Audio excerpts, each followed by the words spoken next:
He wakes up in an unfamiliar room and can't believe his eyes. When he looks in the mirror, he sees a prince straight out of a novel he once read. At first, he's shocked and slaps himself just to make sure it's not a dream. And when he feels real pain, he isn't scared at all. Instead, he can't contain his happiness. Then a system message pops up. He receives the so-called HP system, which allows him to gain HP from his internal organs through treatment. By investing the HP he acquires, he can unlock various skills or summon creatures. There's only one problem. His current HP is stuck at level 0. Still, he doesn't understand what it all means for him now. Back in the real world, he had opened his own clinic, but things didn't go well. During COVID-19, many of his patients got infected and blamed his clinic for it. Before he knew it, he was bankrupt and buried under debt. One night, after drinking too much, he jumped off a bridge. That's how he ended up in a new world, in a new body. Now he's finally free from all debts. But the moment he jumps out of bed in excitement, he collapses right back down. Something is seriously wrong with this body. His personal doctor, Garden, rushes in and tells him to relax and not make any sudden movements. Looking at his hand, he realizes that this body is much weaker than a normal 40-year-old's, even though he's a young lad. He realizes with dread that the character he's been given is always bedridden and appears only briefly in the novel. Not only this, he dies at the age of 22. With fear in his heart, he asks Garden about his age, and Garden replies that he's 21. He bites his lip upon hearing this. Before knowing that the character he had been given had that health issue, he was relieved to have left his debt-ridden life behind to enjoy his life as the Crown Prince. But now, with the dread, he realized that he has only 1 year to live. He thinks about the novel, where the Crown Prince had died despite receiving the best treatment in the world and the cleric's blessing. Yet nothing worked in his favor, and he still met his end. While looking in the mirror, he concludes that all of this points to one solution. With that thought in mind, he turns to Garden and asks him to bring as many needles as possible, no matter the size. He's decided to treat himself. He checks his pulse, aiming to understand the nature of his illness. He tries to concentrate on his 10 strange pulses, where the illness might reside. If one of them shows symptoms, there's a chance he's dealing with an internal injury. At this moment, Garden interrupts him, as he brings the needles he had ordered and laying them down before him. After inspecting them, he picks one up. Seeing him warming up the needle, Garden expresses his curiosity about the purpose of the needle. He haughtily replies that he's going to poke his body with it, leaving poor Garden horrified, who is thinking his master is about to harm himself. He pleads with him not to do it. Our boy tries to calm Garden by saying that he's doing this for a good purpose and asks him to have confidence in this matter, to which Garden reluctantly agrees. With that, he takes off his shirt and lies down on his bed. He knows that he needs to pierce the first needle into his most important breathing organ. To do this, he must calm his breathing. Near his shoulder is the point called Tai-in, which is the lung meridian of the hand. He carefully pokes that spot, while feeling a slight pain due to the needle's thickness. Now he focuses on acupoints, starting with the lung, then moving to cloud gate, and finally upper arm assembly. After completing the first set, he opens his eyes. It seems like he's been granted the skill to perform accurate acupuncture. By applying this technique to his body, he's able to recover his lung a little. With that, a ridiculous scene appears as happily dancing lungs give him 2 thumbs up, resulting in a gain of 100 HP, which is equal to 100 power. Our guy is quite baffled to see the screen in front of him as he reads all of this new information. Our boy is quite curious to see the status window in front of him. Seeing his state, poor Garden thinks that he's gone crazy, so he starts to cry again.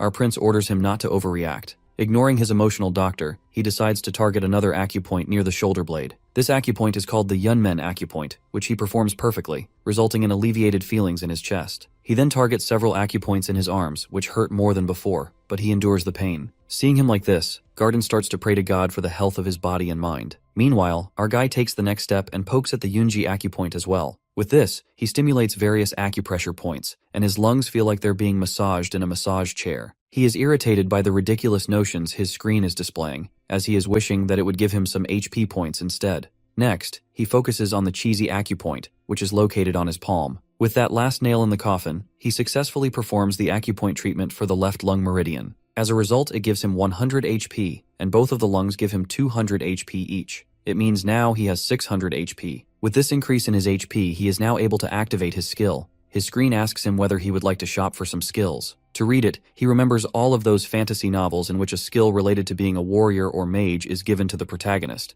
so he decides to check it out. Contrary to his expectations, the skills he is shown all relate to medicine and treatment. He thinks that all of the tasks he has done in his past life. To see the list, he decides to choose the pulse reading, which helps him diagnose the illness, which is the foundation of all treatment and prescription if done right. For 500 HP, he purchases this skill with the first stage. By acquiring this skill, he is able to roughly diagnose the health condition of his patients. He later gets the report at the basic overall health check report. To see that, he decides to read his pulse over again. He checks his report, then the system informs him that his body is in the worst condition and he has a minimum of 3 months to live. He thinks it is even shorter than that mobile contract. So, he again concentrates on his treatment through acupressure points. He wonders if inserting a needle in a clockwise direction while twirling it using the reinforcing and reducing method will work. He can breathe out during this process while extracting the needles with respiratory supplementation and a draining method. So he performs it and is amazed to see that his life has extended by 1 day with it. He is so excited that he starts to perform it on another hand as well, which results in him bleeding.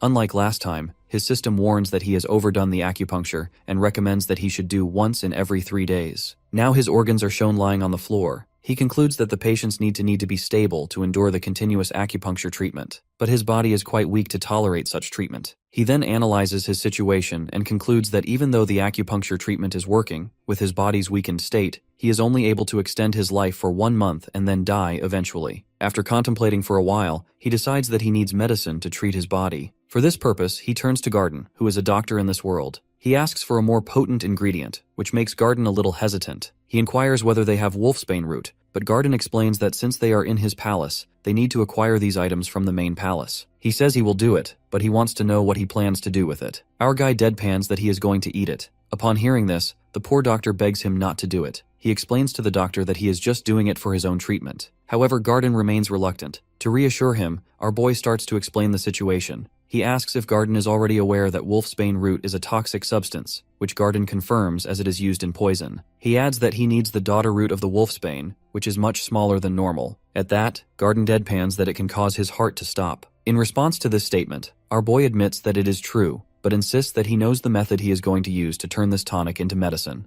This sounds bizarre to Garden. Our boy continues, saying that this process is called detoxification, which will help him turn this poison into medicine. He asks whether Garden understands now. Garden honestly replies that he doesn't understand a thing, but he decides to give it a go since it might improve his health. While he goes to the pharmacy to get the root, he thinks about how nothing is stopping the deterioration of his master's health. Now he is willing to place his hope in this new treatment. However, he determines to eat it first to ensure that it is safe for his master to take. After getting the root, our boy is able to make a tonic out of it. But Garden seems quite uncertain upon seeing this strange-looking liquid and comments that it is made from a poisonous substance. Then he starts begging him not to take it. Seeing Garden's pitiful behavior, our boy decides to scare him a little. So he offers Garden to try it out first. This statement brightened Garden's face, because he also wants to try it himself, so he happily agrees to test it. Seeing his eagerness to risk his life for him, our boy is struck with the realization that in the novel, Garden is someone who is too loyal to the Crown Prince. In the beginning, he was not even his doctor and started as an assistant, though the passage of time sees every doctor who claims to cure him leave, but he remains unwavering. However, he pays the high price of his devotion because in the novel, he is executed after the death of the Crown Prince, accused of causing his death. Looking at him, our boy thinks that he is someone who deserves a good life, but it is another thing to share his tonic with him, which he is not convinced to do. After a while, he finally completes the tonic called Ephedra Aconite Asarum Decoction. Garden is ready to drink it, but our boy stops him, saying that it should be consumed when it is cold. At this moment, Garden suddenly voices his concern about how our boy, the Crown Prince, knows about the recipe for the medicine. Our boy makes an excuse, as he claims that he saw a dream in which a mage told him about this recipe.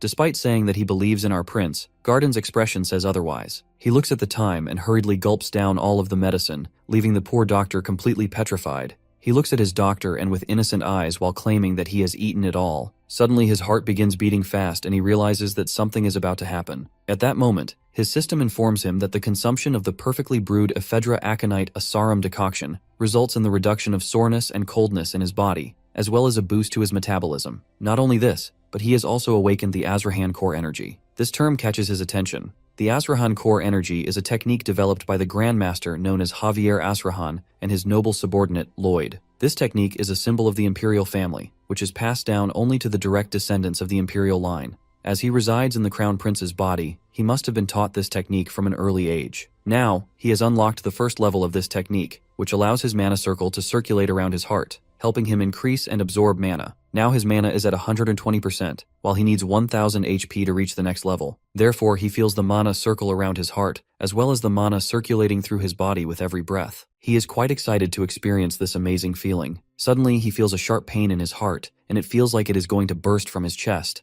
Seeing him clutching his heart, Garden becomes very concerned. On the other hand, he receives a warning that there is a chance that his heart will stop at any moment because the pressure from the mana circle is affecting it. When he realizes that his mana circle and the growth of his heart are out of balance, he guesses that the size of the mana circle may be the root of the problem, as it surrounds his heart. He remembers the condition of Rakiel, whose illness prevented him from training his mana circle from a young age. Consequently, the mana circle around his heart is constricting it, which could lead to drastic consequences. So he decides to take another measure, as he needs to increase the size of his mana circle. With that thought in mind, he goes to the realm of his heart and stands in front of the heart and the mana circle that is strangling it. He rushes toward his heart and takes the reins of the circle in his hands, while deciding to increase the speed of its rotation. The pain and pressure of doing this are too much for him to bear, but he remembers the failures of his last life. His clinic was shut down. He not only lost his patients but also started to lose his hair because of the stress from being in debt. Every kind of loan piles up in a way that he is on the verge of selling his beautiful house. With that thought in his mind, he finally does it. With this, he opens his eyes and looks at his doctor, who is quite concerned about him. His system informs him that he has been able to awaken his heart due to the positive stimulation. Afterwards, as a king of the organs, our guy's heart has a very flashy entry and is welcomed by the large intestine while the lungs call him shabby. Seeing them makes our boy feel annoyed,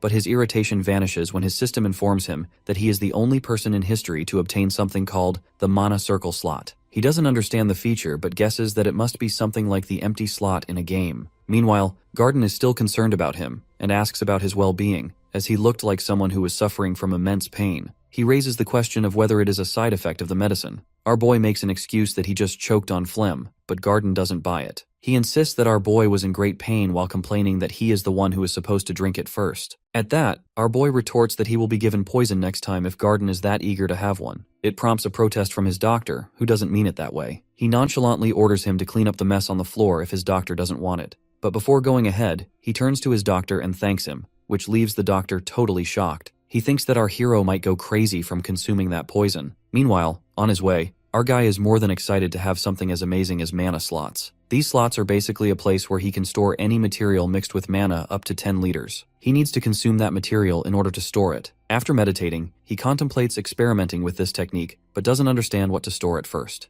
Then he sees the jug of water and decides to experiment with it. Looking at the water, he recalled a term called as the median lethal dose, used to determine the toxicity of a substance. Consuming 50% of the median lethal dose could either kill a person or cause immense pain. He analyzes this and concludes that there is a chance of 5.4 liters of median lethal dose in the 60 kilos of water. According to his size and weight, it should be around 3.9 liters. So, he scoops up the jug to drink the water, but it's too heavy for him to lift due to his weak body. Anyhow, he drinks it while thinking he has a purpose in storing this in mana slots. He's surprised to feel that he doesn't feel full after drinking 1 liters of water, so he decides to fill his 10-liter slot to experiment further. After filling his slot with 10 liters of water, he discharges 0.1 liter and feels quite full afterward. He concludes that this makes him a human version of that camel that can store water inside itself. Now that he's experimented with the water, he wants to try this slot with tonic soup. However, he has 9.9 liters of water, and his body obviously won't withstand it if he releases all of that water at once. Then he gets an idea and decides to discharge the water with the Azrahan core technique, which helps him absorb, amplify, and discharge mana. Using amplification and discharge of this technique, he aims to release the water outside his body, rather than within.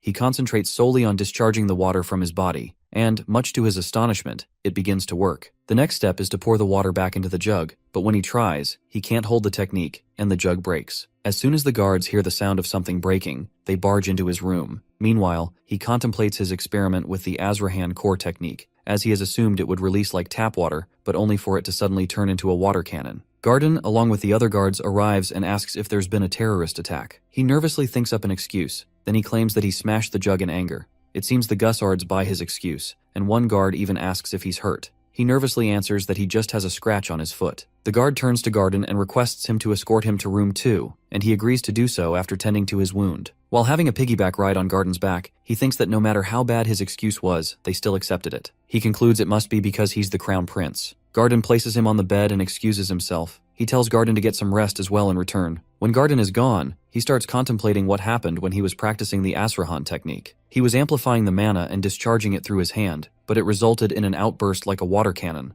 For now, he decides to sleep and tread carefully next time because he doesn't want anyone to be suspicious of him. Meanwhile, the Emperor gets wind of how he's hurting himself with needles and eagerly drinking poison, which infuriates him as he doesn't understand what his son is up to. The next morning, he successfully brews 10 liters of his medicine, ready to consume it all. But Garden is standing beside him, and he doesn't want to take it in front of him, knowing he'll probably faint at the sight. So, he requests Garden to wait outside for a while. Garden deadpans that he's just going to drink it, pointing out how much it hurt last time he consumed it. He even reminds Garden of the excuse he made, claiming he choked on phlegm. Garden expresses his concern over the fact that he's made so much tonic this time. Our boy makes an excuse, saying that he's experimenting with something, although he only intends to take a small dose since it's impossible for him to drink it all. At that, Garden tries to laugh off that indeed he can't do it. But our hero is quite impatient with his unnecessary concern and throws him out of the kitchen. Afterwards, he closes the door and gulps down all 10 liters of tonic in one go, storing it in his mana slots. Now, all he needs is to discharge it. He slowly begins discharging the tonic while going about his daily life. His organs seem to be improving as he discharges the medicine into his body, which gives him some HP points.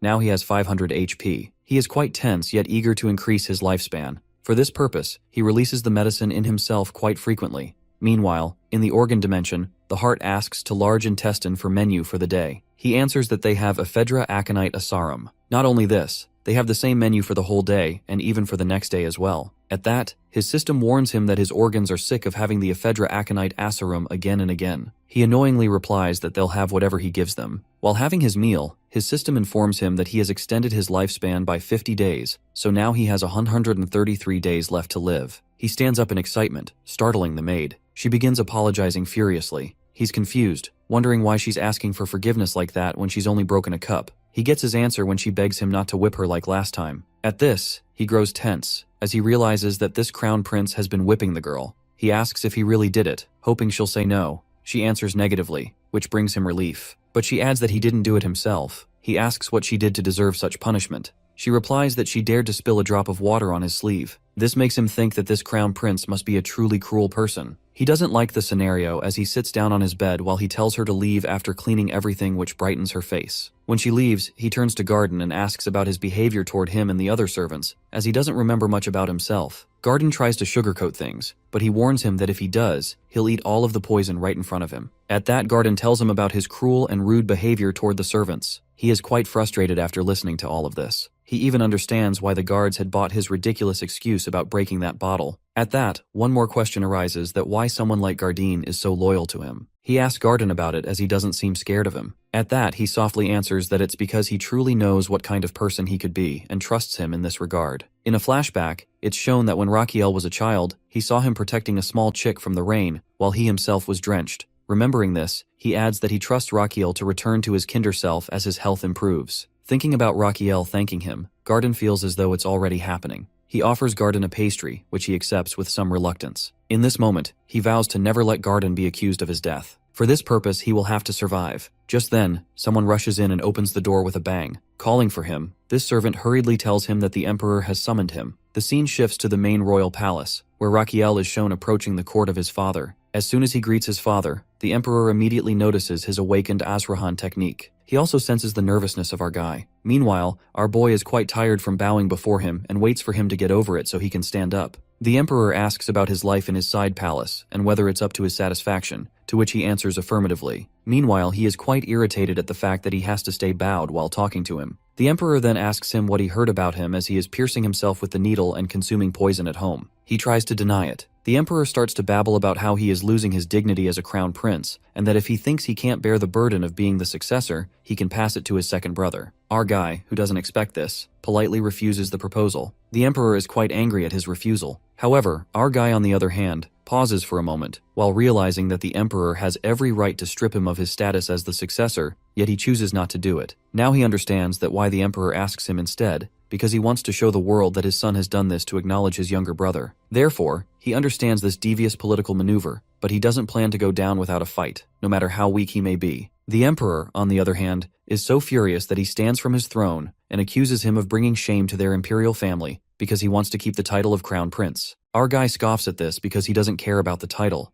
In reality, he has read the novel, and according to it, the second prince is not capable enough to handle the age of Chao that is coming soon. Consequently, he will cause the downfall of the imperial family and the empire. So he turns to the emperor and expresses his thoughts that he doesn't care about his title, but the prosperity of his family. So he proposes to give him a chance to prove that he is better than the second prince. Then the scene shifts to the side palace in which Garden is eager to know the reason behind the emperor's summoning to him. He explains everything to him while dropping the bomb that he is going to have a sword duel with the second prince, which makes Hugged Doctor pack his stuff so that he will leave after his master defeats him. Meanwhile, the emperor thinks about Rakiel's words and curiosity about this new side of his son. That's why he accepts his proposal. The next day, everyone in the empire gathers to witness the sword duel between the brothers. The girls aim for the second prince, Theodore. On the stage, our guy is found exercising for the duel when Theodore approaches him. He tells him that he doesn't need to do it. He worriedly says that he doesn't want him to risk his health because he wants to give legitimacy to the throne to his brother, because everyone knows the result of the duel. He adds that he doesn't want his brother to sacrifice himself for this purpose. At that, our guy is ready to start a fight and informs him haughtily that both father and son misunderstand his intentions because he doesn't have any intention of losing. Before starting the duel, there are murmurs of people about how weird it is for the crown prince to challenge the second prince because second prince has the upper hand because of Azrahan core in a single circle. They don't think that he stands any chance against the second prince. In a flashback, it is shown that our guy, who is exercising, has Garden standing beside him, who is thinking that this duel is just a joke. Our boy replies that no one expects him to win, so it is good for him as it puts less pressure on him.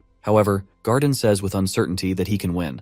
Our guy notices his expression and knows he is lying. Then he tells him that he just needs to block 3 attacks from his brother in order to win the match. In the present time, Garden prays for the safety of his master. The match starts, and the emperor describes the rules. If our guy is able to defeat or withstand the attacks of his brother for 5 minutes, he will be the winner. Otherwise, the second prince will win the match. Now both brothers stand in front of each other, but Theodore intends to get through this match as soon as possible. As soon as the match starts, everyone is stunned to see the crown prince throw his sword away. They wonder whether he is giving up already. Seeing him do this, Theodore first feels relieved that he doesn't have to fight against his sick brother. But then he remembers that this will bring disgrace to him and his family, so he contemplates whether he should encourage his better to fight a little. But when our guy places the shield in front of him, he understands that the crown prince's aim is to withstand his weaker attacks for 5 minutes instead of attacking him. He smirks at that, while thinking that he will end this fight quickly. With this thought in his mind, he gathers the mana in his body and rushes toward his brother. The emperor analyzes his second son's attack and concludes that his first son won't be able to withstand it. The second prince even tries to attack from above so that his brother won't fall to the ground disgracefully. But to everyone's surprise, our dude dodges the attack. Someone comments that the second prince is kind enough to strike weakly so that his bring can easily dodge it. The second prince attacks him again with full force, which throws him away, but he is still able to stand. Our guy's condition is getting worse as his body weakens, but he is still determined to win the duel, as he has practiced dodging throughout his life as a cop. He now kind of hides behind the shield as the second prince rushes toward him while absorbing the mana better than our guy expected. However, our guy grins at this, as something might be going on in his mind. On the other side, the second prince is also fired up. He builds up his attack, and after leaping into the air, he crashes down right at our boy. But my guy easily absorbs the impact, because he had already trained his lower body for this moment. Not only did he instruct the blacksmith to customize his shield, but he has also stored the concoction in his mana slots for his little brother. His system asks how much he would like to share the discharge of that concoction in his body, and he replies, with 0.2 liter. With that, his brother's mana-filled body is filled with the concoction, and the second prince's face turns red due to extensive drinking, which causes him to hiccup. Theodore is so confused about what is happening to his body. Meanwhile, Rakiel thinks back to what he has read in the novel that Theodore is someone who can't stand any kind of alcohol, so he has added many types of alcohol to his slot and released it into his brother's body. Theodore is trying to pull himself up to win against his brother, but he doesn't understand what has gotten inside him. He wants to handle the situation and aim for the recognition of his father, the cheers of the citizens, and the title of Crown Prince. According to him, this is the best course of action for everyone if he becomes the Crown Prince. For this purpose, he has to win. With this thought in mind, he rushes toward his brother, who is stunned to see that he withstood the bomb of cocktail. Then he discharges another 0.1 liter cocktail bomb on his brother. The scene shifts as the second prince finds himself in the realm of his brother's organs, where he is served the drink by Hart, who tells him that he was given the drink by that person. He turns to see that the person is his own brother, who raises his glass to him. Seeing this, Theodore is completely baffled, as he assumes he must be hallucinating. Seeing his brother this drunk and stunned, the crown prince decides to help him. He is going to discharge the liquid he has stored in his mana slots at his brother. With this mana, he attacks him with all his might and throws his brother to the floor. Everyone present there is completely stunned by this unexpected turns of event before them. Witnessing the fight between his sons, the emperor immediately recognizes that Rakiel has used the Azrahan core, which he had thought he had mistaken before. He can clearly sense that Azrahan core energy radiating from him, even with hundreds of people around. On the other hand, when Theodore opens his eyes, he finds his brother at his feet. His brother claims he has purified his impure mana. Theodore immediately recognizes it as the Azrahan core and questions how it's possible for his sickly brother to use it. The supposedly sick brother nonchalantly replies that he simply learned it a little late. Glancing at his fallen sword, Theodore mutters that he's lost, prompting his brother to remark that Theodore might still not believe it. Then he notices the blood on his brother's forehead. Our boy explains that he got the injury while shielding himself from his brother's attack. Hearing this, Theodore realizes his own attitude throughout the fight as how overconfident he had been, while assuming victory without acknowledging his brother's efforts. Then our boy gets up and asks about his brother's well-being. His brother misunderstands his words and expresses his feeling of being ashamed. However, Raquiel clarifies that he was actually asking about his condition. At that, Theodore takes a bow before his brother, as the acknowledgement to his skill as the crown prince in front of everyone. In that moment, a screen appears in front of our hero, making him cheer that he's finally done it. Misunderstanding his gesture as a victory over his brother, Garden becomes emotional upon seeing him. Our guy's system congratulates him for treating someone other than himself, revealing that he's acquired a skill called Requested Medical Treatment Fees. This skill allows him to gain a small amount of life expectancy each time he heals others. However, he notices that this method only extends his lifespan by a single day at a time, which sours his mood slightly as it's quite slow process. Still, he's willing to take it, seeing it as a more effective way to increase his lifespan than relying only on acupoint techniques or tonics. His thoughts are interrupted by his father, who asks if he used the Azrahan core in the fight, which he admits that he did. He then asks how he acquired it. He answers honestly that he doesn't really know, because he can't tell his father he acquired it as a reward skill to heal his body. His father, however, seems to believe him and adds that he had engraved this first into his body when he was born, but due to his illness, he couldn't use it. The Emperor adds that our boy has managed to overcome the shortcomings of his body and use it anyway. Thinking his father is praising him, he thanks him. However, his father interjects that all of this ruined his initial plan, which makes him wonder about the meaning behind his father's words. The Emperor turns his back to him, while assuring his son that despite his Oramos, he acknowledges his position as the crown prince, as he promised. Then he pauses, then warns him that he'll be keeping an eye on him to see if he's truly capable of succeeding to the throne. All of this makes our guy angry, but the Emperor is also frustrated by his lack of response, and shouts at him to show him some response. Instead of answering directly, the crown prince begins advising his father that he should keep sword fighting since his muscles are getting stiff. He adds that he needs to eat more vegetables and quit his tobacco habit.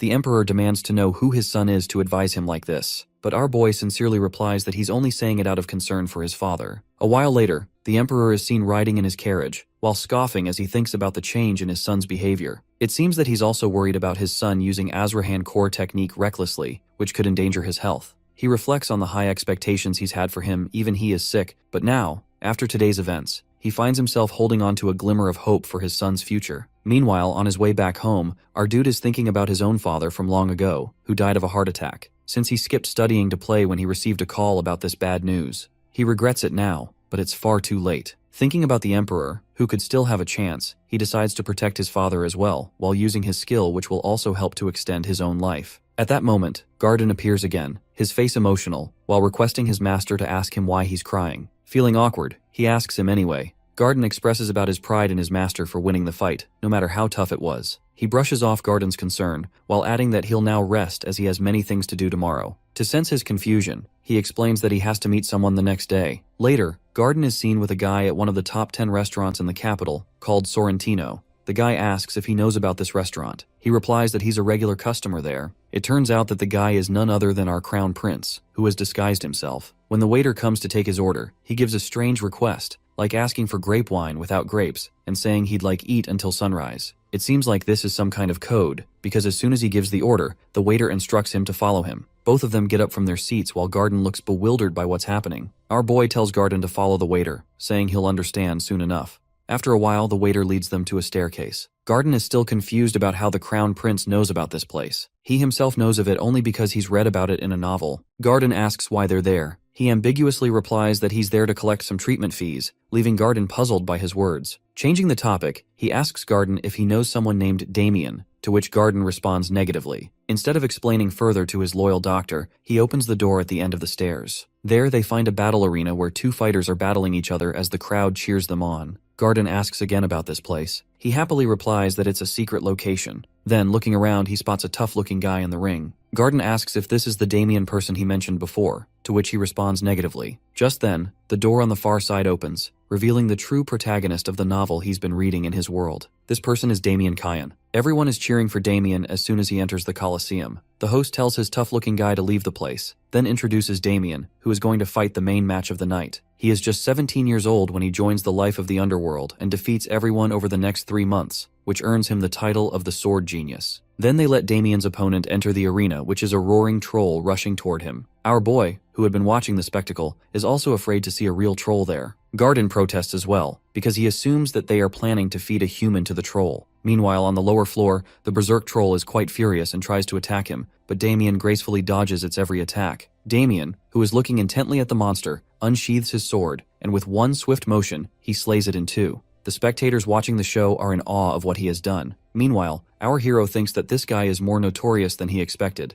Then he realizes it is expected of someone who is the main character of the novel, a sword genius known as the rival of the Grandmaster Swordsman in history. He then orders Garden to follow him and goes ahead. After a while, they are stopped by a bulky man who warns them not to proceed. But as soon as our crown prince keeps a brick of gold in his palm, the man lets them go inside. There sitting is someone, from whom our guy tries his best not to be scared. He confidently takes his bottle of painkillers in his hand and asks whether he is going to take these cheap painkillers. Damien then asks for the reason he is there or whether he is there to sell medicine to him. He answers ambiguously that it is something like this. Damien, on the other hand, tries to shoo our guy away by saying that he has had enough of them. Our boy confidently says that these cheap medicines are not useful when it comes to treating the constant throbbing pain in the back of his head. Now he has his attention, and he starts to explain the type of pain he has, in which the symptoms usually start from the back of his head, and the area around his neck and head feels stiff and itchy. He asks whether his shoulders and neck feel numb. Our dude detects the suspicious look in his eyes for him, as knows these things about Damien. He explains again about his condition, while adding that he feels immense pain from the sides of his head and between his eyes. Not only this, he feels goosebumps on his body, and his eyes pop out. Our guy is also acting out all these things while describing all of his conditions. While Damien looks at him intently, our hero continues his melodrama, while trying to convince him that instead of getting to the root of his problem, he is relying on painkillers, which are not a standard form of medicine. Damien is annoyed by him and ponders killing him for a moment. In the end, he tells Damien to use his mouth to say something, which annoys him because Damien thinks that he is the one who is not letting him say anything. Anyway, Damien asks about the identity of our guy, who jokingly tells him the truth that he is the crown prince, which irritates Damien. To convince him, he lies that he is sent there by Kuzman, who is kind of a sponsor for Damien. He adds that Kuzman is worried about Damien, and nowadays they don't have a sufficient amount of ingredients because of the season. Damien doesn't understand a thing our boy is babbling and asks about the meaning behind his words. Our boy explains that he has found a new way to relieve his pain. Damien asks whether it involves new medicine. Our boy answers that this matter can't be treated with that medicine, so there is a need to eliminate the root of his pain. He asks him to strip off his shirt and lie down so that he can explain the process of treating him. Damien does what he is told. His back is full of scars. Our boy jokingly asks whether he is scared, but he answers negatively while irritated, adding that he is a warrior who has hurt people and vice versa, which shuts him up. He then scoops a junk of moxibustion and asks whether it is his first time seeing something like this. Our guy places moxibustion on his back. Then he fires the substance onto his back while Damien nonchalantly remarks that such a treatment doesn't scare a warrior like him. However, after a while he is trembling with the pain, which makes our boy joke about it. He seriously hopes that he can bear the pain. He thinks about this guy who has a curse mark on his back, which is the reason he doesn't leave the underworld. Whenever he goes to fight, he feels immense pain. To cope with this pain, he starts taking lots of painkillers. He borrows and has to have another fight in order to pay his debt. This is the life of the protagonist of this story. He curses Kuzman for inflicting this cruel cycle on Damien. He now tries to smear the mark on his back with this process. He happily thinks that if he is able to cure Damien, he will not only extend his lifespan, but will also have his support. He decides to treat the other gladiators afterward. After the treatment is over, he tells him to get up. He looks intently at the mark on his back, which he has successfully cauterized. He then asks about what he is feeling at this moment. With an expression of disbelief, Damien expresses that he feels quite refreshed, something he hasn't felt in a long time. Our boy explains that he needs more sessions of that treatment. During this time, he needs to avoid touching the blisters on his back, oily food, and overexerting himself. He is struck by the last demand. Our boy explains that he shouldn't fight, which meets with a protest as it is not something Kuzman will allow. At that, he consoles him by saying that he will take care of that matter. Now Damien understands that our guy is not what he has told him and asks about his identity with a baffled expression. Our boy proudly tells him that he is a crown prince, but Damien doesn't believe him and remarks that he must have a reason for avoiding revealing his identity. Our boy decides to let go of this matter and instructs Damien to do whatever he has told him to do. Besides, he strictly tells him not to go to the Colosseum no matter what is happening there, as it is a safer place for him. In the end, he adds that this is their only way to meet each other. Upon hearing this, Damien's face turns red, and he eagerly agrees with him. On their way back, there are hundreds of questions Gardine has about this illegal place, but he asks him to help him to find something. When asked what it is, he tells Garden to look for a man with black hair, a ponytail, and slit eyes. After looking in some places, he finally finds him in a bar. He sits in front of him and gets straight to the point, saying that he needs to buy Damien, so he should tell him about his total debt as well as the cost of breaking the contract. At that, Kuzman demands 9 trillion magan, which could only be afforded by someone as wealthy as a crown prince. Our boy explains that he is the crown prince. That person starts to laugh at his expense and tells him that if Raquiel is a crown prince, then he is also the one with the name of the crown prince that sells the medicine. Then he tells him to get lost if he doesn't want to buy medicine. When our boy leaves, he summons a man and asks him to investigate our dude to know about his identity. He even asks him to torture him however he wants in order to get that information. After 1 hour, the same person he sent to torture our crown prince is thrown in front of him, bleeding and injured. He is baffled to see him and asks who has done this to him. Then he sees the royal guards in front of him, who announce that the secret royal inspector is before them. Then our boy takes off his wig and shows him the royal badge. It is 1 hour ago that Garden and our boy are going somewhere, while being aware that they are being followed by Kuzman's man. He tells Garden to act normally so the follower doesn't suspect that they know he's there. He knows it is inevitable that Kuzman will send someone to follow him, which is why he approached him in the first place. The next moment, when the stalker turns, he collides with the royal inspector. The royal guards have accused this stalker of attempting to assassinate the crown prince. Now they stand before Kuzman. Our boy has returned the badge to the secret royal inspector, while Kuzman tries to grasp the situation. But before he can react, our boy orders his royal guards to raid the place, especially to capture Kuzman. With his order, everyone rushes to subjugate the place. Witnessing the scene in front of him, Garden thinks that the crown prince really has changed. Now he worries about his country's security, which is why he's raiding underground organizations. On the other hand, the crown prince seems more than happy to see the people around him. If they get injured, then he has a chance to heal them. He'll have an opportunity to extend his lifespan. Meanwhile, Kuzman hides in the corner while contemplating the situation. He wonders about the crown prince's interest in buying Damien while he's trying to escape. As he rushes toward the gate, he decides to stay hidden until things cool down. But as soon as he opens the door, he finds himself at the edge of several swords. Meanwhile, our guy makes a bet with his doctor that he will come out from this gate. And now he demands 500 magan from the poor doctor. He then comes forward and starts to babble about how important it is to pay for one medicine. When Kuzman yells at him, while asking what that crazy shit he is talking about, he clarifies that he comes with good intentions to clear out the medicine expenses of Damien and offers him a good deal, but he is the one who throws it away. Hearing this, he is infuriated and about to hit him, but his face meets the iron fist of the royal guard. Next moment, he is warned to stay down. Finding no escape route, he decides to use the capsule bomb that contains poison in his mouth and spits it out.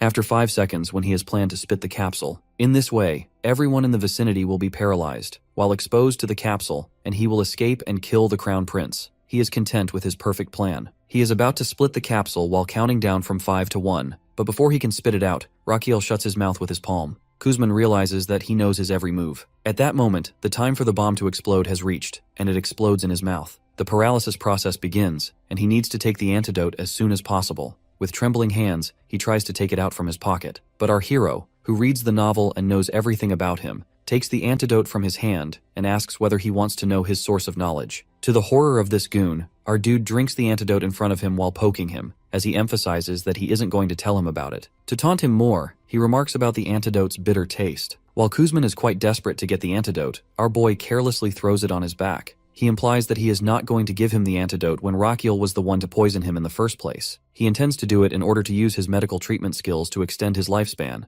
as now he has the antidote in his mana slots. Now under the 5th thoracic vertebrae, he pushes about 1.5 inches on both sides, pushing the heart transporter points. With that, Kuzman throws out the poison. Then he discharges the antidote inside of him and waits for it to work. After a few seconds, he loses consciousness, as our dude has successfully treated him. To reward him, his life extends by 118 days. He then orders his guards to arrest them. Now he is going to complete his main goal for coming here. The scene shifts to the gladiators with Damien as their leader, who are fighting with the guards and succeeding in injuring many. At this moment, Raquiel makes an appearance in front of him, and he recognizes him immediately. The scene changes to the dream in which a young Damien is shown in front of his dead mother. He knows that he is dreaming about that day when he was left alone. At this moment, someone tells him to wake up, and he opens his eyes, finding himself in front of Garden, who introduces himself, and Damien also tells him his name while shaking his hand. Our crown prince interrupts their introduction and asks both of them to follow him as they have many things to do. Afterwards, they arrive at a mock Sebastian clinic. They find other gladiators there as well. Damien asks about the place where they are. He answers that it is a treatment clinic. Another gladiator expresses his wonder about his reason for being so nice to them,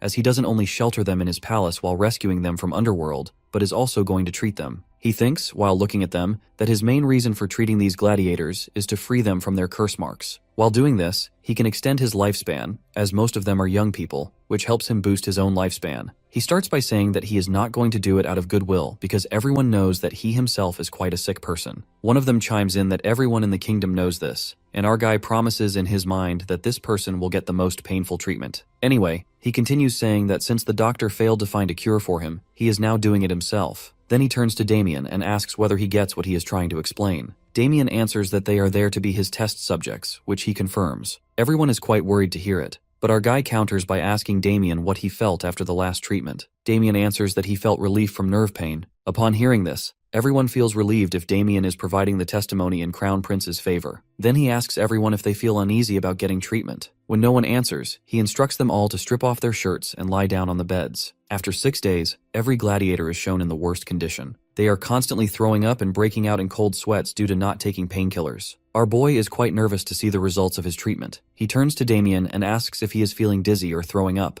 Damien answers that he is, but he's holding up. Now he understands that Damien is an exception because he is the protagonist of the novel for a reason. He then dismisses everyone to their accommodations but instructs Sergio to stay. He comments on his bad condition because of withdrawal symptoms, but Sergio tries to say that he's fine. Then he shows him the needle, saying that he is going to help him with it. Meanwhile, he is thinking that he's not sure whether the acupressure treatment will work on Sergio or not, but Sergio is the one who has been taking the painkiller for the longest time, so he needs to be the test subject for this. He considers targeting his running point near his stomach. While he's thinking about all this, Sergio rises from his place, looking quite powerful in his form. He then jumps on our guy and grabs his throat with both hands. Raquiel is having a harder time breathing, but Damien comes at the right time and knocks Sergio away from him. Raising his hand to help him up, he asks about his well-being, which Raquiel answers positively. He looks at the unconscious form of Sergio and concludes that, because of his severe withdrawal symptoms, he is highly sensitive to any minor stimulation. This is why a small needle will hurt him like a sword. To resolve this problem, he needs thinner needles. After a while, he is seen in his study, reading a letter from a blacksmith. To summarize the letter, the blacksmith apologizes to him for being unable to make multiple thin needles as fine as thread. The letter adds that only a dwarf artisan could achieve such a feat. At this moment, he gets a notification from his system, warning that he is stressing too much, which could lead to nervous illness. His organs are trying to cool down the heart while trying to give him a hint. Seeing him lost, his system reminds him that he can summon a monster or unlock a skill by using his HP points. He then selects the summon gacha option for the cost of 300 HP. While confirming the purchase, he hopes to get a good summon. His system instructs him to verbalize the qualities he wants his summon to have. He demands a creature that can provide him with many needles of uniform thickness. After recording his request, his system provides him with 3 options with bizarre names like a happy summon that oinks, iron that discharges, and a cactus that discharge. Then his system informs him that one of these summons has a 100% ability to meet his demand, one has 50%, and one has 0%. Upon reading this, he realizes that this summon is a kind of gamble, so he contemplates which summon to choose. After thinking for a while, when he can't decide, his heart frustratingly tells him to choose the cactus, and he agrees. While his system prepares his gift, he pleads to God for the right summon. Then, a very cute porcupine is dropped onto his palm.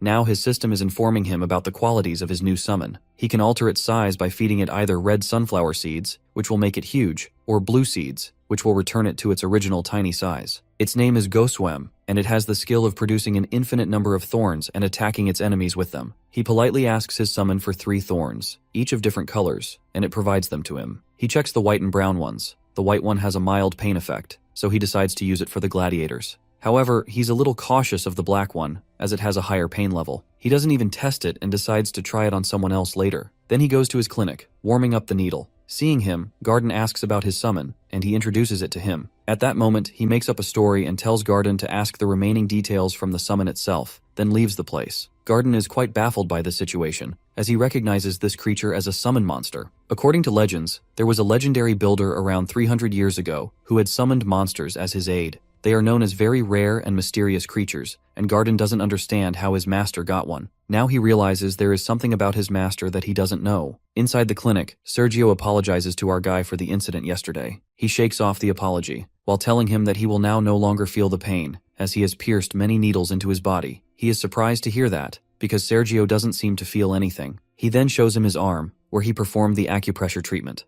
Afterwards, he has been performing this treatment on everyone. To get the rewards from treating Damien and the other gladiators, his life expectancy increases by 171 days. Not only that, but he also levels up his skill due to using it on a larger number of people. This information makes him quite happy, as it is clear from his body language. Seeing him so happy, Damien doesn't understand his true motives, as he wonders why the Crown Prince is ecstatic to see them recovered. Now that Raquiel is done with their treatment, he decides to come up with another plan for them. The scene shifts to the Emperor, who is getting a report about his son. He is informed that the Crown Prince has 14 gladiators as his bodyguards, who are now officially recognized as royal guards. He is giving them salaries and other benefits for their work. At that, the Emperor starts to laugh at his son's expense, who should be resting in bed, but instead, he is getting a private squad. However, the next piece of information tenses him, as he is told that the Crown Prince has a habit of inviting every servant and guard to his side and poking them with needles. The Crown Prince is seen playing doctor with the numbers of servants. He asks one of them whether the needles he is piercing into his body hurt,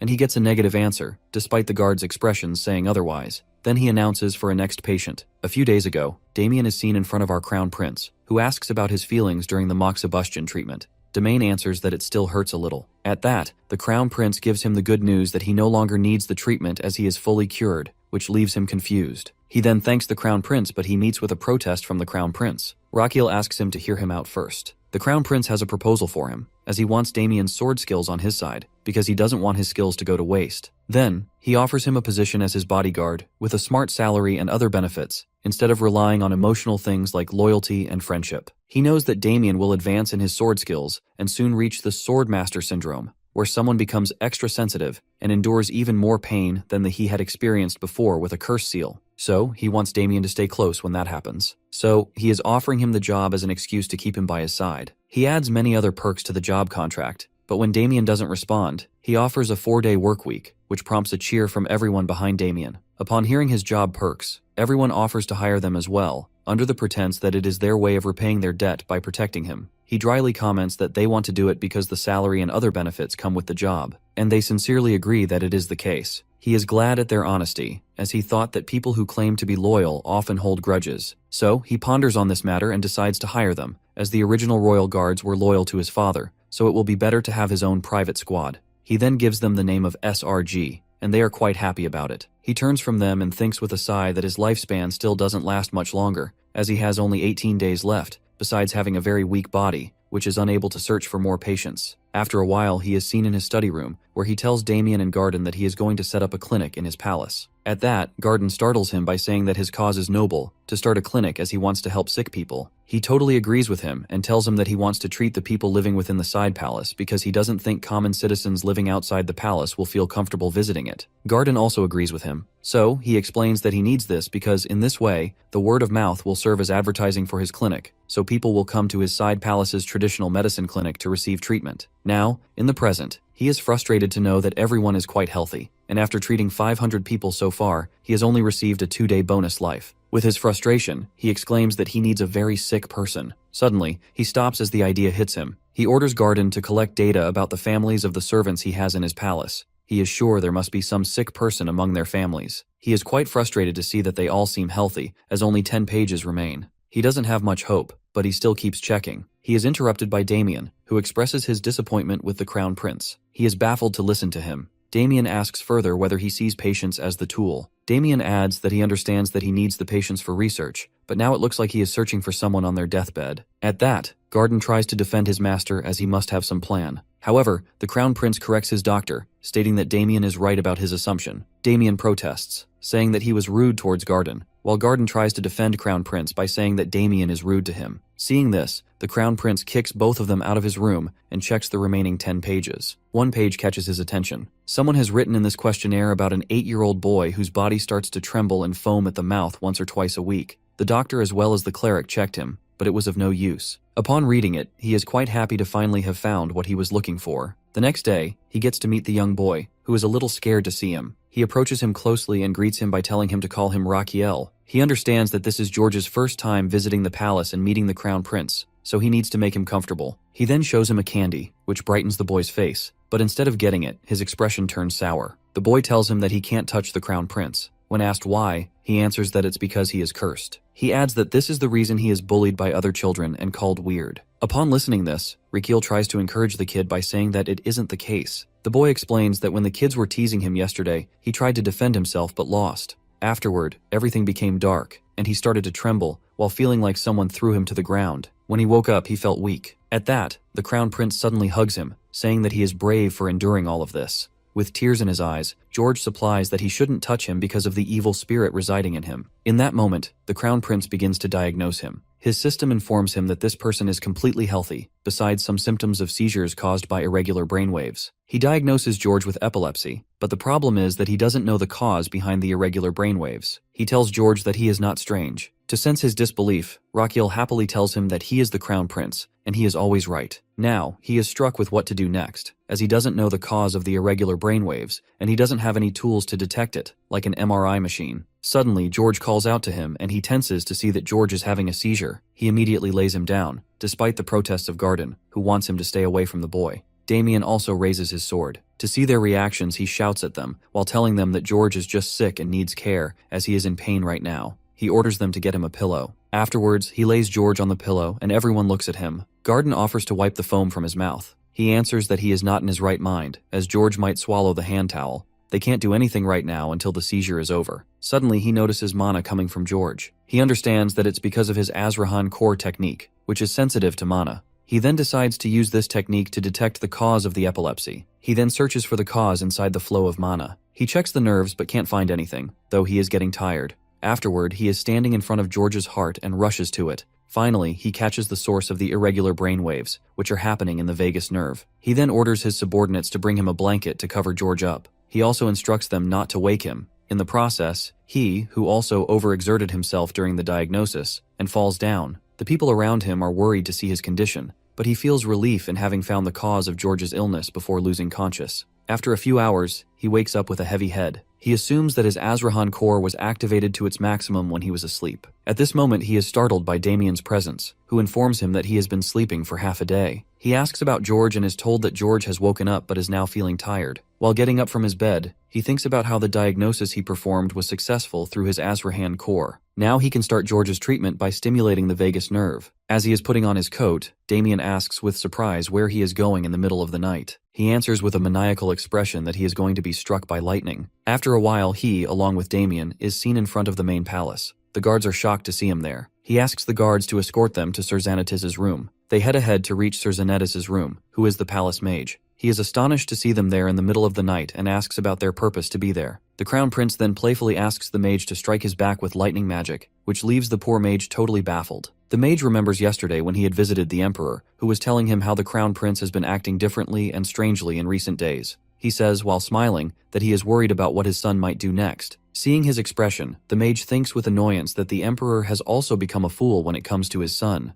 In the present time, the boy is shaking the annoying mage furiously while asking him to hit him with lightning. The mage thinks about how crazy the crown prince has become. He protests to the prince that he can't do it, as it might kill him, which would make him accountable for his death. The crown prince explains that he doesn't need to go that far. He just needs a bit of electric stimulation for 3 hours. The mage is equally annoyed by this new demand. Lightning magic has destructive capabilities, but the prince wants him to minimize it and maintain control it for 3 hours, which requires precise control. He asks the prince if he has any idea that his request is quite difficult. The crown prince answers that he totally understands, which is why he came to him, because no one else could achieve such a feat besides him. Hearing this compliment, the mage is half ready to fulfill his demand, but he's still hesitant, wondering what if he hurts him. The crown prince consoles him by saying that he guarantees if something happens to him, Mage won't be accountable for his death, while pointing to the guards who will witness it. He further explains that he is doing this to save someone. The mage then agrees to his demand and asks when they can start. The crown prince replies that they need to do it now. Then he sits in front of the mage, who asks if he's ready. He nods, while secretly thinking that he can't just experiment with such a dangerous treatment on a child, so it's better to experiment on himself. When the mage starts to hit him with a precise amount of electricity, the crown prince is going to convert the electric currents into electrodes. Then, he will transform them into electrical signals and intends to use them to correct the irregular signals in George's vagus nerve.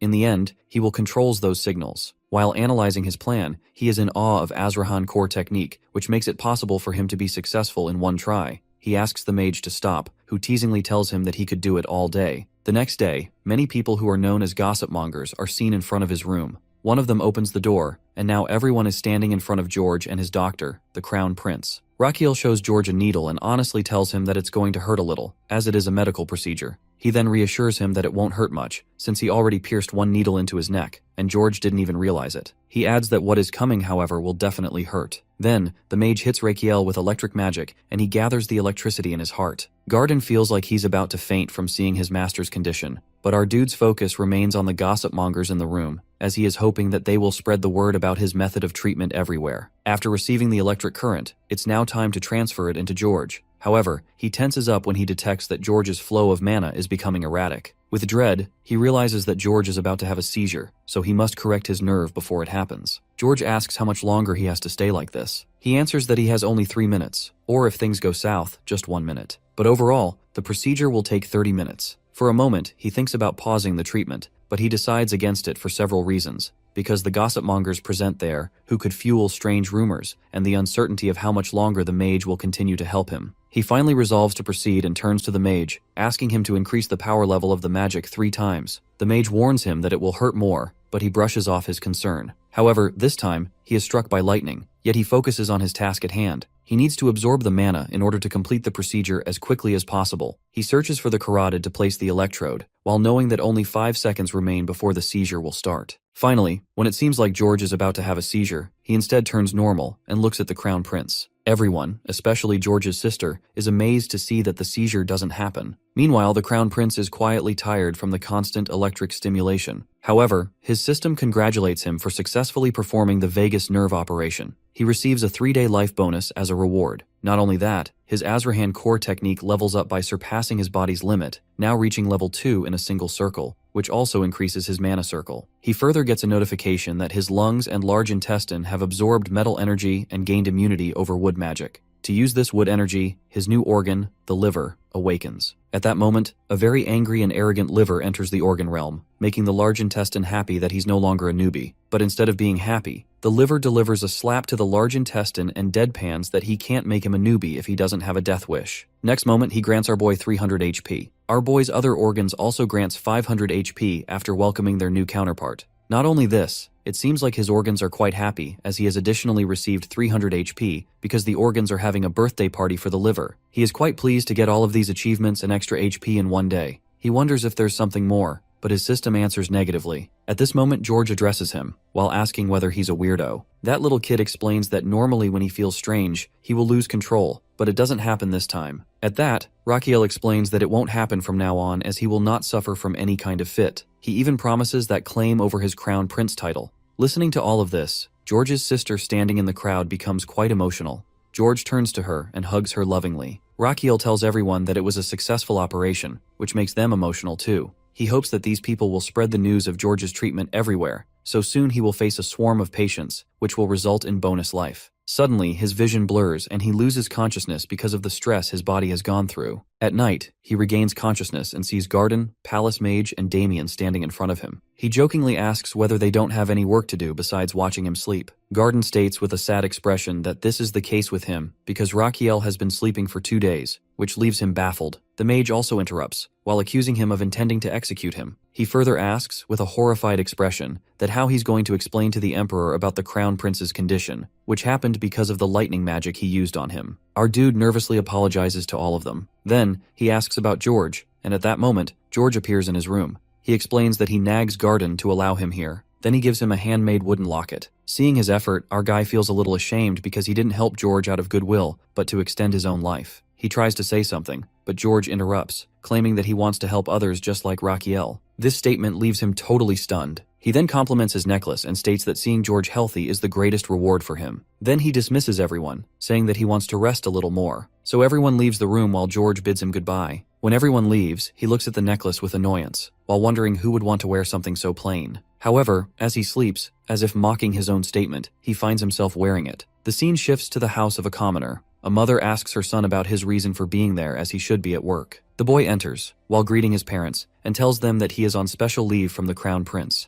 It seems like he is part of a group of gossip mongers, and the Crown Prince has given him leave to spread news about his strange method of treatment. Afterwards, the boy informs his parents about how he and others are given a special 5-day leave. He also mentions that the Crown Prince doing strange things, like wanting to treat people. Then, he shows them the paper. It is a kind of pamphlet in which the Crown Prince announces the opening of his medicine clinic in his side palace and offers all kinds of treatment for free. Meanwhile, in his palace, our boy is excited to see the result of the rumor. Garden interrupts him, saying that it's time to go. On their way, Garden comments that he wakes up early today. He replies that it's because it's his first day at the clinic. Garden informs him that he has stocked all the medicine, including licorice, which is difficult to procure. At that, our guy praises him while adding that he needs licorice for many things, so he instructs him to stock as much as possible. Garden nods while expressing his wonder about where the Crown Prince learned things like making potions and acupressure treatment. He adds that he wants to know because he is also a doctor. In the end, he expresses that he has sacrificed many sleepless nights researching the basis of the methods the Crown Prince is using, but he hasn't found any clues, which upsets him. As a doctor, Raquiel also understands Garden's frustration over not knowing these new things. He then reveals that he is from another world, where he ran a traditional medicine clinic, which is why he knows everything. But Garden doesn't believe him and insists him to tell the truth. Raquiel insists he's telling the truth and asks why Garden is so persistent in knowing the truth. Garden answers with determination that he wants the satisfaction of becoming a better doctor, like Raquiel. In response, our boy tells him that he is already doing it and orders him to go ahead. As Garden walks away, Raquiel reflects that Garden is the reason he has come this far. Then his thoughts shift to his medical clinic, and he prays there will be lots of patients. He worries that the stress will cause him PTSD. He opens the door, ready to welcome the patients with a cheer.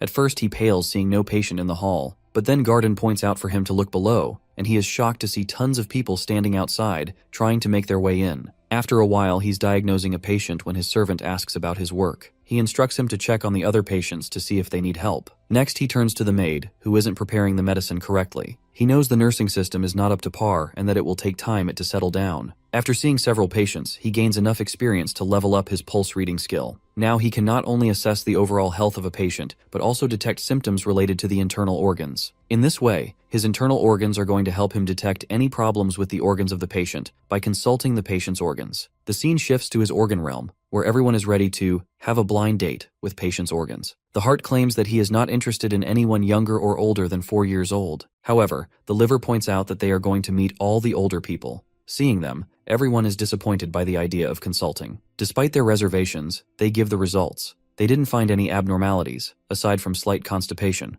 but the liver informs them that this person shows symptoms of hepatitis, so he needs to give up alcohol. The liver further explains that the old man's liver is likely to survive only for another 5 years. He is amazed to hear this diagnosis, as it forms the foundation of every treatment. Determined, he now decides to awaken the other organs as well. Turning to his patient, he informs him about his liver's condition and prescribes medicine for 10 days. At the end, he deadpans that the man should stop drinking, as he's likely to die in 5 years if he doesn't. Then, he orders the patient to quit alcohol as the Crown Prince, or he'll be thrown into jail. The man is completely petrified upon hearing this. Afterwards, he dismisses all the non-critical patients, sending them home. Then, the servants turn to him, while showering him with praise and apologizing for the mistakes they've made. He nervously encourages them, while acknowledging their hard work. Meanwhile, he is thinking about establishing a proper nursing system, as it will be necessary if they admit more patients. He wishes his nurses from the modern world were here to help. At this moment, Garden bursts through the door urgently and tells him that there is a patient who needs immediate care. The son of the family pleads with him to save his mother. After laying her down on the bed, he asks the son about her condition.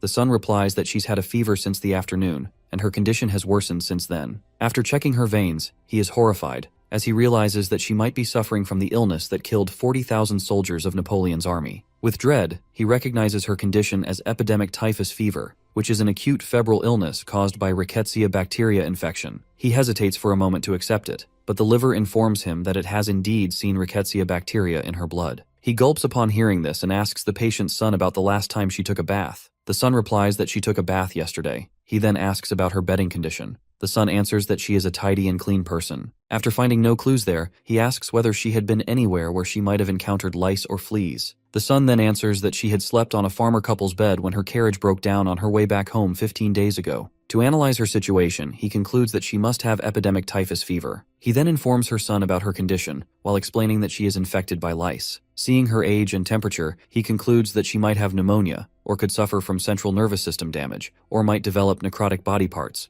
He then instructs the maids to clean the patient with warm water and change her into patient clothes. He orders them to burn her clothes and bedding, take a bath themselves, and burn their own clothes as well afterwards. He even threatens to fire and punish anyone who disobeys his orders. He then orders her son to inform about her condition to their family. Later, he stands in the kitchen, where he has made a kudzu root tonic soup, which is a type of fever painkiller, for his patient. He then gives her the first dose of the soup. 3 days pass, and they care for her continuously, but unfortunately, her condition does not improve due to the persistent high fever. He now understands that the soup dose is not enough for her condition. She needs a balance of yin and yang, as her yin energy has been drained. He realizes that he must find medicine with strong yin energy to restore her balance. He thinks for a while about where he can find such a medicine. Realizing that it may be in his father's secret treasure vault, he orders Garden to prepare a carriage for him. He isn't sure he will find it there or not, but he intends to use his privilege as crown prince, as he hopes his father might help him. After a while, he's seen greeting his father, who asks why he has come at this late hour. He requests permission to enter the secret palace vault. Sensing his father's confusion, he reveals the condition of his current patient, who is severely ill. His father questions how this is related to his request to visit the vault. He explains that he is searching for a medicine to cure her and might find something there. In response, his father expresses disbelief because he suspects that he's making an excuse to access the vault for his own gain. Meanwhile, his father seems amused by his son's predicament, a fact our crown prince notices, and finds it quite annoying given his father's antics. He tries to reason with his father, while insisting that he doesn't have time to prolong this matter. However, his father remains unconvinced by his outburst, believing that since he didn't receive a proper education, he shouldn't suddenly be treating people. His father asks him to prove that his diagnosis is correct. At this, our boy asks whether he wants to test him, which the emperor affirms. He then orders our boy to diagnose the condition of Royal Knight Captain Roberto, who is recently ill. If his diagnosis will be correct, he will grant him access to the vault. He checks the captain's pulse while his father, who is quite arrogant, assumes that he won't be able to determine his condition, as only he, the captain, and the captain's wife know about it.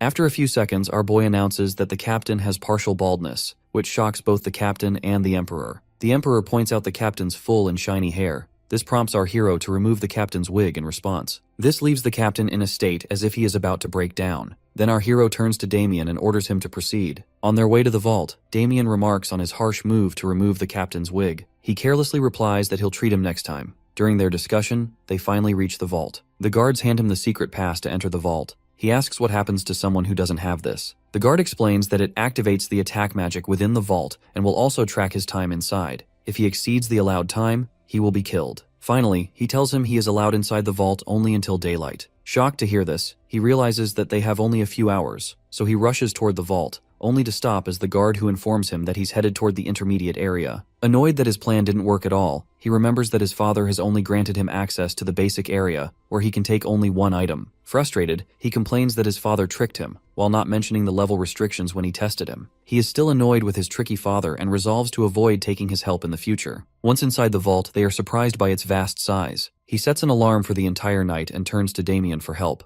Damien asks how they can locate what they need. He replies that they're looking for anything with ice properties. Once Damien finds anything related, he should write down the location so he can check it out later. They then split up to search both sides. However, our guy is unable to find anything useful and hopes that Damien will find something. When his bodyguard stands in front of him, he asks about the list. Then Damien hands him the list, which he realizes he can't read. So, Damien leads him to the location of the shield which he found. This is the only thing in the vault with ice properties. He looks at the description of the shield, which is a basic item. When infused with mana, it can manifest an ice shield. It looks more like a buzzer to order coffee, but his eyes stay glued to the description, which details how it manifests an ice shield when infused with mana. With that, he begins to infuse his mana into it to test it. It starts buzzing with his mana, and he's careful not to infuse too much, knowing that it has a limit for manifesting mana to deploy the shield. Then he infuses his mana into it again, this time more carefully, like he perfectly set the shower temperature in his previous life. He starts to feel a chill, and finally, an ice shield forms in front of him. He happily turns to his bodyguard and tells him that he'll need his help later. Now they need to go to his bonus HP, in other words, his patient. The next moment, the guards see him coming out of the vault with his bodyguard, and notice the sword at Damien's belt. One guard asks if they chose that sword, but they're interrupted by the crown prince, draped in numerous jewels and a velvet cape worthy of an emperor. When the guard looks at him, he annoyingly informs our dude that he's supposed to be free of all these embellishments. Later, inside the side palace, Garden wakes up from his sleep due to some noise and sees that Damien and the Crown Prince have returned. Seeing them together, he feels pleased, while believing that Damien is capable enough to protect Raquiel and that Raquiel has also found a friend in him. With this thought, he makes some tea and brings it downstairs for them. However, he spills the tea as soon as he sees Raquiel activating his shield while Damien attacks him with his sword. He exclaims that it's an act of treason.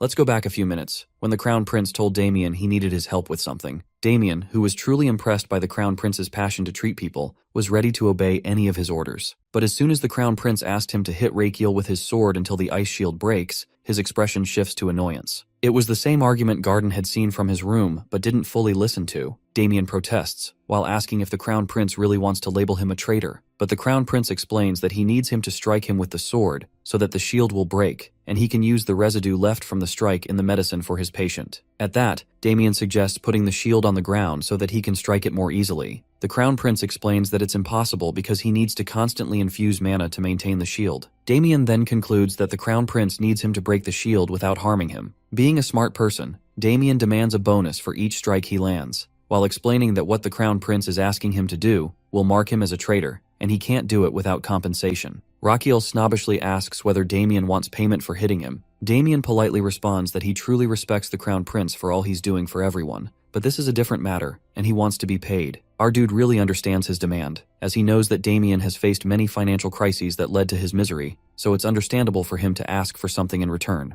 Raquiel then hugs Damien while happily saying that he's just as he read about him, which makes Damien's expression sour. With that, he opens the shield and tells him that Damien will be granted a day's salary with each strike. Damien expresses his hope that he will get paid on time while striking him with his sword. On the other hand, to witness that scene in front of him, our poor Garden has lost consciousness. After the first strike, Damien tells him that he is going to increase the strength of his attack, as his current power might not be enough to break the shield. Damien stops his strike to see the Crown Prince, who looks like he's in great pain. Damien reminds him that he hasn't attacked yet, but the shield isn't broken by his strike. Damien asks whether he needs to increase his strength. However, our boy accuses him that he is increasing his bonus amount by striking with a weak strike. It fires up his bodyguard, and this time, he finally breaks the shield. As soon as he sees that, our hero starts dancing like crazy at the prospect of more bonus life. When he turns to enter the palace, he finds the faint form of Garden, and wonders why he is sleeping there. After a while, he is seen making a typical kudzu root tonic soup, in which he has also added fragments of the ice shield. Then, he decides to store some in his mana slots. His system informs him that he has gained a new skill called Tonic Concoction.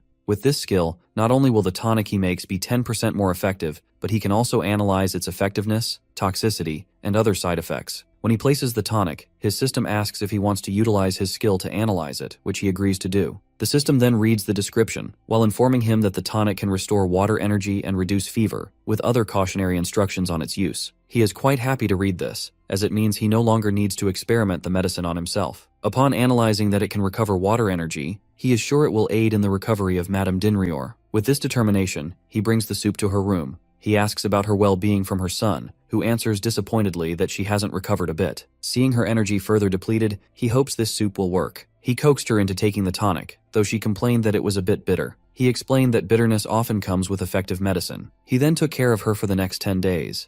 Everyone was astonished to see him feeding the patient and taking care of her by himself. That earned him much respect from his subordinates. Meanwhile, he fought through his own fatigue, wanting to survive just a little longer to earn that bonus life since he was almost there. With that, his system congratulated him, informing him that he had finally cured his patient's epidemic typhus fever. Thanks to his great effort and the respect he earned from his subordinates, his medical treatment skills leveled up, now increasing his effectiveness by 1.5 times. Along with his patient's recovery, he also gained a life expectancy of 146 days and 8 days of bonus life. Upon realizing that he could earn rewards this way, our boy impishly considers creating a false image of himself, one that would earn him praise and respect from those around him. This, in turn, would bring him even more bonus life. The scene shifts to the carriage moving through the woods, with our hero riding inside. He is thinking about getting professional nurses, as he's managed things so far, but he can't keep going much longer without their help. After a while, Madame Dinrior and her son get down from the carriage. Madame thanks him for the ride, as he has also cured her. She expresses uncertainty about how to repay him. He smiles, while thinking about the bonus life he's gained, and answers politely that seeing her healthy is more than enough reward for him. This statement makes her quite emotional, moved by his kindness. They say their goodbyes and are about to leave. It seems, though, that our guy has another plan, as he stops her son and invites him into the carriage, saying he needs to talk to him. The son of Madame Dinrior is a little uncertain about whether they can talk like this, as he is sitting with his backs to the crown prince, but the prince shakes it off. The son waited for him to describe his purpose,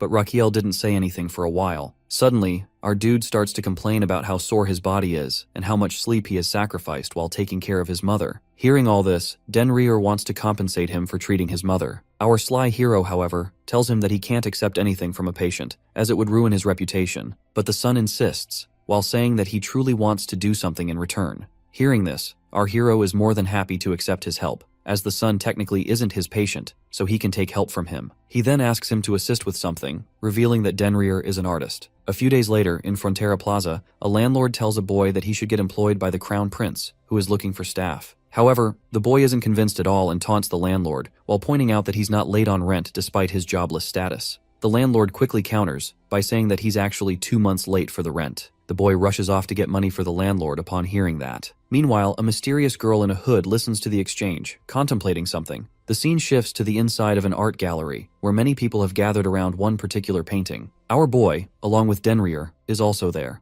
Raquiel congratulates him on becoming a professional artist. However, Denrier doesn't seem happy. When you see the paintings he has created, it's clear why this poor artist isn't thrilled to display his art. Several of the pictures depict the crown prince, with the first one of him showing a crazy pose alongside a captain, with the words, "I want you." Other paintings show some cool poses, including one of him with his companions. One of his very detailed paintings depicts him like a crying girl, which Damien wants to cut off. Denrier is a little uncertain about whether his paintings will help him in his search for a nurse. The crown prince, however, reassures him, saying that his work will definitely make an impact. He shows Denrier his own painting, in which Raquiel is portrayed surrounded by many strong-looking nurses, with a captain in the corner, labeled with the words, "Show me Ganho." The painting also includes a description encouraging people to become nurses, with the promise of a generous salary offered by the crown prince. Seeing this, many people agree to sign up and want to become nurses. The scene shifts to a stall where Garden is registering people for the nurse selection test. People are eager to apply, having heard that the salary is so good they could pay 2 years' rent with just 1 month's salary. Meanwhile, the same mysterious girl is lining up in front of the stall, eyeing the requirements for applying. But when she reads that applicants must be residents of the Empire, her posture shows her determination. Meanwhile, our boy is thrilled to see so many people applying for the nursing position. When Damien asks him why he's so happy, he answers that he's excited because the more nurses he gets, the more patients he'll have to cure, which will, in turn, increase his life expectancy. On the other hand, Damien is purely impressed by our boy's kindness, especially considering he offers such a good salary as well. After 6 days, an event called Show Me Genho is held, where the crown prince will test the people to see if they are fit to become nurses. The mysterious girl also makes her appearance, who is quite happy to have arrived on time. The host announces that they have gathered everyone to reveal the first task for the nurse selection test. However, he then reveals that this task will actually be announced next week. After a week, the host announces the first task for the nurse selection test and urges them to rush forward to the interview area. For this purpose, they get divided into 5 groups out of the 50 people who will race toward the main building of the side palace. But the twist is that only 10 candidates from each group who reach the side palace first will get selected for the next task. The remaining will be disqualified, which shocks everyone, and they rush toward their destination in order to reach earlier. As soon as 10 candidates enter the destined area, the guard disqualifies the remaining ones. Then, they immediately start the next task, which tests their ability to find an ingredient that is stored improperly among numbers of ingredients presented to them. While doing this, one of the candidates falls down. Everyone looks at them and ponders for a while whether they should help him or not, but none of them move from their table to assist the candidate. Our boy watches everything with a serious expression. Garden then announces the end of the test and informs everyone that they will be notified about the result after some days. They all are left, while worrying about their test results, but no one came back to help the ill candidate. It seems like this is a stage set by our hero, who wants to test the candidate's spirit of helping others. As soon as the candidates leave, he hurries to the ill person, who is none other than Damien, who is concerned about whether he has acted well or not.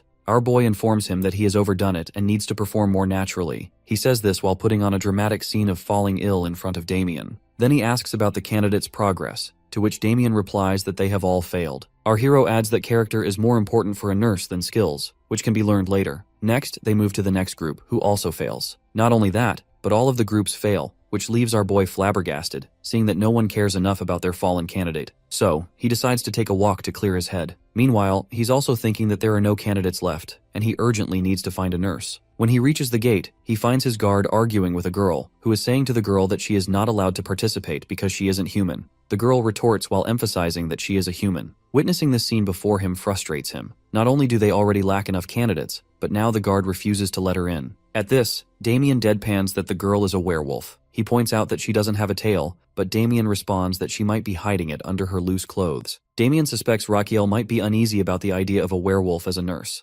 However, our greedy hero, who is eager to find a nurse, sees a werewolf as the perfect candidate for a nurse due to her abilities. Meanwhile, the girl tries to defend herself as a citizen of the nation, but the guard insists she's just a beast. Their argument is interrupted by the crown prince, who scolds his guards and tells them to stop. The girl, as a citizen of the capital, has every right to apply for the job. He then orders the guard to apologize to her, leaving her completely baffled. He also apologizes to the girl on behalf of his guard, and she introduces herself as Agnes. He tells her that she will be tested now, which startles her. Noticing her baffled expression, he explains that, as a werewolf, she has great stamina, but he wants to see it with his own eyes. Then, he places her in a race competition with his guard. For this purpose, they will race to the fountain and come back, with the winner being the one who returns first. Agnes is fired up to hear this. She turns to the guard, ready to face off. Both Agnes and the guard are prepared to beat each other in the race. Both of them rush towards the destination as Agnes takes the lead. Within a few minutes, she touches the pole of the fountain and rushes back. As she gets past the guard, she analyzes his slow speed and concludes that she will be the winner. The guard, who is already nervous, sprains his ankle and falls down. She notices his fall and wonders whether he has dislocated his shoulder, but she tries to keep going as she wants to be the winner. However, she can't and turns back to the guard, relocating his shoulder, which prompts a shriek from him. While she is doing this, our boy congratulates her because she is hired. Then, he gives her the necklace made by George. Afterwards, they sit inside, and the crown prince shows her the hiring contract. When she remarks that it looks complicated, he tries to coax her into reading it at her own pace. He is very interested in hiring her not only because of her physique but also because of personality, as she is perfect for the job. Besides, he has seen her fixing the guard's shoulder like she wants to make it as painful as possible, which will make the patient unhappy in the future. However, he still wants more people with the same qualities. After reading the contract, she informs him with a serious expression that she wants to add a clause from her side. She begins to say that she is the leader of her tribe, which makes our greedy hero salivate at the prospect of having 50 more people like her at his disposal. When she demands that they take a nursing test as well, he happily agrees. Then she approaches her other problem, one that she and her kind have been facing for years. He asks whether it's an issue of rationing. She answers negatively. She explains that they are having trouble because of their tails, which move on their own. Our dude is curious about whether this is a bad thing. She sadly explains that their tails depict their emotions, which can lead people to understand their feelings and use that to manipulate them. He is convinced that this is the reason she is wearing such baggy clothes. He suggests that she tie her tail to her legs. She responds that it refuses to cooperate in that way, almost as if it has its own mind. She explains that the tail behaves like an organ that follows its own rules. He then asks whether they can't be cut them off. She answers that it would make walking difficult, and, besides, it would regrow within a month. At first, he tries to let go of the matter, but soon he realizes with dread that she wants him to resolve this issue if he wants to hire her and her tribesmen. After that realization, he feels like pulling his hair out in frustration, as he has no idea how to solve this problem. He offers Agnes to be their society's guardian. When she asks for an explanation, he explains that he can provide them with security by using his position. But she rejects this idea, as it might worsen their condition if something happens to him or if he backs out from his promise. In this way, it's just a temporary solution. He asks if she wants something to solve the basic problem with their tails. She affirms, while asking whether he is going to help them. He answers frankly that he doesn't have much choice, but he doesn't have any idea yet, so he will start searching for one. Upon hearing this, she assumes that he must be an honest person since he doesn't make any false guarantees. Then she tries to excuse herself, but he offers her to stay at his palace. As soon as she leaves, he again yells in frustration, not wanting to lose talent like that of werewolves. Later, he is found in the library, looking exhausted but still hasn't found anything. He's interrupted by a loud yell from Garden, which scares the life out of him. He complains to Garden, who always startles him like this. When asked, Garden tells him not to stress further because he could get sick from it. He retorts that he's getting sick because Garden always startles him, nearly giving him a heart attack. At that, he first refuses our guy's claim, but then changes his tactic, as he is telling him that he'll soon get wrinkles if he keeps frowning. Our boy smiles softly at his doctor's antics because he knows he's doing this to help him feel better. He nonchalantly remarks that if he gets wrinkles, he'll just get Botox treatment. To Garden's confusion, he starts to explain what Botox is, but then stops with the realization that Botox could be his solution. Botulinum toxin is a highly potent poison used to paralyze. To test this, he decides to use a local poison to paralyze the tails of the werewolf, and for this purpose, he's going to use Kuzman poison. He then orders Garden to bring Kuzman poison to Agnes's room as he's heading there. Once they're inside her room, he informs her that he has somehow found a solution to her problem. However, before proceeding, he needs to analyze her body in both human and werewolf forms. First, he needs to find the exact spot where he should apply the poison to paralyze the tail. For this purpose, he analyzes Agnes's acupressure points and mana flow, which are slightly different from those of humans. The location of her governor vessels differs, and the acupressure points on her hips are farther apart, which is likely due to her tail. Between both of those acupressure points, he finds a blood vessel that connects to her tail. He then asks her to transform into wolf form because he wants to examine the tail's acupoint in her beast form as well. With that, she transforms into a werewolf.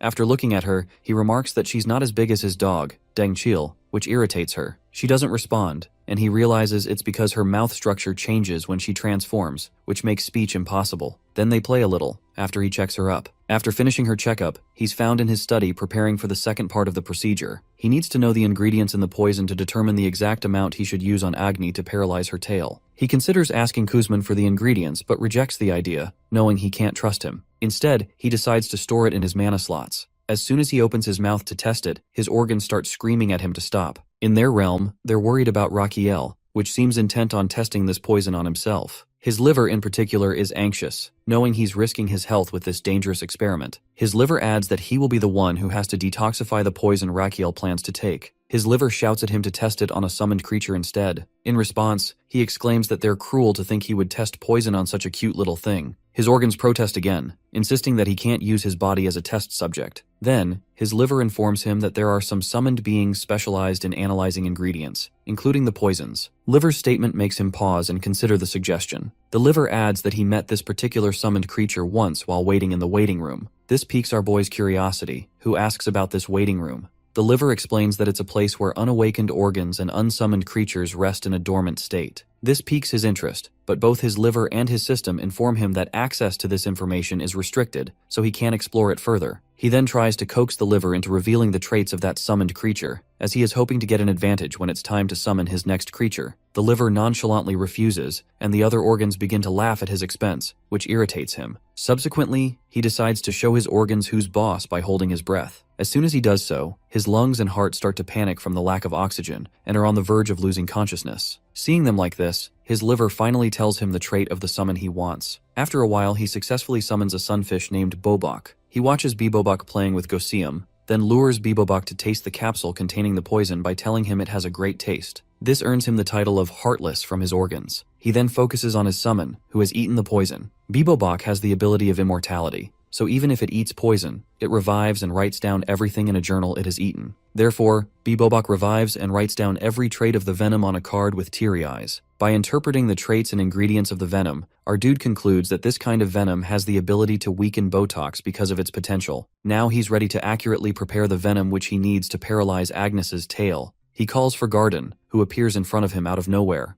Garden is shocked to see another summon besides his master. Our guy makes a terrible lie, while saying the summon came here looking for him because he's quite famous. At that, Garden comments that Rakiel reminds him of a great person named Lloyd Frontera. This man was the builder who transformed this kingdom into an empire. Our guy agrees, as he has read about him that this legendary builder had 5 summoned creatures. Cautiously, our boy asks whether Lloyd was truly a great person. Garden explains that Lloyd laid the foundation of the empire, but was known as someone who was popular on Fridays. Our boy doesn't understand the meaning behind Garden's words and orders him to bring Agnes there. While Garden escorts Agnes to the Crown Prince's room, she doubts whether Rakiel has really found a solution to her problem. Seeing Garden, she comments that he looks nervous. He retorts that the same could be said about her. She accuses him, while saying that it's because he saw her tail. Realizing his mistake, he apologizes, which lightens her mood, and they formally introduce themselves to each other. After this, they move forward. When they're near the room, he nervously tells her that she might be shocked after learning about the treatment procedure the Crown Prince has prepared for her. This makes her ponder over the expected treatment she'll receive. She enters and our guy offers her a seat. As she settles herself, she expresses her doubts about whether he could truly find a solution within a day. He answers affirmatively while asking her to trust him. She's still nervous and asks him to explain his method of treatment. He casually tells her that he's going to poke her tail with a needle multiple times, then inject poison into it. Hearing his method, everyone cheers for him. On the other hand, she first looks at Gardine, who asks her to trust Rakiel, then looks around at everyone else, who expresses the same trust in him. She shouts in her mind that they're all crazy, including the prince. On the other hand, Agnes doesn't find him trustworthy, but decides to give it a shot for the betterment of her kinsman, who won't have to suffer anymore if the treatment is successful. For this purpose, she decides to take a ride. When she agrees to have a treatment, the maids cover her body and take out her tail from the hole they made in a sheet. When he goes to check her up, he is once again amazed by the Azrahan core technique, which helps him see acupoints that are not possible to detect with any modern machine. He always yearns to know the acupoint's existence when he practices traditional medicine treatment in his world. He then starts the treatment by infecting the needle into the Zhuanshu acupoint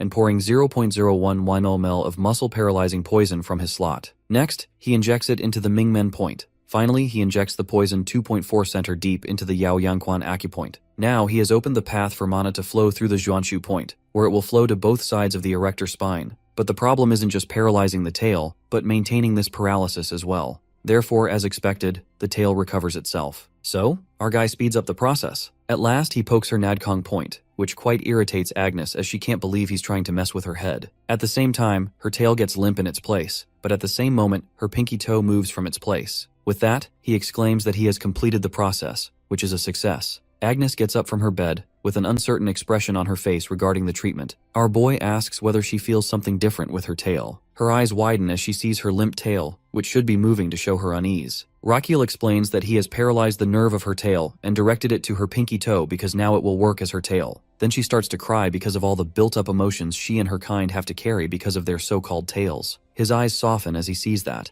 and he asks her if she's finished thanking him and whether they should sign the hiring contracts. He also adds that she should bring her tribe here as they had already discussed. Then he coaxed her into signing the contract. By looking at his face, she concludes that he is not some ordinary person. After a few days, our hero was laughing like a maniac. Garden commented on his overwhelming happiness. He exclaimed that he had finally gotten 50 werewolf nurses. The said nurses are receiving professional nursing training, where they are taught basic nursing techniques and emergency treatment. They are also taught about herbs and medicine, how to store them, and how to make tonics. In this way, they are trained to be ready to run the hospital. At this moment, one of the nurses had shown him the shift schedule. He have smirked with satisfaction at their progress. Now, finally, his clinic is operating 24 hours. Not only this, but the tribe was used to getting their toes to move, instead of their tails. At that moment, his system congratulates him for the success of the toe operation, but he doesn't get any life bonus as it wasn't a matter of life and death. However, he gets a standing ovation from his organs. Then he is informed that his new organ has just been activated. Therefore, his stomach, in the form of a very chubby baby, has been awakened. As soon as it enters into the organ realm, it demands different junk food from modern world. He first demands variety of junk food, then Japanese ones that only exist in this modern world. Our boy expresses that he also wants to eat these things, but they don't exist in this world.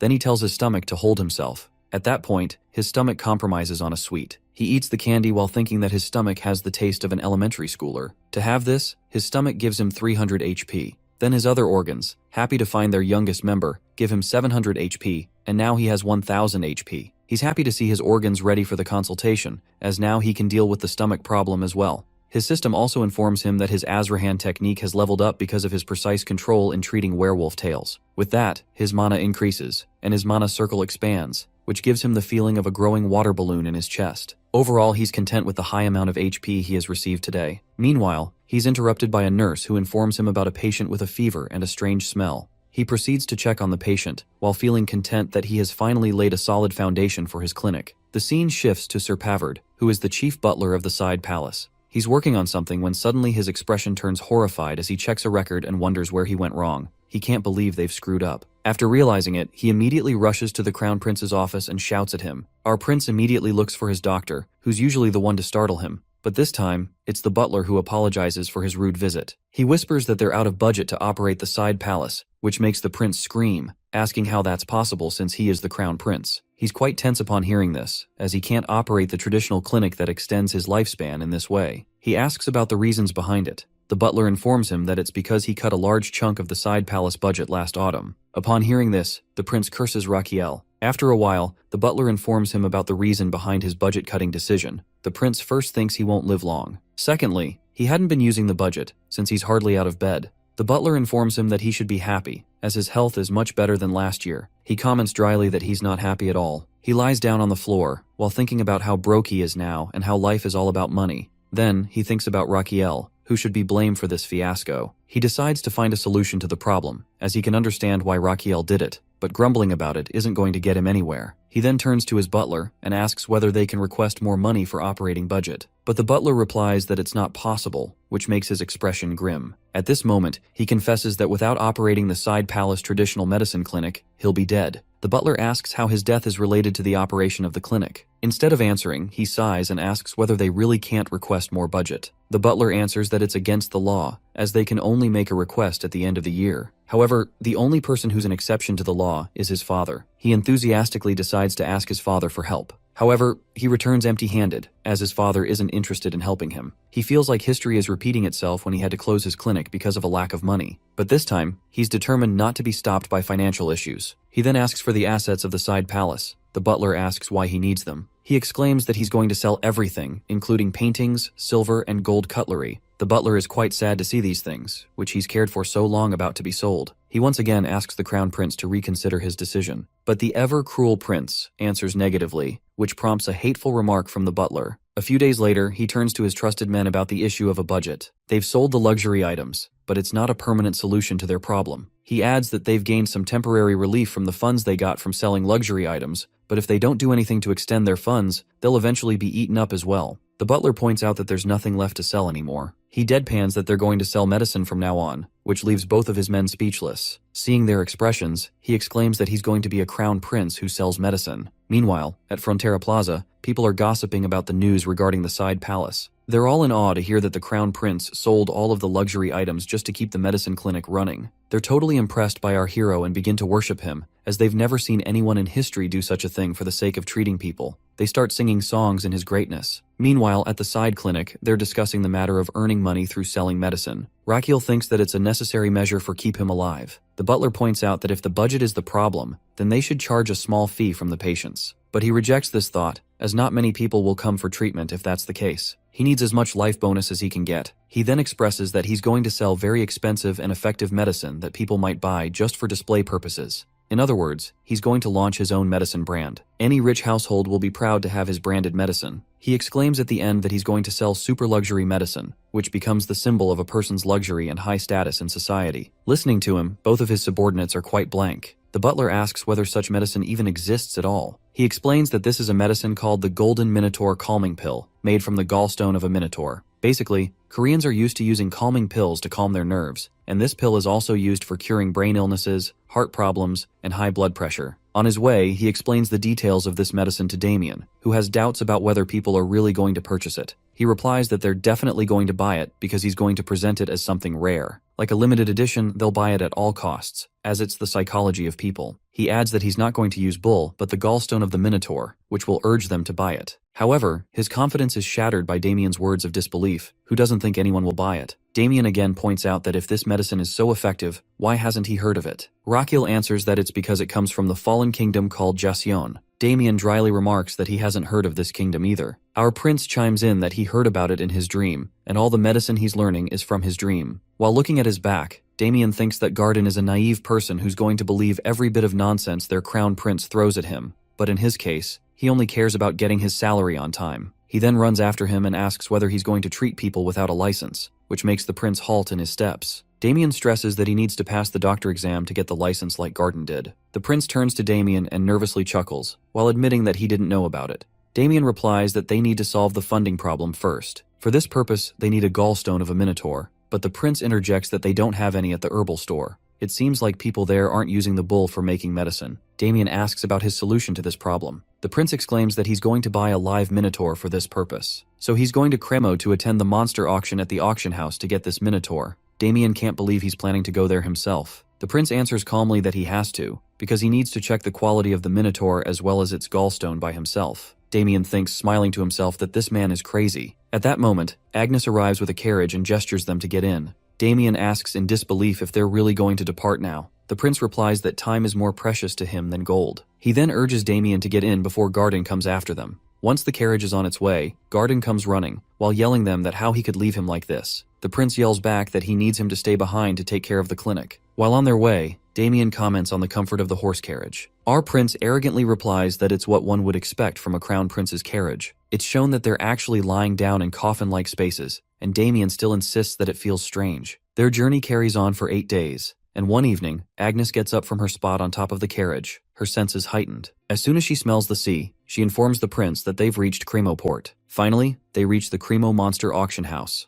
A boy in front of the auction house tells the driver to park his carriage somewhere else, but the driver gets down from the carriage and warns him that he doesn't know whose carriage it is. he asks if it belongs to the crown prince. At that same moment, the said crown prince greets him from the carriage window, which leaves him petrified. The next moment, the boy rushes inside the auction building and approaches the mayor. He points toward Rakiel and informs him about his arrival, which panics the mayor as well. The next moment, he starts flattering our boy to gain political favor. When our boy mentions that he's here to purchase something, the mayor immediately offers him additional bodyguards, which our boy refuses because he has his own. He tries to excuse himself, but the mayor keeps trying to prolong their conversation. He goes ahead, after giving the mayor a false promise that he'll visit his home afterward. The mayor instructs others to clean everything, while our guy thinks it feels like a military commander is going to visit there. During the auction, Rakiel and Damien settle themselves while noticing the quiet atmosphere. Damien explains that it's likely because monsters can wake up if the auction gets too noisy. As people make bids, he waits for the Minotaur to appear. When it seems like the auction might be ending, he wonders if he might not find a Minotaur there after all. At that moment, a carriage rolls in, carrying a caged, hefty Minotaur. Our dude is awestruck by the Minotaur's weight and strength. The host announces that it's the main item of the auction, which is captured by the 7 best hunting teams. On the other hand, our guy's excitement at the prospect of getting his hands on this beast deflates when the host announces the starting bid at 50,000 magan. He asks his aide if he heard correctly, since other monsters sold for 50,000 magan, yet this one starts at 50,000 magan. When Damien asks if he has enough money, he considers that he brought 100,000 magan, but seeing the crowd's eagerness to buy the Minotaur, he doubts he'll be able to win it.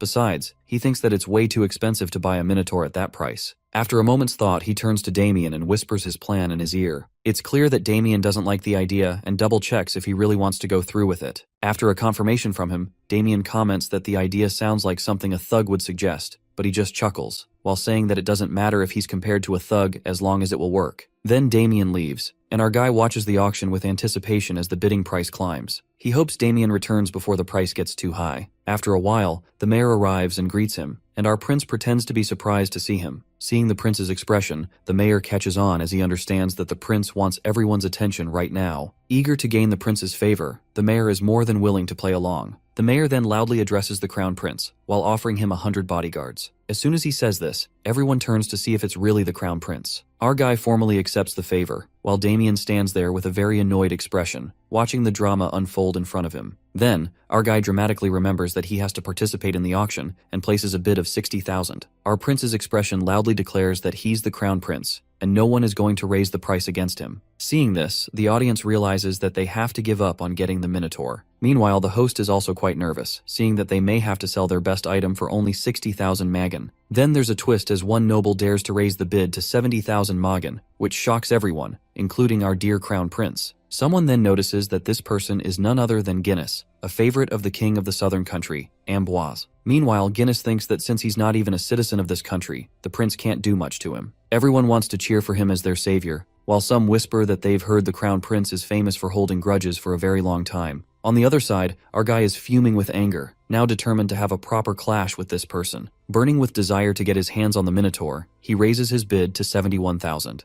Guinness raises it by another 1,000, bringing the bid up to 80,000. The bidding continues like this. Finally, the host announces that their main item has been sold for 250,000 magan, and the winner is Guinness, who is quite obnoxious about having the upper hand over the crown prince. Meanwhile, our hero looks like someone just drained all color from his face. At this moment, Damien tries to console him, while saying that he's glad Rakiel didn't spend all his money on a single Minotaur. Hearing this, our guy's expression shifts to confidence about his finances, but in reality, Damien is secretly worried about getting his salary on time. He's completely flabbergasted when Damien remarks that he's only sticking around as long as he can count on a stable paycheck. He reminds Damien that he was the one who rescued him from the underground life. Damien replies that he's grateful for that, but having a stable salary is a completely different matter. Our guy then looks at his bodyguard thoughtfully, recalling the last chapter he read in Demon Sword. After reading it, he concluded that Damien is the strongest person in this world, and it's reassuring to have him by his side. But there seems to be another reason related to victory in the final battle, which somehow connects to Damien, because our boy believes that giving him a stable life leads to the stability and safety of the world. He then tells his bodyguard earnestly that he'll make sure Damien gets his salary on time. Next, he turns to the mayor as they head to his home, but the mayor protests while asking his reason to be in such a rush. He replies that it's out of embarrassment for losing even after using cheap tricks. The scene shifts to a grand house, where in one room, the Minotaur is bound after being sold today. Guinness steps forward to check its condition, bragging about his victory over the crown prince. Then, someone else enters the picture, the most expert taxidermist in Cremo, who is brought in for this job. The taxidermist asks Guinness about his preferred taxidermy style. Guinness replies that he wants it presented as grand as possible because he's planning to gift it to the king for his birthday. He then requests a mage to assist with the taxidermy, and at that moment, the mage enters, while stating that they should begin immediately without wasting time. The mage starts his vacuum magic to kill the Minotaur in a clean manner. As he's being killed, the Minotaur thinks of his family and laments how cruel humans are for mistreating him this way, while thinking he's broken their magic, and then it snaps the chain he was bound to. Meanwhile, in the mayor's house, our guy crashes onto his bed, looking exhausted. His whole body protests from the grueling schedule. Determined to buy the Minotaur tomorrow, he insists he'll manage with 1 lakh magan, though his bodyguard doesn't seem convinced. Their conversation is interrupted by one of his men, who warns him of upcoming trouble for which they need to evacuate immediately. Rakiel demands an explanation. At that same moment, the wall is smashed open. Damien is in front of him instantly, ready to protect the prince, but the monster throws him aside. As the dust clears, our guy is petrified to see that the monster is none other than the Minotaur. A few moments ago, with the force of the Minotaur's break from Mage's magic, everyone is knocked down around it except for the evil Guinness. He shouts at the Minotaur, while claiming that it can't harm him because he's its master. But the monster doesn't understand the meaning of master, and starts to chase him instead. While looking for an escape route, Guinness spots the mayor's house and decides to take refuge inside. He hides behind a wall and shouts in an attempt to distract the Minotaur. In a way, he's somewhat successful at it. Now the Minotaur is right in front of the guy, ready to smash him. Our dude is ready to escape,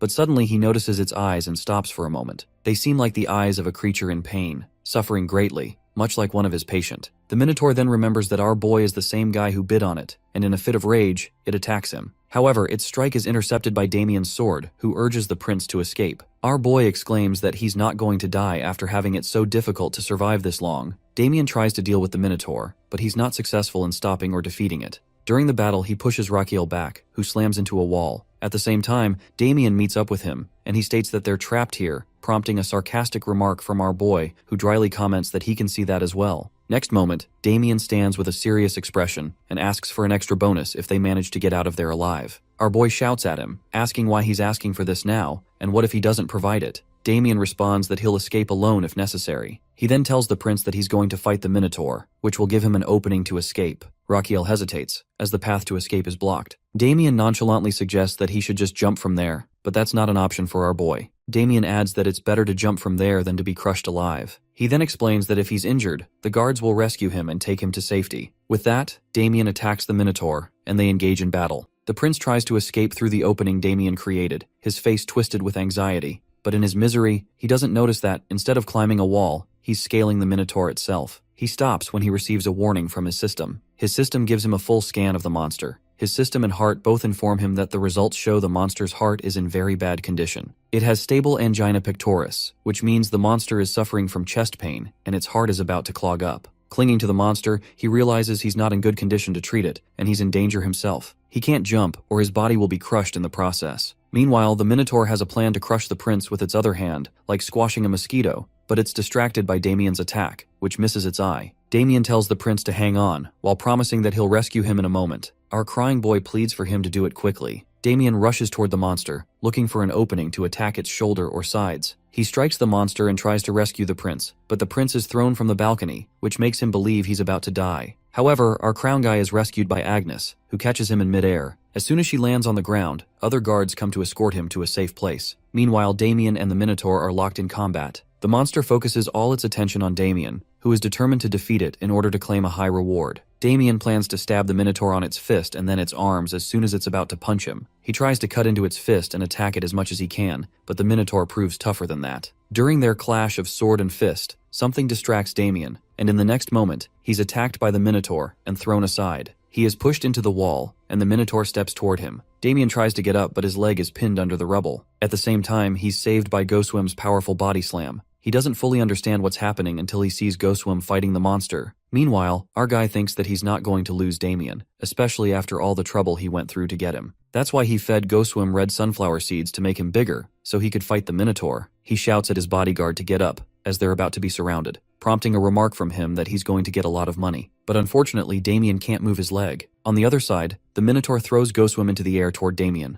Seeing this, Rakiel shouts for Damien to hold on to Goswim in order to escape. Damien does so, and Goswim jumps from the second floor. Now, they're in front of the Crown Prince, but not just his friend but his enemy, the Minotaur, also leaps from the second floor and howls at them, with everyone else following close behind. Rakiel asks about the well-being of Damien and Goswim. Damien answers that he's alright. He thinks about the Minotaur and wants the medicine from it, but he rejects the thought, as it could cost him his life. He then suggests to his companions that they head to a safer place. At this moment, the mayor interjects, stating that he's going to bring him and his companions to the safest place in the city. After a while, they arrive at the port. The mayor informs him that if they ride the ship, the Minotaur won't be able to chase them on the sea, and they can easily escape this way. Rakiel likes the idea and decides to escape this way. When they board the ship and offer the mayor to join them, our dude is shocked to hear that the mayor refuses to escape. With a serious expression, the mayor states that he won't run away because this city and the safety of its people are his responsibility. So, he will stay and guide the guards to counter their current problem. Hearing his words, Rakiel changes his opinion about the mayor, as he is no longer seeing him as a shallow man who just wanted to go on with his life. He now seems serious, and this makes Rakiel contemplate whether it's right for him to run away as well. Seeing his expression, Damien understands his inner turmoil and stresses that they need to depart. He reminds Rakiel that everyone has their own role to play, so he doesn't need to feel guilty. At that moment, Rakiel realizes that his bodyguard is right. The mayor's role is to protect the city, while his own role is to protect the imperial family. For this purpose, he has to survive. So, he orders the anchor to be raised. However, just as their luck runs out, the Minotaur arrives, chasing after them. It leaps onto the ship, while howling with anger. It tears apart the ship and swings the wood over their heads. Rakiel orders everyone to get down to avoid being hit by it. Meanwhile, Rakiel is also thinking about his next course of action, as they have no way out of this situation now. On the other hand, his organs are shivering as they sense the danger around them. He tries to think of a plan to escape, but is on the verge of tears when he realizes he hasn't awakened his brain. Damien jumps beside him and tells him to get to the deck and stay hidden there. Rakiel asks what Damien will do in the meantime. While unsheathing his sword and turning toward the Minotaur, Damien claims he's about to make a lot of money from this fight, so the Minotaur better get to work to earn it. Damien rushes toward the monster and calls for Agnes's help. But their combined efforts, along with some guards, go in vain as they are all thrown aside by the Minotaur, which remains standing tall. Seeing everything unfold, Rakiel panics for a moment. But then he pulls himself together and looks closely at the Minotaur, while analyzing its health condition to figure out how to defeat it. At this moment, his system informs him that he has strengthened his Azrahan core to its limit due to being in an unprecedented and extremely dangerous situation. As a result, he has acquired a skill called Acupoint Scan, where his Azrahan core technique is combined with his pulse reading skill. This allows him to see the acupoints of every living thing in order to predict their movements. Now he applies this skill to the Minotaur standing in front of him, which makes him realize that he can clearly dodge its every move. However, the problem is his stamina, as he can't keep up with this for long. With a tense expression, Rakiel ponders a way out for himself and everyone else. Meanwhile, he notices Goswim and gets an idea, though he's a little uncertain about whether it will work. But he decides to go for it anyway, because he believes it's his role to protect everyone as the Crown Prince. So, when the Minotaur is about to attack a sailor, Rakiel rushes in from the front to block its strike. His system warns him that he has eaten the red sunflower seeds meant for his summoning. Our boy really becomes a giant with the red flower seed, and now has a one-on-one with this monster. However, his system informs him that he is not a summon, so he must have side effects from eating the red flower seed. He needs to consult the doctor immediately. He dryly reminds his system that he is a traditional medicine doctor. His system then informs him that his giant form will last only 3 minutes, and he will fall into a coma once it ends as a side effect. Now he understands the severity of the situation as he has to end this fight within 2.5 minutes, which he is sure he can't do, and he might meet his end. As expected, the Minotaur gives him a hard punch in his face. He complains about how much it hurts, but normally he would be killed by this attack, so there is still hope. In order to test his hope, he hits the Minotaur with his head and hurts himself as well. Now it seems impossible to end this fight in the limited time. He needs to think quickly. He looks at his summon, who is exhausted because of the fight. He wonders if his guards can handle it, but what if he faints? He has to do something quickly. He asks Gusium to provide some thorns. After getting them, he grabs the Minotaur's neck in his arm as he is going to use acupoints on him. He pierces the first needle into the Tianyu point near its neck. This point is used for ascending and descending mana, but unfortunately, our guy can't pierce the thorn deep enough to reach Minotaur's mana flow. He then orders Damien to attack the end of the thorn, and Damien does so immediately. His next target is to calm the monster down mentally. To do this, he reduces the stimulation of the sympathetic nerve and increases the stimulation of the parasympathetic nerves. He then targets another acupoint and asks Damien to dig the needle deeper. After a while, he targets several acupoints in order to prick its blood and energy flow. He jokingly thinks that the Minotaur is behaving like a kid who doesn't want to get a shot. So now, he will give it a sweet if it behaves during the last acupoint, which is the ermine point. This point is used for ear disorders. With this last point, suddenly the monster calms down as its pain disappears. Our boy says that it was kind of a coincidence as well. To realize that his pain has disappeared, the Minotaur turns to our guy and thanks him, thinking he's the reason the pain is gone. At this moment, our dude falls down, whining that he's incredibly tired. He checks his internal organs, which are also protesting because the sudden size change disrupted their blood and breathing flow. At this moment, his time as a giant ends, and he returns to his normal size. Everyone gathers around him in concern. Before slipping into a coma, he tells them that he will be in a coma for 5 days, and that they don't need to worry about the Minotaur anymore. Then, his coma period begins. After the fight, the Minotaur is subdued, and everyone becomes worried about saving the ship, as it could sink at any moment. They have to head to the deck immediately since the ship is filling with water. Suddenly, the ship begins to move, and everyone thinks it might be sinking. Meanwhile, the Minotaur, who wants to repay the kindness the Crown Prince showed him, picks him up and places him on his head in order to save him. This stuns everyone around them, as they think it's trying to kidnap the Crown Prince. 6 days have passed since the kidnapping of the Crown Prince, and now we see a dark room where Damien sits in a chair. While looking at the rat at his feet, he wonders whether he is dreaming, which is something he hasn't done in a long time. His thought process is interrupted by the inspection squad interrogator. It seems like he's being interrogated because of what happened with Raquiel and the Minotaur. The interrogator taunts him, while asking if he's sleeping in a situation like this. Damien makes an excuse while saying that it's because he hasn't slept for days. The inspector shouts at him, saying it's been 6 days since the Minotaur kidnapped Raquiel.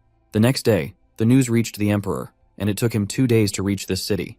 The interrogator accuses them of doing nothing in the meantime, as they haven't found any clues about where the Minotaur took the Crown Prince, or where the person who brought the Minotaur has gone.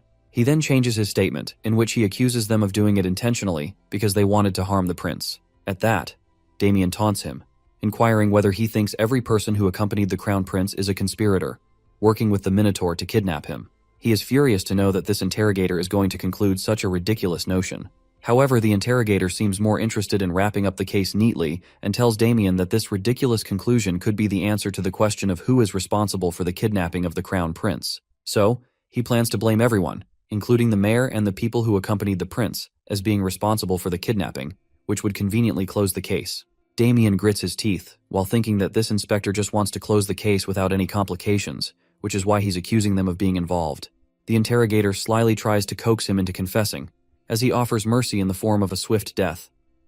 Damien angrily tells him to go to hell, but the interrogator, with an impish expression, replies that he has other ways to make him confess. Then, he is put into a cage, which is hanging, and he finds Agnes and the mayor in their respective cages as well. He notices that they have ignited a fire below them, and after smelling the oil, now he wonders whether they're going to burn them alive. The interrogator once again tries to coax them into confessing that they're the culprits, but Damien insists that if they want something from him, he can tell them the truth. He angrily tells the interrogator that he is the one obstructing the search for the Crown Prince under the pretense of the investigation. He angrily agrees that he is more than eager to find him. After hearing this, the inspector orders his subordinate to light the fire. Meanwhile, Damien thinks that he doesn't want to die this meaningless death. Before anyone can do anything, they see the Minotaur coming toward them, and to everyone's astonishment, it holds Damien's cage. Above the Minotaur, the Crown Prince is riding, who asks his subordinates the reason for them being caged. It seems like the Crown Prince wakes up after 6 days on the island, where he finds Eurus, who was once his enemy, but now looks at him with loving eyes. After taking some time, they resolve their differences and become friends. He then thinks that it's a coincidence that Eurus's pain was soothed by him, but he doesn't clarify it to it because he wants it to follow him willingly. Then he tells Eurus that he wants to help it in return, as well as its chest pain will start soon, so they should begin treating it.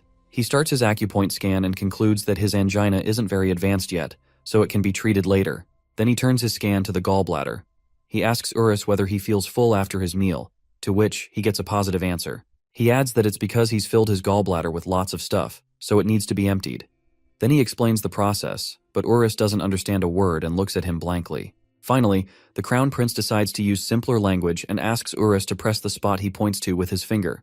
He gestures for Eurus to clench its fist and hit its solar plexus.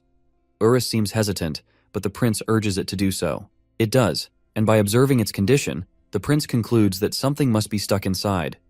Finally, it's revealed to be a big piece of cholecystitis. The Crown Prince is happy to have found this significant piece. He asks Eurus about the condition of his bloating, and Eurus answers with a cheerful tone. The prince happily responds, as he is glad that it's nothing serious, and that now he has owned the Minotaur as well. He then asks Eurus to go back with him, as they need to save his comrades, but Eurus is hesitant to return because he fears they might fight again.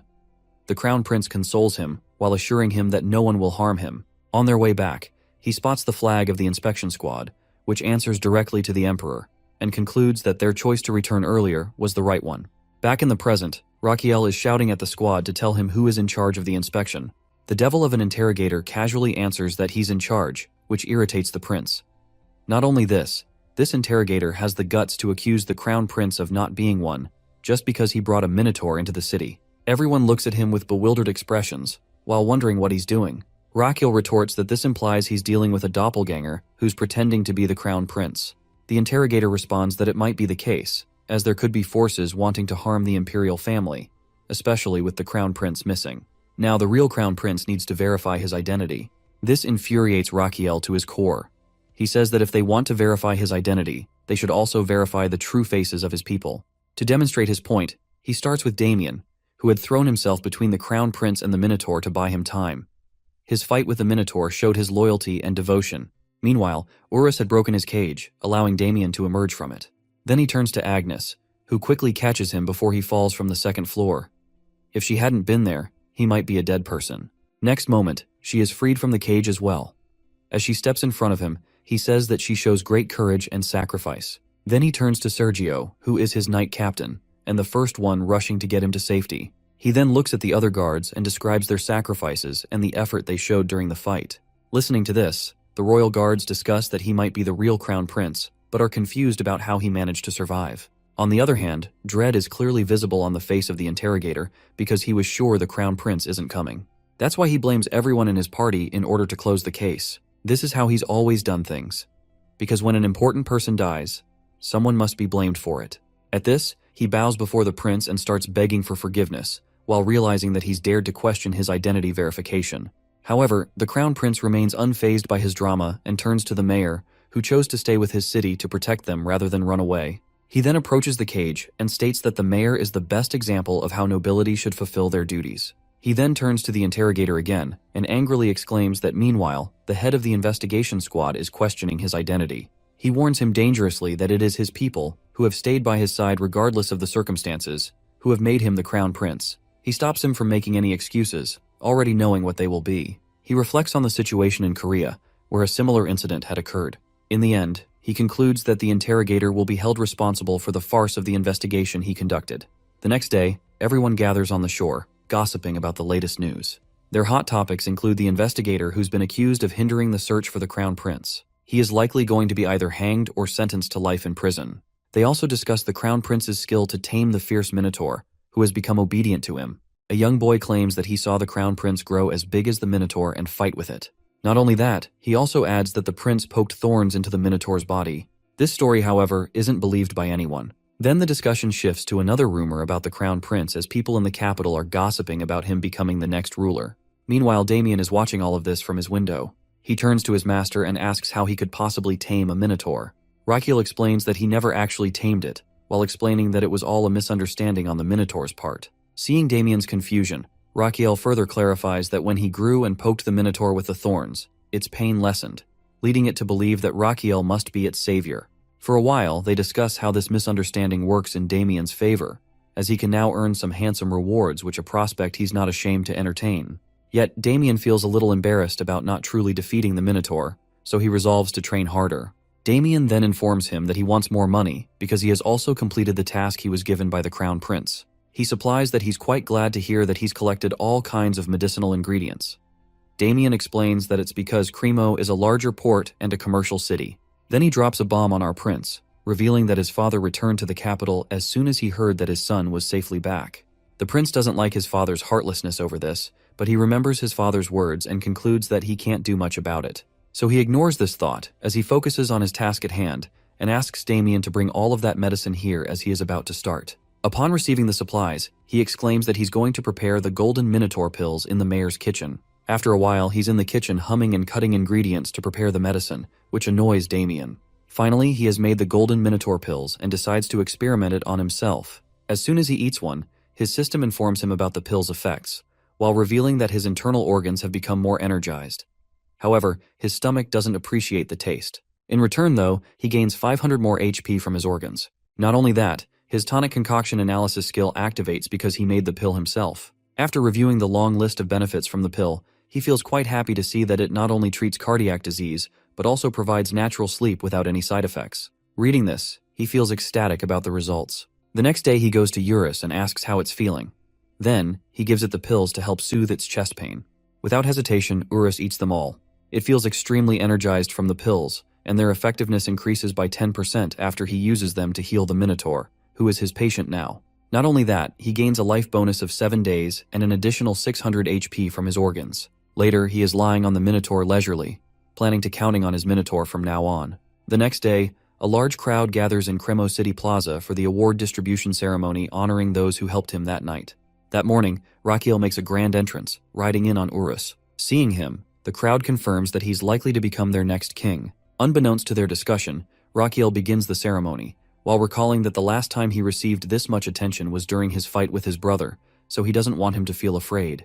He starts the ceremony by addressing his bodyguards and complimenting the bravery they displayed that night when they fought against a Minotaur. To acknowledge their efforts, he's going to give them his golden medicine. With a smirk, he praises the mayor in his mind, who solved his problem. The scene flashes back to 2 days ago when he's resting with Eurus and the mayor approaches him. Rakiel explains to him that he's going to hold an award ceremony to honor those who worked hard that night, not only to acknowledge their efforts, but also as a way to advertise his medicine. He then shows him the medicine he plans to give to his subordinates. The mayor immediately understands that Rakiel has ulterior motives and realizes what he wants to do. He suggests that if Rakiel gives the medicine as a reward, it will definitely make the nobles curious about it. He even planned to create a special premium edition in Crown Prince's name. He also understands that he needs to make this ceremony as grand as possible to attract future customers and increase the value of the medicine. With that, the mayor rushes off, while asking for 2 days to organize the ceremony to his liking. Now at the ceremony, Rakiel is pleased to see the results of the mayor's efforts. First, he acknowledges the bravery and efforts of his subordinates who fought that night, then subtly shifts the topic to describe the benefits of his medicine, which is made from the Minotaur's gallstone. He explains that it grants stamina as great as the Minotaur's while curing numerous other diseases. He even flashes his pet to prove his point. He adds that people who can't sleep will also find rest with this medicine, while slipping in more praise for his subordinates. Then, he shamelessly turns back to advertising the medicine, even announcing a limited offer which they can get it at an affordable price of only $9,999 Megan for 1 month. Seeing this, Agnes and Damien realize that he's acting like a con artist to lure in future customers. They glance at Sergio, who's also there to happily promote the Crown Prince. In the end, Rakiel shows the crowd several pamphlets to further advertise his medicine. Even after witnessing the shameless promotion of his medicine, many people still want to buy it. Some even consider borrowing money to purchase it, as it's quite expensive. Seeing the positive response from the crowd, he slyly decides to promote his tradition medicine clinic too. He fake coughs and addresses everyone, while immediately informing them about the existence of the Side Palace Traditional Medicine Clinic, which he runs. Many of his subordinates raise cards and pamphlets to advertise the clinic, and even Minotaur helps with the promotion. He adds that he has introduced new kinds of medicinal treatments at his clinic. He asks the audience if anyone has heard of it, and 2 people raise their hands. Seeing them, the prince conveys his relief that someone has heard of it, as he doesn't want to promote it by his words alone. Then, he decides to add a little flair to his advertising and starts talking about how beautiful and important the city of Cremo is, given its standing as the northern port and commercial hub.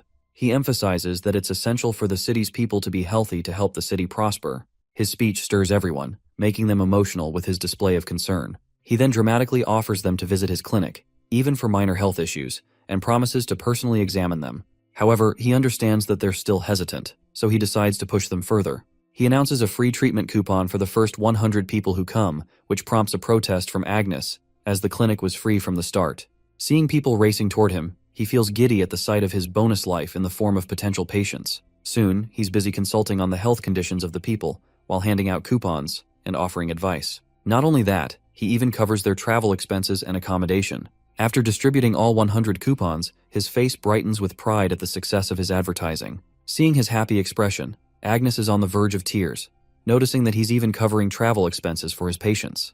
This means they'll need to sell everything to cover the cost. He doesn't realize it's been 9 hours, though his organs are begging him to let them rest now. Everything around him starts to blur, but he worries that he can't afford to lose his cool in front of everyone by fainting here. Instead of fainting, he falls down and begins to chuckle nervously as everyone rushes to him, while cursing his body's low stamina. His system informs him of what he's done, witnessed by the people of Cremo, along with his exhaustion. Seeing him like this, the people of Cremo feel touched by his dedication and he's granted a new title. A new power is added to his traditional medicine skill called Great Doctor Point. This is a kind of reputation value in which, whenever he makes an impact on society through his medical practice, or people are touched by his effort and skill, he will earn 101 GDP. He understands this new point system but doesn't know where to use them. Upon hearing this, his system informs him that he can use these points to buy a lie voucher. With the help of the voucher, he can tell a lie to anyone, and they will believe him. Damien rushes to him and helps him stand. Meanwhile, he receives more information about the lie voucher. For example, he has to choose the person he plans to lie to. Additionally, each voucher can only be used once. Mythical creatures and people closer to him might not be affected by the voucher. He then asks Damien to give him a piggyback ride, and Damien responds that he'll do it if he gets paid for it. After a while, he's in front of a very emotional mayor, who can't believe the crown prince is leaving already. The mayor adds that Rakiel needs to rest before starting his journey. Rakiel brushes off the concern, while saying that he'll sleep in the horse carriage, which prompts a protest from the mayor, insisting that it's not comfortable.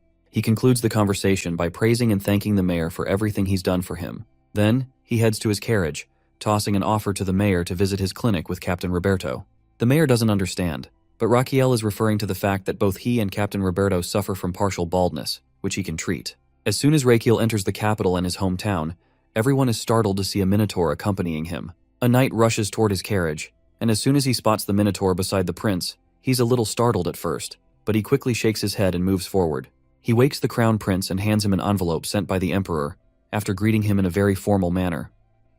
Rakiel takes the envelope from his hand, feeling a bad sense of foreboding about the content of the letter. He opens the envelope, his eyes shining with worried curiosity. This letter is a summon for him in the court of his father. He doesn't feel good after reading it. However, with a grin, he brushes off his worry by thinking that he's going to use the lie voucher in case things go south. Later, he's shown in front of his father, greeting him. He stays bowed while waiting impatiently for his father to say something. Finally, his father deems him worthy of wasting some words on him and expresses how irresponsible and incompetent his son is to endanger the people who are traveling with him. He doesn't like his father's words as he almost meets his end during that fiasco. His father then asks about the attack that happened at the mayor's residence, which he had confirmed. His father again reprimands him for not going to safety quickly, which led his bodyguards into a dangerous situation. He even has the nerve to tell our boy that he needed to take precautions before any kind of situation arises. All of his scolding and reprimands are making our dude quite irritated, especially since the situation was something he couldn't predict beforehand. After asking about his opinion, his father again reminds him of his incompetence, which endangered his companions. On the other side, our boy is quite upset about his father's inconsideration regarding his well-being. His father supplies with anger that how embarrassing it is for him to not protect 10 people who are with him when he is going to take the throne of that country and protect and care for millions of people in the empire in the future. Now Rakiel understands that what his father is making him understand is not wrong at all. Then his father instructs him to reflect on what he has told him, and he agrees to do so. At last, his father grants him to say something as well. Rakiel himself wants to have a two-way conversation with his father and asks him to quit smoking. He adds that he needs to be healthy because he has the burden of leading the country. After saying this, he smirks, thinking he has given his father a taste of his own medicine. Rakiel then adds that the prosperity of the imperial family depends on his health. At this moment, he thinks about the novel in which the emperor dies due to a heart attack caused by stress and smoking after the death of Rakiel. Later, it leads to the downfall of the empire. Most importantly, he doesn't want the emperor to have the same end as his own father. His father informs him that the day he first asked him to quit smoking, he did it. So, does he want to say anything else? Hearing this with a stunned expression, Rakiel says that he doesn't have anything else to say and asks for his leave. Just as he is about to leave, his father tells Rakiel not to eat the meat of summoned beasts, as it could harm his body. Later, when his son has left, the emperor thinks about his son with a soft expression, considering his concern for him. Then he asks someone about the pill Rakiel has developed. The person informs the emperor that they have used that information unit to spread the news about the Minotaur golden pills everywhere. He then asks about the result. The person informs him that the nobles living on the border are very curious about the pills and might come to know more about it. The emperor is quite happy with this result. On the other side, our boy and Damien are heading back to the side palace, and Rakiel is counting his every step. Damien asks him about his purpose in doing so, and Rakiel tells him that he's just coming. Then, the next moment, a very crying and emotional Garden is seen rushing toward them. Our guy tries to stop him while jokingly asking his doctor whether he was this excited to see him. He complains in return that he left him for patience. Rakiel decides to prepare a tonic for him as a reward and thanks him for his hard work in taking care of the patients in his absence. Then they discuss the incident at Cremo, and Garden is quite shocked to see the Minotaur behind him. Rakiel compliments his acting skills, because he might already know about him bringing a minotaur with him. On the other hand, Damien is thinking awkwardly that no one is normal there. On the way to the entrance, he asks Garden if there's anything he doesn't know. Garden tells him about some strange inquiries where people are asking something about a medicine that doesn't exist yet. Garden has shown him the piles of those requests in which people want to buy the Minotaur pills, and the nobles are the most excited buyers. He then looks out the window to the people who are traveling there, eager to buy the medicine. His eyes shine to see them, and he asks Garden to make them line up according to their list. He is selling his special edition medicine. After 10 days, they have sold out all of the pills. When he's happy about it, Garden ruins his happiness by telling him that he's been summoned by the Emperor. He anxiously thinks about what his father wants from him now. When the guards let him into another room of main palace, he is shocked to see that it's not an audience chamber, but might be the Emperor's room. When he enters the room and sees the Emperor, something falls in the pit of his stomach as he realizes that the Emperor is in the same condition his father was. Rakiel's past self is seen in the internet cafe, where he is found playing a game which he is losing constantly. This is making him quite irritated. His friend tells him that his phone is ringing constantly, but he says that he doesn't care about it. When the game is over, he finally decides to pick up the call. As soon as he does so, his expression changes to dread. He rushes, his tone frantic, and can't hold himself together when he sees his father on his deathbed. In the present time, he tries to move past his trauma and see his father in this state. But there's no time to indulge in such things as he needs to treat the Emperor. He diagnoses that the Emperor might have had a stroke because his muscles and nerve signals, which control the muscles of the body, are all over the place. Then he turns to the Emperor's doctor about his father's health condition. To his shock, the doctor informs him that the Emperor has been fainting since the previous night. He asks about the cause of the problem. The doctor informs him that it was because the Emperor was drunk the previous night after having dinner, so he suggested he take a rest. When he checked on him the next morning, the Emperor was already in this state. This information makes Rakiel angry because the doctor lost the golden hour for treatment, during which he could have controlled the Emperor's condition, which seems like the symptoms of a stroke. One thing he doesn't understand is why it happened in the first place, because the Emperor claimed to him that he had quit smoking and was taking care of his health. He then thinks about the story development after the Emperor's death, in which the second prince becomes the king. But now, it will be him who will become the Emperor, who only has 200 days left to live. However, as Emperor, he would have plenty of work to do, which doesn't allow him to treat patients, leading to his early death. He immediately tries to search for the cause of the stroke while hoping that it won't be because of cerebral hemorrhage. Basically, there are two types of strokes. One is caused by cerebral hemorrhage, which happens when a vein in the brain bursts. The other cause can be thrombosis and atherosclerosis, in which the aforementioned vein is blocked, which stops the oxygen from going to the brain. Cerebral hemorrhage has a higher chance of death. While diagnosing, he tensely hopes that it will not be a hemorrhage. Finally, a while ago, he confirms that it is ischemic, which is the lesser evil of the two. This condition paralyzes his father or makes him immobile, so now he needs to check which vein has been blocked. While checking his veins, he is petrified to see that one of the blood clots doesn't seem natural because he can't see the lines of Zahn. It increases his tension, as it's not natural to find such a clot there. He looks at his doctor suspiciously and decides to investigate this matter later, as he needs to further treat his father. For this purpose, he needs to move him to his clinic. At this moment, his thoughts are interrupted by the Archbishop. Rakiel introduces himself and asks whether his purpose is to be here to heal the Emperor. The Archbishop confirms it by adding that he is here to pray for him, but the Emperor's condition is quite critical for him to pray much needed. He then starts his divine power as the prince had allowed him. To see the effectivity of the divine power, he uses the acupoint scan skill and is shocked to see that the Emperor's cells are regenerating during this divine healing. He is glad to see that the cells are regenerating, as it is generally impossible to do so due to the damage of the brain cells. After finding the hope that he might save him, he starts to pray alongside the Archbishop. A while later, the Archbishop claims that he is done. He then checks his condition and states that even though the blood cells have regenerated, they will die down eventually because the blood clot has not been removed. Now his top priority is to remove that clot. He contemplates which treatment he should adopt to do so. The most dangerous would be reperfusion injury, which is a condition in which blood flow is resumed in a part of the body that previously had ischemia. In this condition, the part that has ischemia takes the most damage because it worsens cell recovery. After concluding something, he orders Roberto to bring the palace mage. He then asks whether the prince has lightning magic in his mind, which he declines. Before the captain even takes a sigh of relief, the prince exclaims that he is going to freeze the Emperor. After a while, the palace mage stands in front of the tense prince and Emperor's doctor. Upon knowing what their crazy prince wants him to do, he is quite shocked. The mage is hesitant and tense, knowing this could endanger him.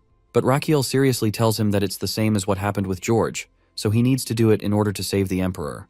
Otherwise, his condition will worsen. To listen to him, he considers doing this but starts to suspect Rachiel, thinking he might be doing this in order to become emperor. But he brushes off this negative thought, as Rachiel doesn't seem like someone who would be after power. All he has been doing all this time is treating patients instead of indulging himself in politics. Upon contemplating the matter, he decides to trust him and follow his instructions. When he supplies this to Rachiel, he thanks him while summoning Goosebumps. After getting some thorns from him and a Minotaur golden pill in his other hand, all he needs is Sacred Blessings magic. For this purpose, he turns to the Archbishop and asks him to use Sacred Blessings magic again for the next 4 hours. But the Archbishop apologizes, while saying he can't do it because this kind of magic is only used once a month. Our boy regrets now, as he could have stopped the Archbishop from using it if he had known beforehand. So he asks him to teach him this magic. He is excited at the prospect of having this magic alongside his traditional medicine skills at his disposal, which will consequently help him gain more life bonus.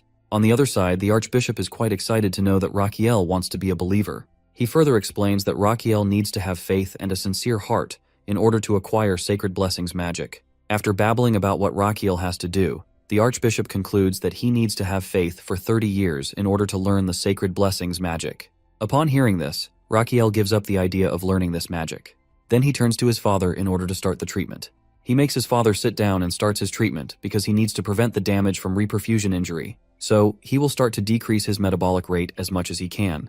That will help reduce the amount of sudden changes in the cells and minimize the structural cell damage caused by the injury. Therefore, they need to lower the Emperor's body temperature for this purpose. This is called hypothermia therapy, in which he will freeze his father's body in a way that will drop his body temperature, resulting in a decrease in the metabolic rate in his body. After checking that his heart rate and breathing have slowed down as well, he orders the mage to maintain the current temperature. He then turns to the medicine, which is a liquid form of golden minotaur pills and the thorns left by Goseum. Now he will start removing the blood clot, but there is no room for making mistakes. He starts the treatment and checks that the clot is dissolving, but he needs to move to the next acupoint as soon as possible before the other side takes damage. Then he aims for the Chengoi point, which is an acupoint at the start of the pulse. It changes the energy and blood flow from the Chengoi point and spreads throughout the stomach meridian. Everyone is stupefied to see how he is treating his dad. Unfazed by everyone's tension, he concentrates on the treatment. Now, he checks patiently with his acupoint scan until his father's pulse is ready. He can see mana spreading throughout his father's body, but he needs the blood flow directed toward the anterior inferior cerebellar artery. If too much blood flows at once on top of the reperfusion injury, the damaged walls of the brain cells will definitely burst. To avoid such damage, he needs to proceed with extra caution. He does it one more time and detects small ripples of mana reaction. With that, he senses the blood flow slowing down to only 20%, which arouses hope in him. He has done his best, but now everything depends on the life force and fate of the Emperor. He just hopes it won't end like it did in his past life, when he lost his father. He yearns to hold his father's warm hand one last time after his death. He doesn't want such regret once again. His thoughts are interrupted by the feeble voice of his father, thanking him for his effort. He sadly realizes he's not his father's real son, but still, he wants to do his best. So, when the Emperor closes his eyes again, he wants him to rest without straining too much. He knows that he's at his own limit as well, so he steps outside to get some fresh air. On his way, a regret for not answering his father's call earlier also stirs in his heart. With a heavy heart, he feels content that, at least this time, he didn't repeat his past mistake. As it rains outside, he is crying for his father. After a good cry, he pulls himself together, knowing he's only passed one hurdle and needs to be prepared if there's another relapse. He decides to establish a rehabilitation plan if the Emperor faces more stress. Besides, he hopes his father will live at least 1 month longer, so he can use a sacred blessing magic to fully heal him. In this moment, his system informs him that, because of his unique treatment and dedication, he is now able to treat his father with the hope of further recovery. Not only this, but our guy also creates a record by introducing the concept of reperfusion injury to the Laurasia continent. After his discovery, this concept will be written for future generations of medical students. In this way, future medical students will resent him because they'll need to study for exams on this topic. Besides, he also obtains 121 GDP points. He feels glad to receive these unexpected rewards. His moment of contentment is interrupted by the royal doctor, who apologizes for his inability to treat the Emperor. Rachiel angrily orders the doctor's suspension because he fails to recognize the Emperor's condition and loses the golden hour due to his ignorance. So from now on, Rachiel will take care of his father himself. He then instructs his subordinates to stay close to his father since the doctor has proven incompetent. He orders them not to spread the news about the Emperor's health condition and tells them to stand by as the Emperor needs more rest. While looking at them, he thinks there are other reasons he can't trust them. The next morning, he wakes up to his subordinate approaching him and informing him that people outside the emperor's room have somehow heard that the emperor has caught a cold and is now resting. He thanks his subordinate, adding that he needs to complete his report. The subordinate then tells him that an envoy from the Amboise kingdom wants to meet the emperor. He is flabbergasted to hear this news. Upon learning the news, he remembers what he reads in the novel.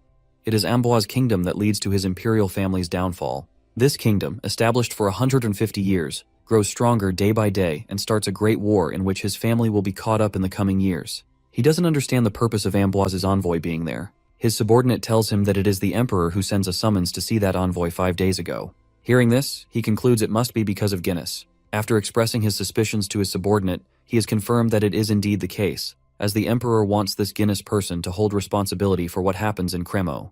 His subordinate suggests that he tell a little bit about the emperor's health and send him back, which infuriates him. He sits down and contemplates the situation, realizing it won't look good if the envoy is sent back just because of a mere flu. People will talk and assume the emperor's health is much worse. He needs to meet the envoy, as the situation could easily be exploited by the enemy country, which could wage war in the upcoming years. He deadpans that he is going to hold the meeting his way. The scene shifts to the guest room, where the envoy is having tea. This person is furious at Guinness, who caused such havoc at Cremo and endangered the life of the crown prince, a situation that could easily lead to war. Fortunately, he's no ordinary person, but a diplomacy expert.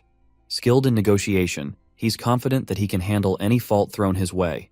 He's ready for anything. His daydream of meeting the emperor is interrupted by the crown prince, who apologizes for being late. The envoy is baffled to see the crown prince instead of the emperor. However, he needs to remain calm. Meanwhile, the prince plans to tackle this problem with a balanced approach, knowing he needs to be polite. He then asks the envoy to have a seat, while preparing to steer the meeting into his area of expertise and take control from there. He needs to avoid the war at all costs. So the meeting starts, and before the poor envoy can say anything, the crown prince immediately exclaims with a cringe-worthy fake expression that the envoy doesn't seem in good health. The prince asks him to extend his left hand. The diplomatic expert is totally baffled by this out-of-the-blue request. He extends his hand anyway, and Raquel concludes that he has a heavy head when waking up in the morning. He babbles about other minor health issues of the diplomat, which makes the situation awkward, as the envoy wants him to release his hand and proceed with the meeting. However, while our guy is finding all these common health issues with the envoy, who understands what the crown prince is actually trying to do, but still finds himself getting trapped in his scheme, he needs to meet the emperor as soon as possible. He thinks that he's there to show many negotiation cards to the emperor, but the crown prince's talk is going nowhere. Finally finding no choice, he sternly reminds him that he is there to meet the emperor. Our dude impishly thinks that this person is disillusioned if he believes he can steer the conversation, but he is determined. He starts to say that he is an important person, representing the Amboise kingdom, so how can they ignore the health issues of such a person? He says with fake sympathy that if the envoy loses consciousness during the meeting, it will ruin their reputation as an imperial family. He can't let that happen. He then steps closer and asks in a dangerous tone whether that should happen or not. And finding no choice, the envoy agrees with him. Raquel gives him numbers of health advice, like quitting smoking and drinking and exercising for 30 minutes daily. At the end, he throws a bomb, while saying that after doing this, he could avoid ending up like an emperor. This revelation startles the envoy, who asks about the well-being of the emperor. The crown prince dramatically exaggerates how the emperor caught the flu because of the stress of managing the empire, which led him to increase the amount of smoking and drinking, and he ended up in bed. Now he's having a very hard time finding his appetite because of the flu. Upon hearing this, the envoy asks whether this is the reason the crown prince was sent here by him, which our dude confirms. He also adds that the emperor sends his apology for not attending the meeting and wants to rearrange it for a later time. To see the crown prince revealing all of this so honestly, the envoy concludes that he can't just find a fault.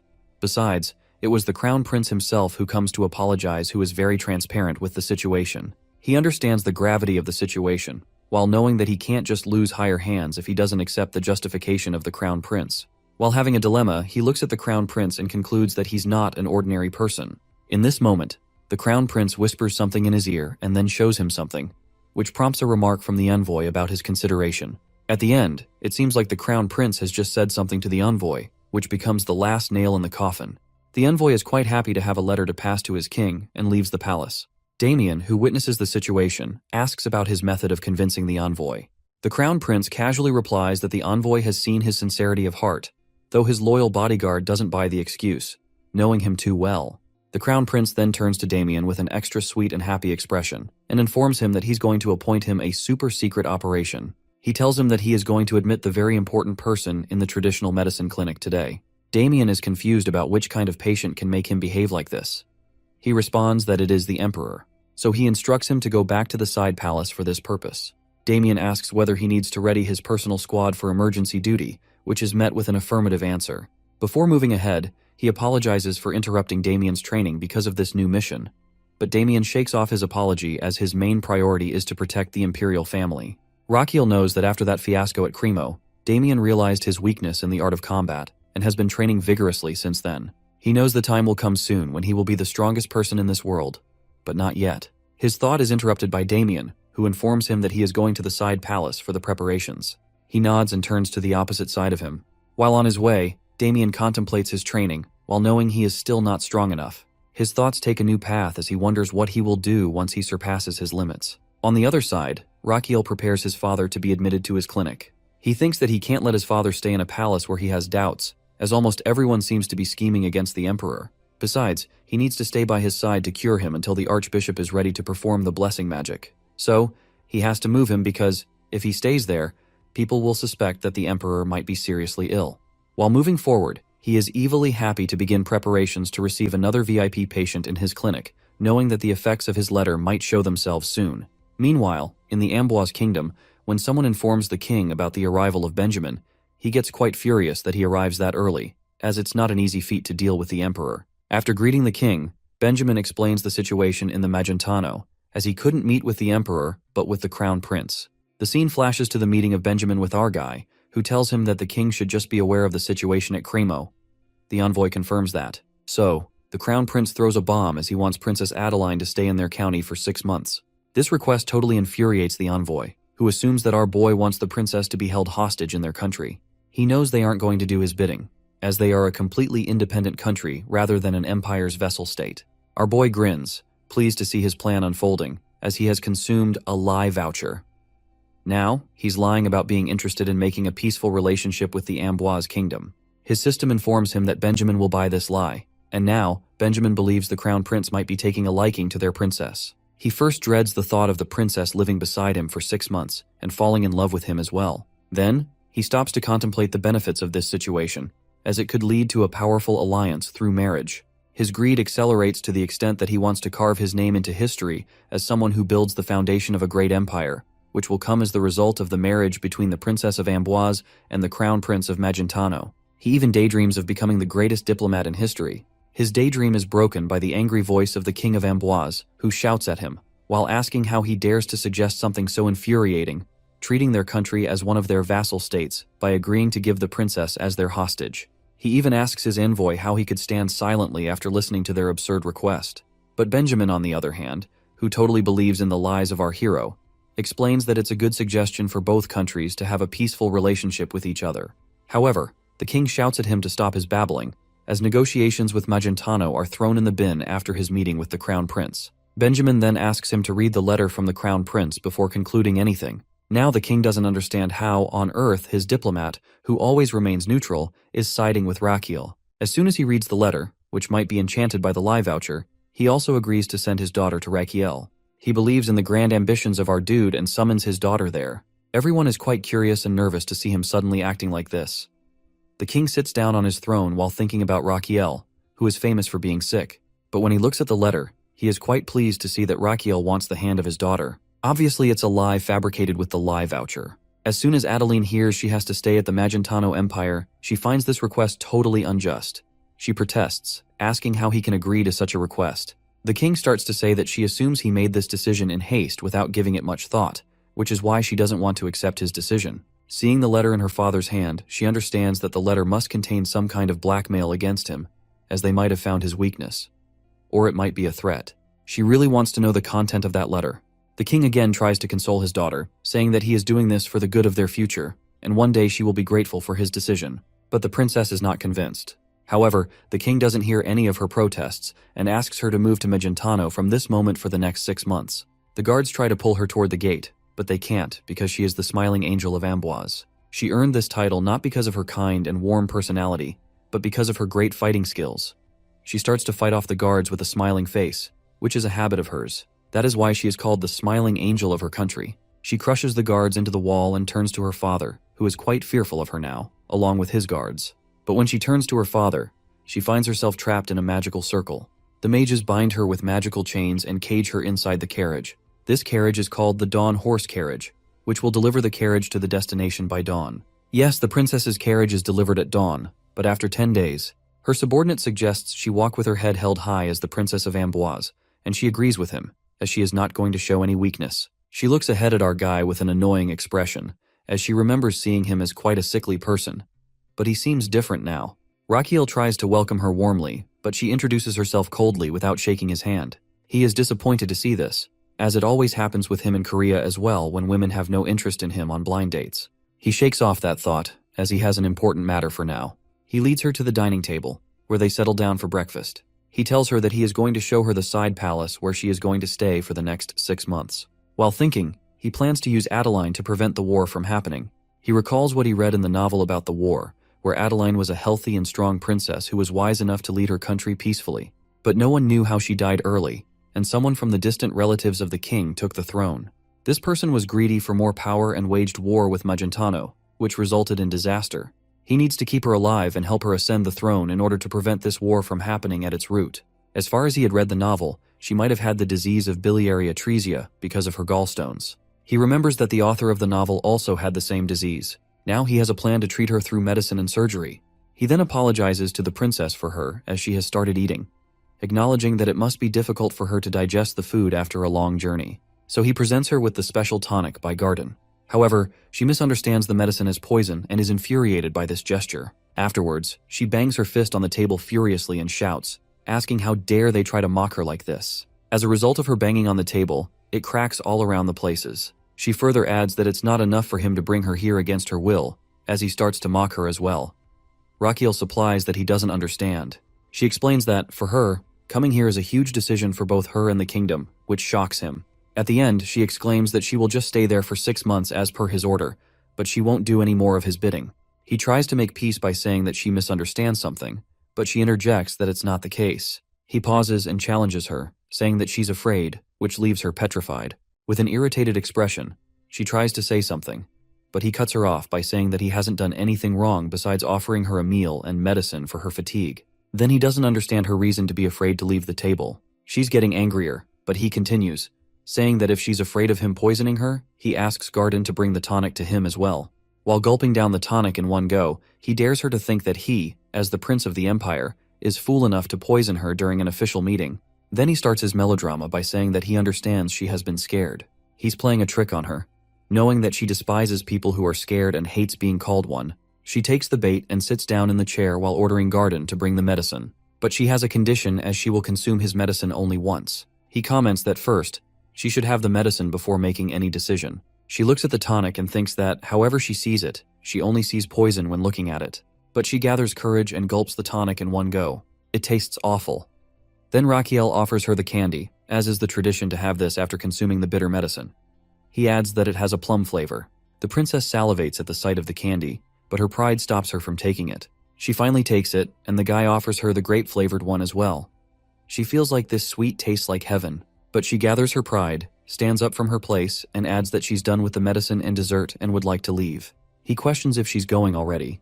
She retorts that there's any reason for her to stay there. He answers negatively, while adding that she will be guided to her room by the Lord Chamberlain. On her way to her chamber, she wishes that she does not want to see him during these 6 months. Later, Adeline is seen exercising with her knights and is very happy with the results of today's exercise. When she turns to her knights, they all seem quite tired. She asks them why they're tired, because she doesn't feel any fatigue. Her knight answers that it's because they've traveled for 10 days, nothing else. His statement makes her think about why she's not feeling that fatigue at all, unlike her knights. Suddenly, she realizes that it might be because of the tonic she had consumed, but she doesn't want to admit that it's the case. Suddenly, the children and old people going to a particular area of the side palace catch her eye. She assumes that they can't be the workers of the side palace.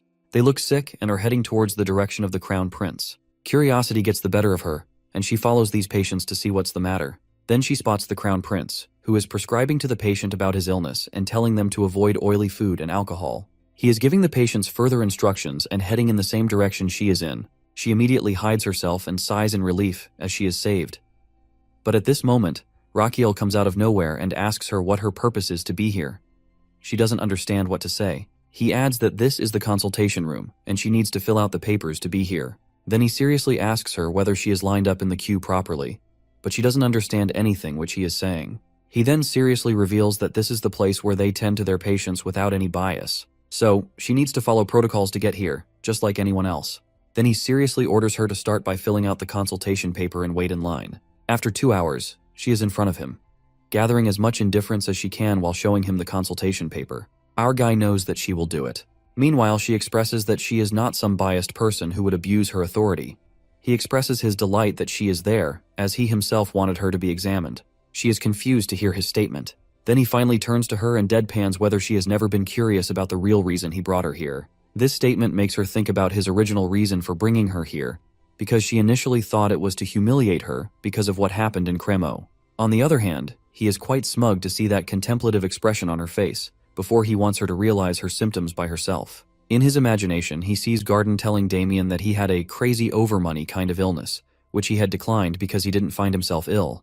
But the next morning, he fell down in a pool of blood. So it is necessary for her to realize the symptoms by herself, because if he approached the topic of treating her out of nowhere, she wouldn't cooperate. Then he deadpans that she will die in 2 years, which leaves a terrified expression on her face. She nervously tells him that it feels like he's cursing her, but he lies to her, saying that they know this truth because of the intelligence department of the imperial family, which knows everything, even about the royal family of Amboise. So they detect the early symptoms of the serious illness in her that will cause her death. After listening to all of this nonsense, she is quite furious, as she was about to see him in a new light after witnessing how he treats patients. But she doesn't expect him to throw this kind of ridiculous joke at her. She shouts whether he is mocking her. He tries to reason with her, saying that his only intention is to treat her illness. To sense her doubt, he suggests that he will prove it to her. With that, he summons Bobok and asks if he is going to give it some task while adoring his summon. She, on the other hand, is quite shocked to see that he has summoned a monster. He then introduces both of them to each other, while adding to Adeline that Bobok analyzes the medicine at his clinic, but today it is going to perform a different task. Now he is going to perform an acupoint scan with the help of his summon. 3 days ago, he was lying on his bed while feeling quite exhausted because of his irregular sleep pattern. His large intestine was complaining and revolting against him, along with the other organs. They want him to have a good night's sleep. He informs his organs about the arrival of the princess in 3 days while wanting to express his concern, but they don't let him finish, as they think that he is going to propose to her. With the excitement of the expected wedding, the large intestine even grants him 1,000 HP, but as soon as he explains that he doesn't intend to marry her but wants to cure her, the intestine immediately wants a refund. He then blackmails them, while saying that if they want him to let them sleep, they should help him sort out his problem, as he wants the princess to realize her symptoms and believe that she is ill. After thinking for a while, his heart gives him a suggestion to level up his pulse reading skill. Liver explains that he could show her health report to the princess through the pulse reading skill. He doesn't understand how he can show it to her. He checks his pulse reading skill and finds 2,500 HP there as well. He can level up his skill by consuming his HP. He has purchased the next level, but after reading the description, he decides to level it up a little more. He keeps leveling up until he reaches level 10. By acquiring this skill, now he can not only read the pulse but also show it to his patient as well. Not only this, he has also unlocked another skill in which he can show the test results to the patient on the external screen. Back in the present, he shows the external screen, on which the image of the princess's gallbladder is displayed. She doesn't believe in him, so he tells her to press her stomach, and when she does so, there is movement in the picture. It makes her believe that it is indeed her gallbladder. He states that he understands, as it must be surprising for her to see her internal organ. But she is sad now, understanding the gravity of the situation she is in. Meanwhile, he explains to her that the gallstone inside her will eventually block her bile duct. In this way, the bile that's supposed to pass through her bile duct to her duodenum will go to her liver. From there, her liver, spleen, and pancreas will start to deteriorate. In the last, he deadpans that she needs to be treated to avoid this. She, however, asks him his reason for treating her. He explains that she is the master key to maintaining peace between the imperial and royal families, so he wishes her to become a queen and be healthy to lead her country. She then asks him his method of treatment if she agrees to it. At that, he is going to punch her, but she catches his hand in the middle and breaks it. He yells at her, saying that he was just going to show her his treatment method. She doesn't understand what kind of treatment method it is. He then punches his stomach and tells her that she has to do it. She doesn't understand how this treatment will work. as it seems like a plan to kill her. Unbeknownst to her doubt, he further asks whether she can discharge mana while punching herself, to which she answers affirmatively. He then starts to explain about the external impact wave, which is a kind of treatment he will be using to treat her gallstone. As she discharges mana from her fist, he will guide that mana with the help of Azrahan core technique. She doesn't understand what he is talking about. Rakiel, who has already practiced this technique with Damien, explains further that when she discharges mana toward her stomach, he will guide that mana directly to the gallstone inside her gallbladder. In this way, he can remove the gallstone from her gallbladder. She asks him to let her go after the treatment if he wants her to comply with the treatment, which he agrees to. She is shocked to see that he agrees to her demand so easily. He replies that once she is treated, he wouldn't have any reason to keep her there. On the other hand, she is stunned, as she had assumed she would be stuck there. Unbeknownst to her thoughts, he offers her to go to another consultation room as there is a crowd there. Inside the other room, he demands that the princess show her back to him so that he can examine the location and size of the gallstone, and she complies. After checking her up, he asks her to clench her fist and place it on her stomach. After doing this, it is time for her to hit her stomach. He asks her to shape her mana into a sharp needle when she is discharging it into her fist to her stomach. He asks whether she can focus on one point, which she answers affirmatively. She finally hits her stomach but is amazed to feel that it doesn't hurt at all, as it feels like the gallstone has gone from her stomach to somewhere else. Then he asks her to see the CT scan image of her gallbladder, where the gallstone is now cracked. He tells her that she is doing well, so she needs to do it again. After trying multiple times, he stops her as her gallstone has completely crumbled down. Rakiel, who is tired, still praises her for doing well, which brings a smile to her face. He then concludes the treatment, saying that the crumbled gallstone will be discharged from her body naturally. She is baffled to hear it, as she assumes that there is one more stone to break. But when she turns to him, he looks like a ghost. Now she realizes that the mana she discharged was absorbed by him. She shakes him vigorously while asking about his well-being. He tells her that he is fine while thinking that her mana is stronger than he expected. To see his condition, she asks his purpose for pushing himself to his limit. He weakly replies that it's because she is his patient. She doesn't understand, but he again emphasizes that as long as she is receiving the treatment, she will be his patient, which stuns her. Then he weakly adds that he needs to rest before he faints, while she tries to call for him. After a while, our guy is sleeping on his bed when Garden checks on him. He informs Adeline that he is all right, as he has neither a fever nor breathing problems. Adeline asks about the cause of him not waking up yet. He answers that it is because his body is naturally weak, and on top of that, he pushed it to its limit. She tries to apologize for it, but Garden shakes his head, adding that Rakiel had told him in advance that he might faint, so she shouldn't think too much about it. Seeing her confused expression, he explains that it is a common occurrence for our guy to put others before himself. Garden also expresses his worry about his master in this regard. Listening to everything, her sharp edges soften as she realizes she was too shallow not to trust someone as good-hearted as Rakiel. Seeing her response, his system informs him that, although his actions were purely selfish, his devotion deeply affects his patient's heart. Not only this, his act of sincerity and devotion will bring a positive change in the future, possibly referring to the prevention of war. Now he has formed a patient-doctor bond with Adeline, as she will no longer question her medical treatment in the future. With a soft expression, she holds his hand. Seeing this, his organs try to stop her, believing she is deceived by him. At the same time, his intestine grants him 1500 HP for his actions. Meanwhile, Garden also notices her holding Rakiel's hand, and a green light appears above his head as a sign of a possible relationship between Adeline and Rakiel. When Rakiel is well rested, he meets her, and she immediately asks about his well-being. He answers that he was fine to begin with, and asks what he said before fainting. She tries to tease him, adding how emotional he became, while saying that she is now his patient. Embarrassed, he stops her from saying anything further. He then informs her that he will spend his afternoons treating her as he has rested. He is also determined not to lose consciousness this time. She also expresses her trust in him, saying that if he says the gallstone needs to be removed, she will trust his judgment and treatment from now on. She thanks him afterward, which embarrasses him once again, as he did this for his own goals. Afterward, he is seen treating Adeline numerous times, using the Azrahan core technique to absorb the external mana impact. As a result, he not only levels up his Azrahan core but also expands his slots. After a few days, he successfully destroys 15 gallstones and looks like a carcass as a result. Now he is at level 6 in the Azrahan core technique, with 15 liters of space in his mana slot. He thanks her for her cooperation, mentioning that only one gallstone remains to be destroyed. He adds weakly that her mana impact is very powerful to begin with. She responds that she feels awful hearing this. He replies that she should be thankful to him instead. Hearing this, she misunderstands, as she is thinking that he wants a reward for his actions. but he clarifies that what he really wants is for her kingdom not to start a war with theirs. Hearing this, her expression changes, and he asks, why is that? She explains that she's never met anyone like him in her entire life. He doesn't understand her subtle meaning and takes his leave, as he has a patient to discharge. The said patient is none other than his father. They are in a separate room where he has also brought the archbishop to perform sacred blessing magic. The next moment, after receiving the blessing, the emperor sits up. He asks for a piece of paper, as he doesn't have much strength to speak. After reading the contents of the paper, he is completely stunned.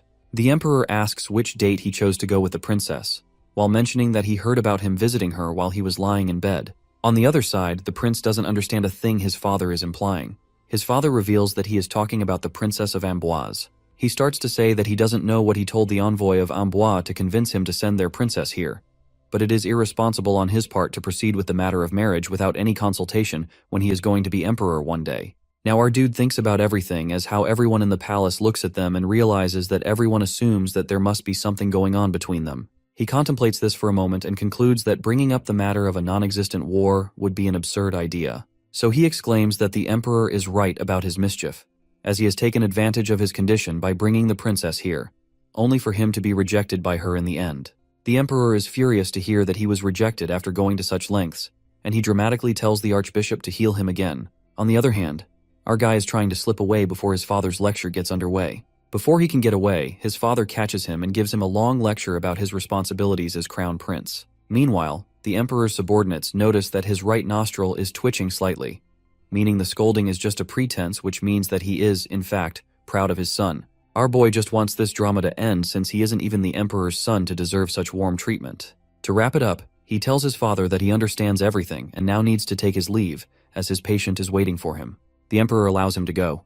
Before leaving, he reminds his father again to be careful, mentioning that someone tried to kill him, so he needs to stay extra cautious, and the emperor agrees. Meanwhile, a knight from Amboise is rushing toward the Magentano Empire to inform the princess about the current situation in her country. Inside the side palace, our boy is complaining to his patient that he was beaten 500 times, which means that he always fainted from the force of Princess Adeline's mana during her treatment. On the other hand, she insisted on one more hit so they could finally finish this off. He agrees with her, and at last, he has guided her mana to destroy her gallstone. This time, finally they've done it. His system congratulates him on withstanding those 5-1 external mana shockwaves. As a result, he has awakened the Azrahan martial technique known as Indestructible. According to this technique, he can become indestructible for 5 minutes each day. His exhausted organs are thrilled to gain that skill and grant him 2200 HP. He then turns to the princess and informs her that she can't relax yet because her treatment isn't over. He realizes that if she developed a gallstone at such a young age, she could easily develop another one. He then asks Garden to bring Injinho decoction, which she needs to take consistently for 2 weeks. He also needs to check if her body will tolerate it well. At this moment, he gains a life bonus for successfully saving the princess's life. Beyond that, he has done it for peace, so she could ascend the throne and prevent war. He is happy, while thinking that he might finally enjoy a life of riches, but destiny seems determined to keep him on his toes. Just then, a messenger bursts through the door to inform him that Adeline received a message from her hometown.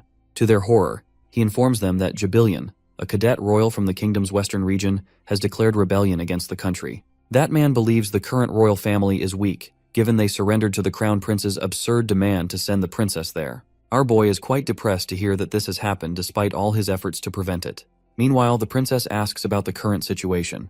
The messenger replies that the war has already started, and that the central army is trying to establish a defense at the Yahello fortress. As a result, more soldiers than expected are injured, with high casualties. Upon hearing this, the devilish side of our hero immediately feels excited to treat those injured soldiers as a way to extend his life. He even gains 100 HP for his wild idea from his organs. He knows that what's happened is beyond his control. The main thing he can do now is take advantage of the situation. With this thought, he turns to the princess and dramatically expresses his sorrow over the events in her country. He grants her permission to return to her homeland, but insists on going with her so he can heal the injured soldiers as the army doctor. Hearing his words, she thanks him sincerely, which embarrasses him. To shake off the feeling, he tells her to prepare for their departure. The scene shifts to the army camp, where a carriage has just stopped, and a very fat man steps out, while complaining about how shabby the place is. It is revealed that this chubby person is none other than our crown prince, Rachiel, who is missing the comfort of his luxurious carriage. Beside him stand his 2 trusted men, Damien and Garden. Garden still insists that he go back to his empire, but when he calls him Your Highness, Raquiel warns him to use his new identity by calling him Young Master Rihan. The scene flashes back to a few days earlier when they had completed their preparations for departure. The princess sees Raquiel enter the room in the disguise of Rihan Belkin. When he tells her to move, she questions his identity, not recognizing him in his disguise. When he replies that he is the crown prince, she doesn't believe him and asks the guard to arrest him. He finally convinces her by reminding her about their treatment sessions, a detail known only to the two of them, and she immediately recognizes that he is indeed the crown prince. Gardan also comes up behind him, affirming to the princess that he is indeed the crown prince. Argai reveals that this new identity is granted to him by his father. It is revealed that he goes to his father to ask for permission to go to Amboise. He informs him about the ongoing civil war in Amboise, and expresses his intention to infiltrate their military operation under the guise of a military doctor. The emperor asks him what he hopes to gain by helping Amboise soldiers. He answers that he can observe their military tactics, command structure, and administration while staying in the safe zone as a doctor. Now the emperor's nostril is twitching, which is a clear sign of his pride for his son. He knows his father will allow him to go, as he truly enjoys putting his son to the test. He tells everything to the princess, while adding that he transformed his appearance with the help of the palace mage, which is only an illusion. She also checks his documents, which identify him as a fallen noble with medical training with top score. On their way to Amboise, Damien asks about the clinic that both Gardan and Raquiel are leaving behind. Gardan informs him that Agnes is well trained to run the clinic for a few months, as they have spread the rumor that Raquiel is sick and needs rest. Noticing Damien's expression, Gardan asks what's on his mind. He expresses concern about whether Agnes is receiving bonus pay for the extra duty hours, which makes Gardan break into a sweat. Meanwhile, he's thinking that being a doctor isn't an easy feat. Finally, after a few days, they reach Amboise, and with Adeline's help, he is assigned to the rear camp for the wounded. Before heading to his duties, he hands Adeline the recipe for Injun Hotang and instructs her to take it regularly. When they enter the camp for the wounded, he's surprised to find no other medics besides himself. Afterwards, he's horrified by the condition of the soldiers. A man responsible for caring for the injured soldiers asks about their identity, as he assumes that they are superior officers. Raquiel introduces himself as the military physician, but the caretaker shows ignorance regarding his arrival. He then asks the caretaker about the current situation of the camp, and the caretaker indifferently replies that everyone inside is dead. He even glances inside to see if anyone is alive. Hearing this, Raquiel demands an explanation. The caretaker, as heartless as he seems, explains that they need to make space for the next batch of injured soldiers, and the only way to do so is when the injured who occupy the camp die. He even complains about how bothersome it is to clear the bodies. Raquiel doesn't like this one bit, as there's no way he's getting any life bonus from this situation. So he asks the caretaker to bring him to the commander of the camp. Meanwhile, the said commander is enjoying wine in his luxury tent when someone suddenly tries to strike him. He luckily dodges the attack and turns to face his assailant. It turns out to be Damien and Raquiel. Damien asks if he should beat the man up. Raquiel responds to make it worth 2 months' salary without killing him. With that, Damien starts beating the commander constantly, while the commander tries to reason with them, and claiming that he is the head officer in charge of the camp. However, Raquiel reveals his documents, which states that he is an undercover royal inspector sent here to take the commander down. The battalion commander is taken aback by the revelation that Rihan is none other than the undercover inspector. Argai again emphasizes his role as the righteous royal inspector and doctor, assigned to deal with corrupt officers. The sudden display of righteousness doesn't sit well with Damien, who taunts calmly that if that's the case, then why is he the one really dealing with it? Raquiel snaps back that it's what he's paid for, which shuts Damien up immediately. He then reveals official documents that grant him complete authority over the military's wounded camp, personally authorized by Princess Adeline. Provence, however, desperately asks about his supposed crime, pretending to be innocent. His act of obliviousness clearly infuriates our boy, who grabs his collar and accuses him of managing the wounded camp in such a poor way. Angrily, he throws him to the ground and immediately orders Damien to take him away, which Damien complies with. After a while, when Damien returns, Rihan asks whether Provence protested while being taken away. Damien replies that he remained unexpectedly calm, though worried about his ruined career. Damien then expresses concern about him beating the commander so harshly. Raquiel answers that he has no choice but to beat some sense into Provence. People like him only think about themselves and let the world rot if it suits their needs. Under Provence's command, all the wounded are likely to die.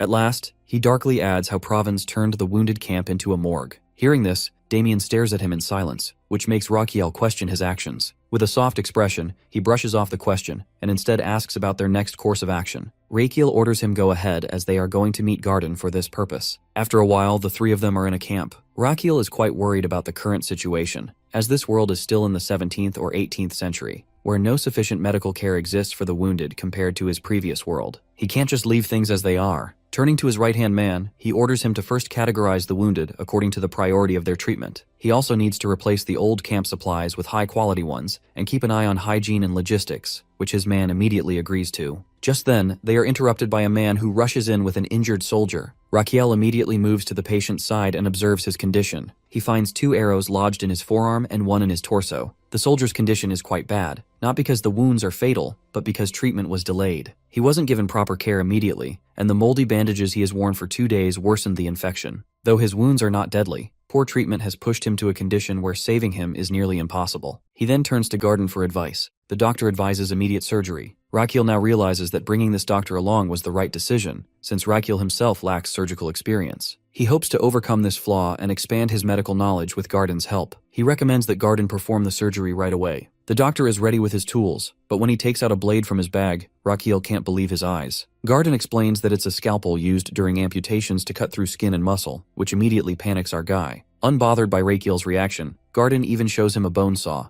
explaining that it's used to cut through tough human bones to complete limb amputations as quickly as possible. Garden adds that the faster he performs these cuts, the less pain and bleeding the patient will suffer. Before Garden can show more of his horrifying tools, Rakiel quickly asks about anesthesia. At first, Garden doesn't understand the word, but then realizes it refers to something that can reduce the patient's pain. For that purpose, doctors of this time mix high-potency rum with opium to numb the patient during surgery. Then he proudly brags about how he personally prefers vodka over rum because of its better taste. Looking at the heinous surgical tools laid out before him, Rakiel asks what kind of surgery Garden is planning to perform. Garden replies that he is going to conduct an arm amputation. Hearing this, Rakiel immediately tells him to hold his horses, saying that there's no way he's allowing such an operation. He knows that no matter what, he can't let his patient die. The first thing he does is assess the patient's condition. The wounds are infected, and the high fever is dangerously threatening his life. Besides, the patient doesn't have enough immunity or strength to endure surgery and survive. For this reason, he needs to find a replacement for anesthesia. He considers using the nerve disruption technique he once used on Agnes, but quickly rejects the idea because it can't completely eliminate pain.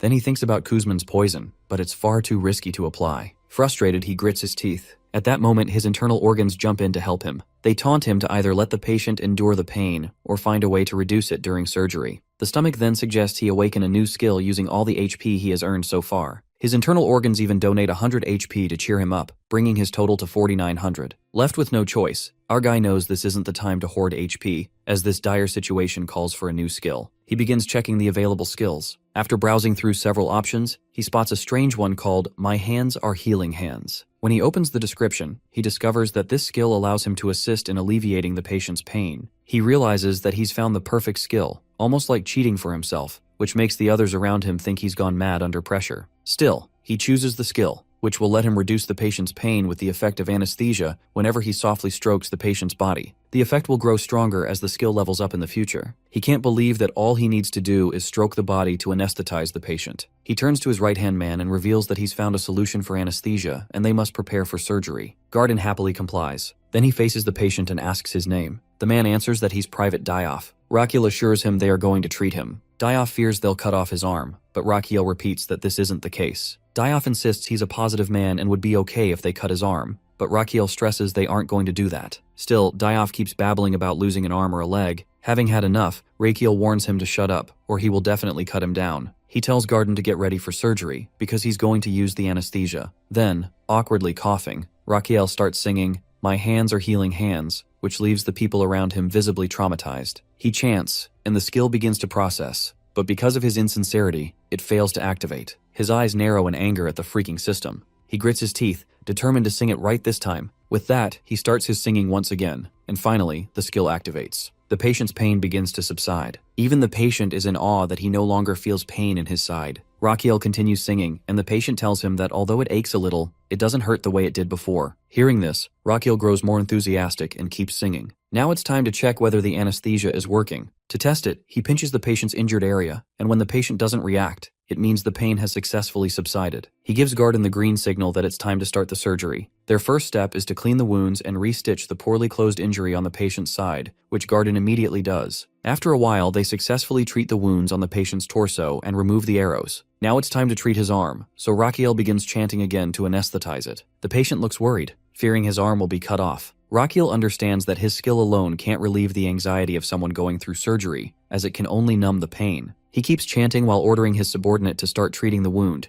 assuring the patient that he's not going to cut anything. The next moment, he's surprised to see My Hands Are Healing Hands level up to the second level. With that, his pain reduction ability now equals 20% localized anesthesia. He keeps chanting, pinches the wound, and when the patient doesn't react, he realizes how effective the level up is. He signals Garden to begin the surgery. As the surgery continues, Raquiel watches Garden work and feels truly impressed by his surgical skill. He notices that Garden's precise movements must come from a specialized technique. Now he understands how Garden became a royal palace physician at such a young age. Meanwhile, the onlookers are in quiet awe of Raquiel's skill, how he managed to make their friend's pain disappear with just his bare hands. As Garden stitches the wound, the patient feels no pain at all. In that moment, everyone recognizes that Raquiel is no ordinary physician and start calling him the miracle military physician. After a while, the surgery ends. Raquiel turns to the patient and asks about his experience, and the man gratefully agrees that it didn't hurt. However, Raquiel warns him that the real treatment starts now. He instructs him to take herbal medicine once the supplies arrive in 2 days. Dioff, however, is taken aback by his physician's kindness. Usually he's treated as a burden, someone who can't fight on the battlefield anymore and just consumes precious resources. But Raquiel firmly tells him that a physician doesn't need a reason to treat his patients. It's his duty as a military physician to heal the injured soldier, no justification required. Hearing this, the patient bursts into tears and gives him a heartfelt thank you. Our sly hero, of course, does this partly to earn a little extra credit, though his friends are genuinely moved by his words. He dismisses the patient, instructing him to get some rest. As he's about to leave the camp, his internal organs applaud him for not needing a lie ticket for his latest trick. Having moved his patient and comrades with his words, his story spreads across the camp as a heartwarming tale. He's soon celebrated as a saint, remembered as the man who restored the wounded soldiers' camp. The system rewards him with 5,000 HP for his achievement, raising his total to 5,400. 2 days pass. During this time, he performs several emergency surgeries with Garden. His reputation grows rapidly, and admiration for him spreads among everyone, raising his GPD points to 98. His skill, My Hands Are Healing Hands, also levels up to the 3rd level, allowing him to use brachial plexus anesthesia. Excited, he looks forward to finally being able to anesthetize an entire arm. He knows this world isn't modern, where a simple ointment could treat wounds easily, but here, infections can quickly lead to amputation. During one surgery, he hears Garden desperately call for a leg amputation, but Raquiel refuses. He knows that to stop soldiers from losing their limbs, they must create conditions to fight infection and develop proper treatment methods. While chanting his skill's name, he tells Garden to start cleaning and closing the wound, as he already has something in mind. During this moment, he recalls a chapter from the Sword Emperor novel, where elves possessed unique medicine and treatment methods for antibiotics. The surgery continues without any amputation, as Raquiel hopes to get his hands on that elven antibiotic medicine soon. After finishing, he asks both his subordinates to step outside for a discussion. He first turns to Garden and instructs him to maintain proper hygiene in the camps. For this purpose, he must replace everything, from bedding to the clothes used by the injured soldiers, with new ones. Garden, confused, asks if he's going somewhere. Raquiel confirms that he's leaving with Damien, which makes poor Garden cry in frustration at being left alone again. With soldiers from the 6 kingdoms assigned by Adeline and a local guide leading the way, the group heads deep into the forest. Their guide, a boy named Timap, lives nearby and knows the terrain well. Damien, however, remains skeptical. He quietly questions whether our boy actually knows where he's going. Raquiel calmly assures him that he has read about this place in a book. Damien is still skeptical. Our boy asks if he really remembers the title of every book he reads. Damien, though unconvinced, decides to drop the subject. As they move deeper into the forest, Damien points out that they are venturing dangerously close to monster territory, and worse, possibly nearing the Apollos' nest. When he notices a strange blue creature nearby, Raquiel answers him ambiguously, which only heightens everyone's unease. Finally, Raquiel explains that they do, in fact, need to cross through the Apollos' nesting area. Before anyone can panic, he adds nonchalantly that the Apollos are gentle creatures, and that as long as no one provokes them, they'll be fine. He even teases Damien, asking if he doesn't know such basic common knowledge. Everyone breathes a little easier after that, assuming Raquiel must be logical and not reckless enough to mess with Apollos. Their relief, however, doesn't last long, because moments later, Raquiel casually announces his next move that he plans to kidnap the Apollos queen. Everyone freezes in horror, realizing that their logical leader has just declared open provocation against the most dangerous beings in the forest. Inside the internal organs realm, the heart mocks our boy for bragging about kidnapping the queen, and the other organs burst into laughter. Sensing the complete lack of morals in their vessel, they collectively throw 100 HP at him in disapproval. Hearing this, he doesn't even flinch or admit defeat. He knows that if he had revealed his plan to his companions earlier, they would have either refused to join him or forced him to return to camp. Looking at his companions' expressions, he knows their reaction is justified. Still, he also knows that he desperately needs antibiotics, which can only be extracted from the secretion kept by the Queen of the Apollos, substances rich in antibiotic properties. With this, he can save countless soldiers from amputations. Hoping for the best, but reading the dismay on his companions' faces, he decides to discuss the issue with them. Damien immediately voices his concern, asking whether he even realizes how dangerous this is. Even the harmless Apollos are powerful monsters who turn vicious if their nest is threatened, let alone when someone tries to kidnap their queen. Rakiel admits that he knows the risks. Gesturing to his sword, Damien demands how he can still insist on going through with this knowing how perilous it is. Having served under him long enough, Damien knows Rakiel's reckless tendencies, but this time he's certain the man has crossed the line. Hearing that, Rakiel nervously plays innocent. Damien presses again, demanding to know who exactly is going to kidnap the queen bee, because whoever does it will be constantly assaulted by the Apollos. Everyone around hopes silently that Rakiel won't assign the suicidal task to them. Pointing toward his sword, Damien asks if Rakiel plans to do it himself. Rakiel casually replies that he's planning for Damien to do it, which makes Damien shout in disbelief. Our hero calmly assures him that he won't let him get hurt, as he already has a plan to safely extract him. Damien clearly doesn't buy it. Then Rakiel summons Gosum and begins explaining his plan. First, they'll approach the Apollos nest. Damien will attack the nest to provoke the Apollos, making them swarm outside. Meanwhile, Gosum will eat the red sunflower to transform into a giant, while Damien will counterattack. To protect himself from the Apollos' strikes, Damien can hide within the spikes of a gigantic creature during battle, spikes tough enough to withstand their assaults. While chaos unfolds, Rakiel will silently slip in and kidnap the queen. Damien points out that even if everything goes smoothly, the Apollos will not stop chasing him and go see him afterward. Rakiel admits that's true, but adds that he has a plan to stop them by setting fire to their nest. Damien freezes at the revelation, staring at him in disbelief. Rakiel, completely unfazed, tells him to get moving since the plan is clear. Thinking about Rakiel's ruthlessness, Damien mutters that he knows what his commander really intends by fire, not to mention they're in an already dangerous place. To finally shut his bodyguard up, Rakiel promises to give him a special reward, which successfully silences him. Meanwhile, the other soldiers pray that Rakiel won't do anything too reckless that might endanger their lives, or at least, that even if danger comes, their miracle physician will somehow save them. That hope, perhaps, is the only reason they still follow him into the Apollos nest. After a while, they finally reach the Apollos nest. Staring at the enormous structure, Damien grimly thinks that no special bonus can ever compensate for this kind of danger. Meanwhile, our boy comes prepared with a precaution, as they've already masked their scent with wildflowers to avoid being detected by the Apollos. Even so, the soldiers accompanying him are visibly tense at the sight of the massive nest. To win against them, Rakiel knows he must first study their movement patterns, and then strike with precision. For now, he waits for Damien and Gosum to make their move. They prepare to start the plan, but before they can do anything, the Apollos suddenly begin to swarm toward them, which is completely unexpected. Everyone immediately ducks low into the tall grass. Rakiel whispers sharply to Damien, asking if he got them caught because of his clumsiness. Damien insists he was hiding perfectly, and argues that there's no point wasting time now as they need to come up with a new strategy fast. To counter the situation, our boy quickly formulates a new plan. Hit them hard, then run. Damien is far from pleased with this reckless idea, but realizing they have no other option, he begins channeling his mana. The air around him crackles as mana bursts violently from his body. As his doctor, Rakiel instantly senses the instability in Damien's mana flow. It's dangerously erratic. If it reverses, it could destroy him from within. He shouts at his bodyguard to stop immediately, but Damien ignores him, eyes locked on the sky. Then, to Rakiel's shock, Damien raises his weapon and channels his mana upward, straight at the massive swarm of Apollos overhead. The next moment, Rakiel spots something even more terrifying. A much larger version of the Apollos emerging from above. He has no idea what this new creature is, only that it's killing the smaller Apollos in a frenzy. Before he can even make sense of it, the monstrous species turn their fury downward, descending straight toward them. For a moment, Rakiel thinks the creature is going to attack him, but the next moment it strikes the Apollos instead. Terrified for his life, he clings to Damien, who shields him. Watching the huge beasts slaughter the Apollos, he realizes that it's a straight massacre. He asks their guide about them, and the boy tells him in a serious tone that these creatures are Vesparos, monstrous wasps that feed on Apollos and can kill thousands in one strike. Before the guide finishes, Rakiel orders everyone up.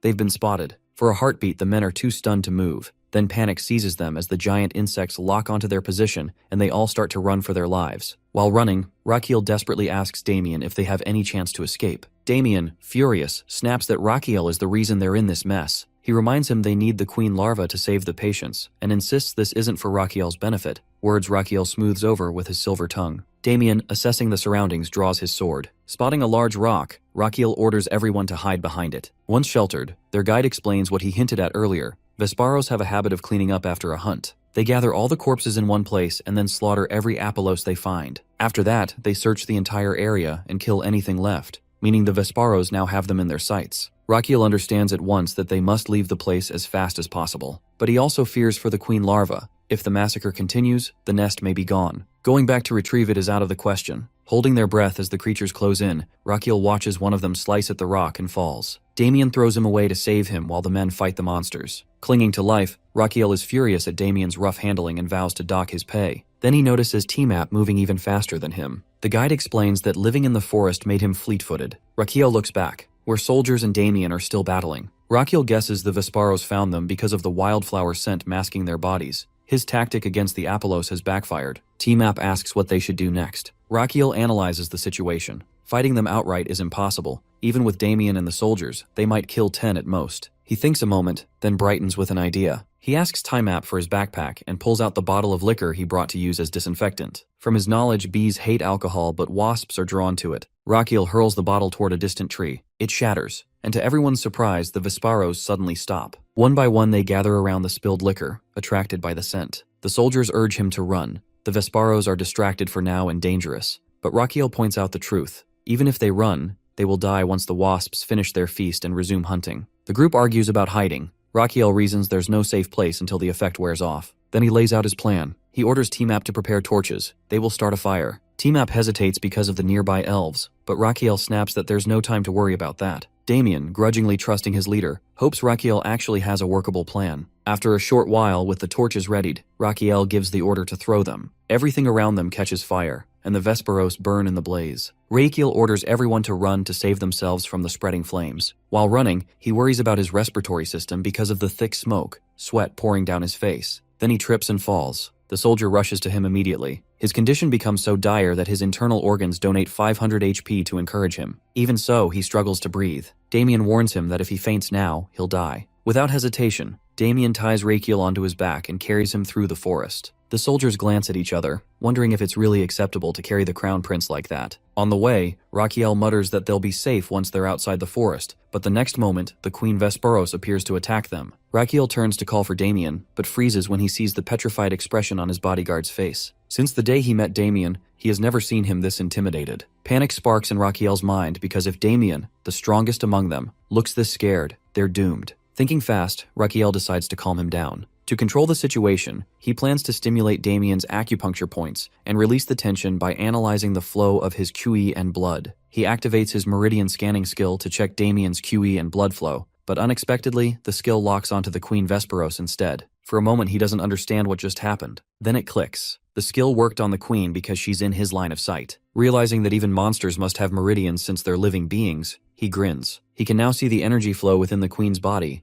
and the exact placement of her acupuncture points. A smile spreads across his face as he announces that he has an idea. Damien, shaken out of his daze, glares but still demands to know what the idea is. Rakiel tells him to follow his every instruction, whether to walk, defend, or attack, without hesitation. Damien looks doubtful, but Rakiel insists it's necessary for all of them to survive since he's going to guide Damien through the Queen's every move. Before Damien can argue, Rakiel suddenly shouts for him to duck. The Queen Vesparos dives toward them and rushes past. Rakiel instructs everyone to stay down and take 5 steps forward, predicting the Queen will come back. And it does, terrifying them all. Rakiel then orders the soldiers to fall back. He and Damien will handle it. The soldiers agree without question. Rakiel begins guiding his bodyguard through every motion, step by step, countering the Queen's attacks. Finally, he orders Damien to twist his body clockwise and slice horizontally through the Queen's midsection. The soldiers, trembling in fear, try to comfort each other, whispering that Damien and Rakiel are managing fine, so they don't need to interfere. Meanwhile, Damien follows Rakiel's instructions closely, growling and making wasp-like sounds in concentration. Rakiel has reprimanded him, while reminding Damien not to mimic the enemy's sounds. He continues his rapid-fire instructions: dodge the antenna, take 2 steps to the right, knock the stinger upward, and deflect using the back of the blade. Following the commands, Damien leaps onto the queen's back and slashes at the base of her left hindwing before spinning vertically to strike again.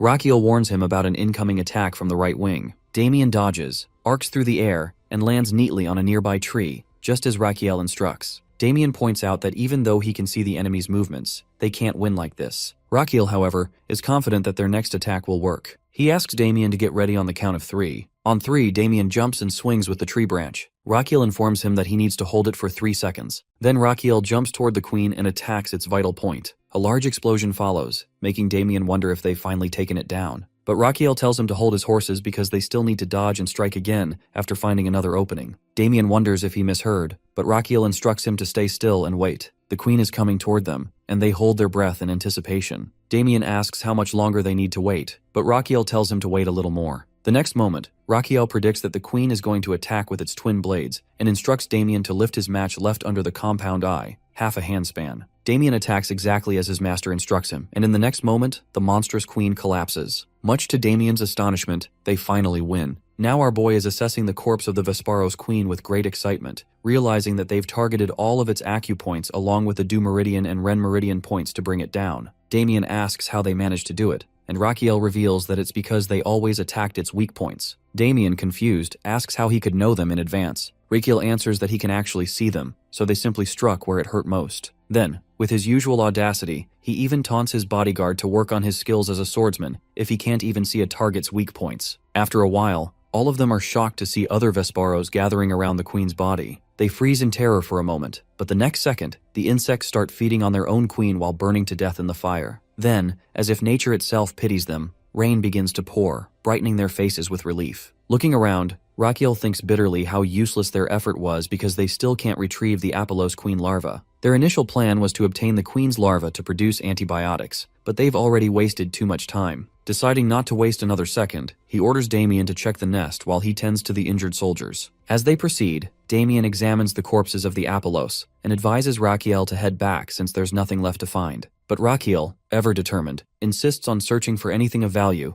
like honey, which irritates his bodyguard, who can't believe his master's greed. However, when they reach the nest, even the honeycombs are dried up, and our boy realizes they're completely screwed. No profit from this dangerous journey. Suddenly, Rachiel hears something and informs Damien that something is still alive. Damien offers to check and steps inside, where Rachiel's eyes widen in disbelief. He spots the Apollos queen. Cautiously, Damien examines it and confirms it's dead. But Rachiel shakes his head, saying he senses movement from its belly and asks his bodyguard to help him push it. Together they push, and Rachiel hopes to find something rare or valuable. After a moment, something wriggles out from the queen's belly, which is a cute Apollos baby jumps right onto Rachiel. Holding the tiny creature, Rachiel guesses that the banana-shaped thing is actually an Apollos larva. Damien offers to take care of it, but the baby recoils in fear. Seeing its expression, our boy realizes it can understand their language. The next second, the larva even tries to charm Damien with its cuteness. Rachiel, amused, asks if it can really understand them, and it nods. Delighted, Rachiel beams, realizing he's finally obtained the queen's larva, the very target of their mission. He recalls reading in a novel that Apollos queens and their larvae can communicate with elves. He hopes the larva will be intelligent. Then, to his surprise, the larva says something that makes him believe it can truly communicate with humans. It talks about the strange behavior of its mother, unaware that she's dead, assuming she's merely sleeping after fighting her enemy. Rachiel glances at the Vesparos nearby and realizes they must have killed the Apollos queen. He understands that both creatures fought to the death while, by some miracle, the larva survived. Feeling sympathy, he gently consoles the poor baby, telling it that its mother is only resting after a fierce battle, and he pats it lovingly. He offers the larva to stay with him until its mother wakes up.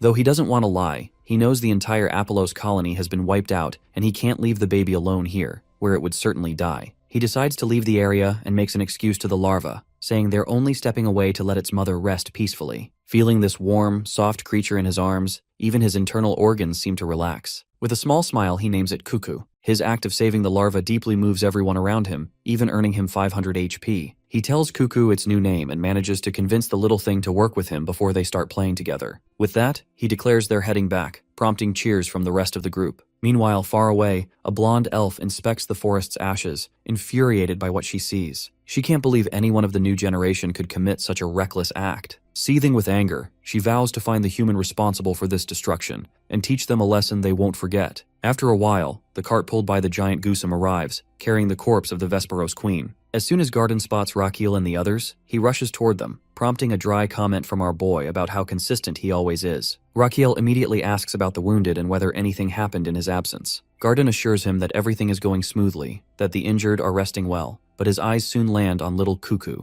Rakiel proudly introduces the creature and asks the baby to greet Garden, which it does without hesitation. Then he tells the little guy about the wounded camp he had already mentioned earlier, while Garden stands there in awe of the adorable creature. Upon reaching the camp, Rakiel orders that, from this moment on, they'll start treating the infected wounds of the soldiers. Damien remarks that Garden is going to be surprised, and indeed Garden's confusion turns into disbelief when his gaze falls upon the Vesperos queen's massive corpse. He can't believe they actually managed to bring back something like that. Rakiel, with his usual nonchalance, jokes that he picked it up on the way. Curious, Garden asks how he plans to use it. Rakiel answers vaguely that he's going to make liquor from it, leaving the royal physician utterly baffled. Later, inside the camp, he turns to his new pet and gently asks it to spit out the substance he needs from its mouth. Once a month, an Apollos queen larva secretes a material mixed with purple cloud ointment, an excellent compound for burns, skin regeneration, and antibacterial treatment of external wounds. Rakiel urges Cuckoo to do it, explaining that it'll help the wounded, but the little larva doesn't know how, looking disappointed in itself. He grows worried, not expecting to face a situation where even the larva doesn't know how to secrete the substance. Then, an idea strikes him. He activates pressure point scanning and asks Cuckoo to hold still. Once he locates the acupressure points, he carefully begins pressing them with a needle to help trigger the process. Cuckoo lets out a few shrieks during the experiment as Rakiel alternates between sharp, precise pokes and soft, steady pressure on opposing points. Finally, after much effort, the larva produces the substance in bead form. While being exhausted but successful, Rakiel notes with satisfaction that it smells like mint chocolate. At that moment, Garden informs him that the supplies requested by him have arrived. Rakiel turns to the physician and immediately starts the process of making the salve. Soon, he's mixing the ingredients, stirring with intense focus. Garden offers to take over, but Rakiel refuses because failure isn't an option when the bead can only be produced once a month. He can't risk the wounded succumbing to infection or worse. Damien volunteers to take the first watch and Garden agrees. After a long night of non-stop work, the ointment is finally complete by the next morning.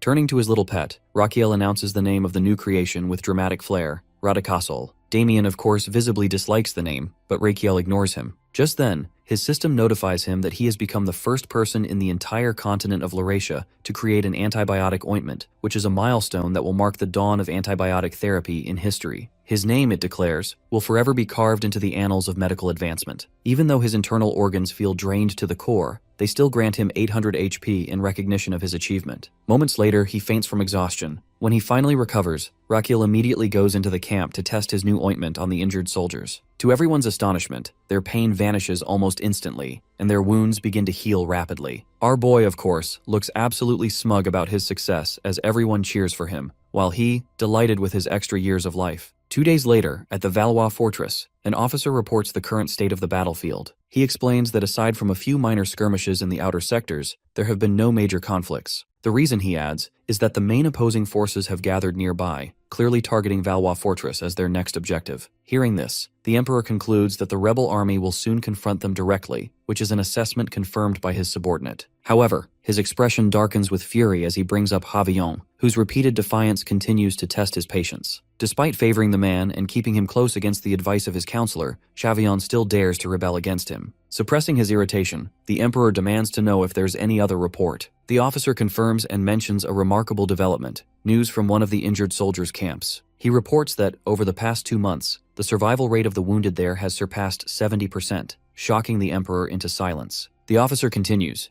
explaining that this particular camp has become famous among the soldiers of every division across the kingdom. Rumor has it that once a soldier reaches the care of our boy in the camp, survival is almost guaranteed, no matter how grave the injury. Finally, the officer adds that the camp is now officially under the 21st Support Battalion, and its lead physician has earned a nickname among the troops, which is the Healing Camp. The next day, the famous physician Chandler and his assistants reluctantly head toward the injured soldiers' camp where our boy is working. After hearing reports of the so-called miracle worker, the Emperor has ordered them to train under him. Chandler, however, is far from pleased. He doesn't believe a word of the rumors surrounding this so-called prodigy and assumes the man has merely built a cult-like following. His assistant flatters him, saying that he is, without doubt, the best physician in the empire. Chandler confirms in smug agreement, still wondering why he's been sent here to learn anything. He's already determined to expose whatever trick this so-called miracle worker is using. Meanwhile, the miracle worker in question is snoring loudly inside the camp. So loudly, in fact, that the patients begin complaining that his snoring is disturbing their rest. At first, Garden almost gets a heart attack listening to Raquiel's thunderous snoring, but then he calms himself down, knowing that Raquiel has stayed up all night treating patients. He carefully wakes him up and informs him about the arrival of Chandler, an active-duty military physician sent by the Emperor himself, who is pleased with the camp's success. Raquiel is delighted to hear this, as he has been expecting a rookie. He immediately asks where Chandler is. When Garden tells him that the man is outside, Raquiel rushes out, introduces himself warmly, and welcomes the newcomers. Seeing their stiff faces, he apologizes for being too enthusiastic after hearing about their arrival. He asks for Chandler's name, which Chandler provides curtly. Excited to begin, Raquiel expresses his understanding that they must be tired, but insists that a physician's first priority should always be their patients. He asks them to follow him, but no one moves. Puzzled, he wonders why they're not following. Chandler retorts that they should be shown their quarters first. Raquiel is taken aback. He can't believe they want to rest before seeing their patients. Chandler repeats his demand for rest, emphasizing that they've had a long journey and that they're here under the Emperor's command. Instead of agreeing,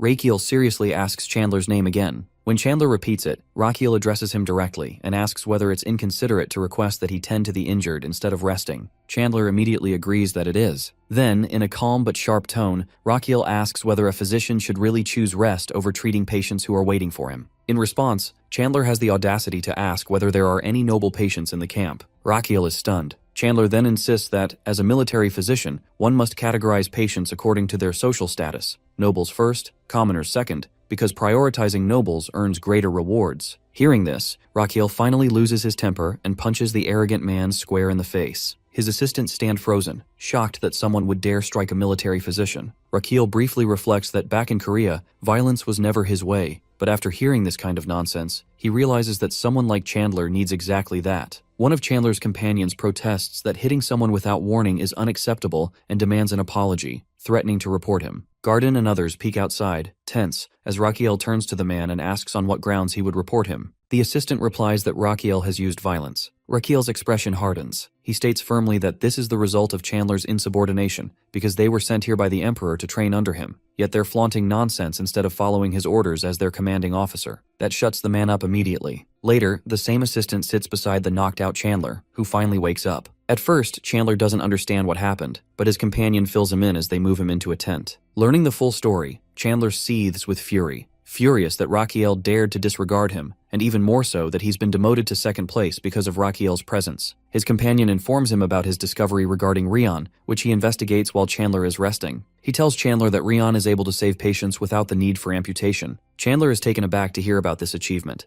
a 70% survival rate without amputation. Then the companion explains Rion's skills and therapy methods, which sound completely alien to someone like Chandler. That's the reason Chandler declares that Rion must be a fraud. No one dares to go against him, even after he punches him. With new determination, he vows to unravel Rion's truth. His companion asks when he plans to go. At midnight, Chandler sneaks into the injured camp to catch Rion red-handed. He is sure Rion must be asleep by now, as the silence of the night feels absolute. He believes Rion hasn't even bothered to perform the basic surgical care that should be standard, something that only solidifies Chandler's belief that Rion is a fraud. Taking out his scalpel, Chandler recalls how he was taught that patients with injuries or sickness accumulate bad blood. Draining that filthy blood, he believes, will make recovery faster. He takes a patient's arm in his hand, preparing to begin. At that moment, the patient wakes up and demands to know his identity. Chandler introduces himself and adds that he is going to treat him. But the patient reveals that Rion already performed surgery on him and instructed him to rest. The statement darkens Chandler's face as a mere commoner dares to question his expertise. Irritated but pretending composure, Chandler boasts about how lucky the patient is to be treated by someone of his stature, someone who usually doesn't treat people of his kind. With that arrogance, he begins his so-called treatment, draining what he believes to be filthy blood, all while declaring how superior he is compared to Rion. Meanwhile, the patient starts feeling dizzy from the excessive blood loss. Chandler assures him that once the bad blood is gone and the good circulation begins, he will recover soon. But the patient can barely hear him. He tries to say something to Chandler but collapses, losing consciousness. Chandler tries to wake him, but it seems he is gone. Inside his quarters, our boy wakes up in the middle of the night from a strange dream. Unable to fall asleep again, he decides to step outside and gaze at the sky. Outside, he thinks about the military doctors, who turn out to be more useless than he imagined. Still, he plans to let them finish their deployment period before sending them back, All he cares about right now is the lifespan bonus he'll get for treating patients. For the first time, he's earned 200 days of lifespan, and he's thrilled. He hopes that at this rate, he might save up a whole year of life, a year without the pressure of living on borrowed time. He's practically dancing in quiet joy, relishing the thought of more days to live freely. His happiness is interrupted by Chandler's panicked voice calling out for his patient to wake up. The sound comes from the private room. He rushes there immediately and finds Chandler shaking a patient, desperately trying to wake him. One glance at the scalpel in Chandler's hand tells him everything.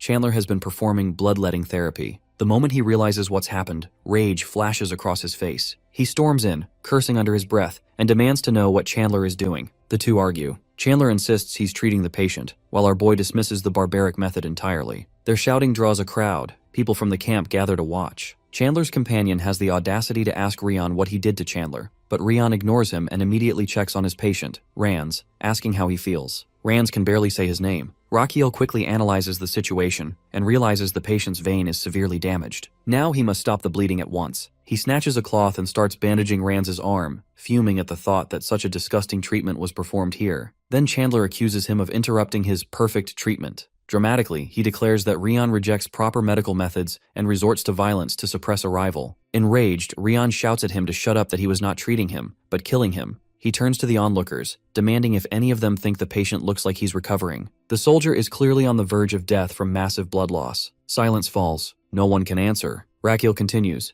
that they all know this is wrong, but they are too scared of your reputations to speak. Chandler opens his mouth to retort, but Rian cuts him off with a furious glare. As he asks him to leave the camp. If he stay, it won't end well for him. At that moment, Ranz groans weakly, saying he can't endure anymore. Alarmed, Rian kneels beside him. He calls for his subordinates, who rush in immediately. He orders Damien to lift the patient's legs to maintain blood flow to the major organs and brain, which Damien does without hesitation. Then he turns to Garden to suture the torn vein, and Garden gets to work. Meanwhile, Rakiel uses his pulse-checking skill. The results are bad. Ranz has lost nearly 30% of his blood, causing severe oxygen deprivation to the brain. His system warns him that the patient's blood pressure is critically low, limbs are cold, and peripheral circulation is failing. Shock is setting in. Grinding his teeth in frustration, Rian realizes that only a blood transfusion can save him, but they have no needles, tubes, or proper equipment. He has no choice. Without hesitation, he grabs the scalpel and cuts his own hand, shocking Garden and orders him go finish the suture. He begins drawing his own blood and his internal organs protest in horror. He shuts them up mentally. He must focus. The organs, both curious and concerned about his sanity, reluctantly send him 100 HP in encouragement. He activates his mana circle slot, channeling his own blood into it. Once it stabilizes, he looks at Damien and orders him to step aside as he is going to transfuse blood using mana. He locates the Yongqian acupoint, which is known as the body's second heart, perfect for this purpose. Holding the patient's feet, he slowly starts the transfusion, channeling only 0.01 liters at a time. Gradually, the flow strengthens. Bit by bit, the patient's body absorbs the mana-infused blood. After a while, the procedure succeeds. His system notifies him that the hemorrhagic shock has been overcome. Seeing Ranz's now stable face, our dude can hardly believe it worked. His system informs him that this selfless act while using his own blood to save a dying man has deeply moved everyone around him. The crowd murmurs in awe. None of them understand the technique of Azrahan Heart or Mana Circle Slot. To them, it's nothing short of a holy miracle. Rakiel, still dazed, knows it barely worked, but it worked. People whisper that the rumors are true, that he truly is a miracle worker. Their voices grow faint as exhaustion hits him, and he loses consciousness. Later, many of Chandler's fellow physicians, awed by what they witnessed, try to approach Rian to become his students. Even Chandler's own companion steps outside, smiling wryly. He understands that it's truth that Rian really is a miracle worker, saving patients with a mere touch. A crow lands on his arm, his summoned familiar. He sends it off to his master, reporting the miraculous feat that took place. Meanwhile, elsewhere, the spy's words are delivered. A man informs his master about the so-called miracle. Rian saved a dying patient with just his touch. The master doesn't believe it at first, assuming it's an exaggerated rumor, but the messenger insists their spy saw everything with his own eyes. Now intrigued, the master, Javelin, thinks about our boy who he calls Saint, decides that such a man would be a valuable asset. He commands that Rian be brought under his authority by any means necessary. Javelin emphasizes the need to take Rakiel under his command, regardless of the cost they have to pay. His subordinate leaves after receiving the order. Though the master doesn't truly believe that Rakiel can heal a patient with just a touch, since rumors are usually exaggerated truths. But he plans to use this rumor to his advantage by taking Rion under his control. People now look at this so-called saint with admiration, and that public favor can benefit him greatly. This is his best chance to reverse the tide of war and seize victory. He still can't believe how back then, Adeline was sent to the crown prince. He remembers thinking she was being offered as a royal hostage when the Emperor of Amboise bowed before the Empire of Magentano. The memory fills him with disgust toward the Empire of Amboise, and he swears to pull them off their throne himself. At our boy's quarters, a spy finally approaches him and offers a better deal if he joins the rebel forces. He can't believe this nonsense. The spy emphasizes that this is an official proposal. He wonders how a rebel spy can approach him so openly, especially when he is just a physician in disguise. The spy insists that if he swears loyalty to his lord, he will gain glory and honor. He immediately realizes that the lord must be Havillon, but he doesn't believe in such a direct offer. He even threatens to expose the spy, but the man remains calm and replies that it doesn't matter. There are many others like him, and even if he is killed, someone else will come for him. He falls silent, thinking about why Javillon would approach him. Then his eyes widen as he recalls the time he saved Rans, and the rumors that spread about him healing patients with just a touch. He reflects on how he has stabilized his condition, and how his lifespan is now increasing at a slow but steady rate, which makes him reconsider Javillon's offer. Finally, he tells the spy to wait for a moment and turns to his abacus to calculate his potential gains, while the spy begins sweating at his strange behavior. Now his calculations begin, as he has gathered everything possible from the injured soldiers, from bonus lifespan to extra HP and even new skills. Then he analyzes what he can gain if he joins the rebel army for a month before returning to his hometown, the imperial capital. He also considers that he can later discard his disguise, and the miracle physician identity will no longer be needed. As he continues his calculations, he estimates that joining the rebel army could grant him even more lifespan and extra HP. Feeling proud of his own cleverness, he boasts internally about how smart he has become. Finally, he agrees to the offer, which shocks the spy, who never expected him to accept so easily. Rakil then greedily asks what exactly he will gain by joining the rebel army. The poor spy, who hadn't thought this far ahead, panics. Rakil frowns and reminds him that he promised the best treatment. Seeing the man's nervous face, he concludes that the spy has no negotiation skills whatsoever. The spy stammers that his job was only to deliver the offer. Rakil can't believe that someone on such an important mission knows so little about basic bargaining, and came empty-handed while trying to recruit him. He snaps that at least the man could have brought some energy drinks to make his visit worthwhile. Finally, Rakil orders the spy to return to his master and come back with proper terms and conditions. The spy quickly agrees. Rakil warns him not to dawdle, as this matter is equally important for both sides. Outside, the spy starts doubting his own sanity for ever approaching this man. Meanwhile, Rakil summons his subordinates. As soon as he tells them that he's planning to join the rebel forces, they are too stunned to speak. Garden thinks he must be running a fever, while Damien believes he has completely lost his mind. Rakil, however, insists that he's absolutely serious. He even adds a casual lie that the spy offered him land, money, and a house. Damien protests, reminding him that he came here out of goodwill to save the people of Amboise and treat their soldiers. Now he's talking about siding with rebels, which makes no sense. But to Rakil, it makes perfect sense. Damien demands to know his motives. Rakil calmly explains that even though the rebels are considered traitors, they are still citizens of Amboise. He has no obligation to serve only the Amboise royal army just because he happens to be the crown prince of Magentano. To him, both the royal army and the rebel force are foreign factions. Damien falls silent, realizing the logic in his words. Rakil continues, explaining that he's no longer receiving new wounded soldiers since both sides have reached a standoff around the Valios fortress. The camp is stable, and the danger phase has passed. Rakil begins writing all this in an official letter, stating that he has done everything possible for the Amboise army. Then he turns to his subordinates and adds that after healing the rebel soldiers, he will head back to Magentano. Damien sighs as he recognizes the order hidden within Rakil's reasoning. Garden, on the other hand, is quietly moved, realizing that Rakil truly sees patients as patients, not as allies or enemies. Then he asks his subordinate to deliver a letter to Adeline, which instantly brightens the man's face as he assumes it must be a love letter. His hopeful grin earns him a sharp hit on the head as Rakil clarifies that it's simply a message informing her he's returning to Magentano, so she won't worry about his sudden disappearance. Meanwhile, he also warns the Queen Vesperos wine and demands the delivery be prepared immediately. The shipment must reach the capital by overnight carriage. Turning to Damien, he orders that they must move quietly without alarming the injured soldiers. With that, they depart. Everyone feels heavy-hearted, realizing they never even got to properly thank him. 3 days later, they arrive at the rebel camp's entrance. The guard informs Rakil that Havillon is inside and that his orders are to let only the physician enter. Damien frowns at this and whispers, asking if it's really safe for him to go in alone. Rakil reasons calmly that they won't harm him, that he's too useful for them. Besides, he has Gaussium with him. Finally, inside the tent, he is greeted by Javillon. the fervent nationalist known for his obsession with restoring Ambroise's former glory. Javion thanks him warmly, addressing him as the saint and miracle physician. Standing before him, Raquiel can feel the immense pressure of the man's commanding presence. Javion extends his hand, and Raquiel meets it, as the rebel leader calls him the heart of the revolution. Only then does Javion reveal his true reason for summoning Raquiel. He says he doesn't need him to dirty his hands treating injured soldiers. He has called him here for something entirely different. Raquiel immediately grows cautious, realizing that this meeting is about something far beyond medicine. After a while, our dude stands in front of his subordinates in complete silence. Damien wants to know what's going on, but when Raquiel doesn't answer, he raises his voice to call him. Raquiel immediately gestures for his bodyguard to stay quiet. Then, through hand signals, he tells them that people might be listening and that they'll communicate only through gestures from now on. Garden quickly understands that Javion didn't summon Raquiel just to let him treat the wounded. Damien reminds him that this is exactly why he wanted them to return to the royal palace earlier. Frustrated, Raquiel signals back, asking how he was supposed to know the situation they'd end up in,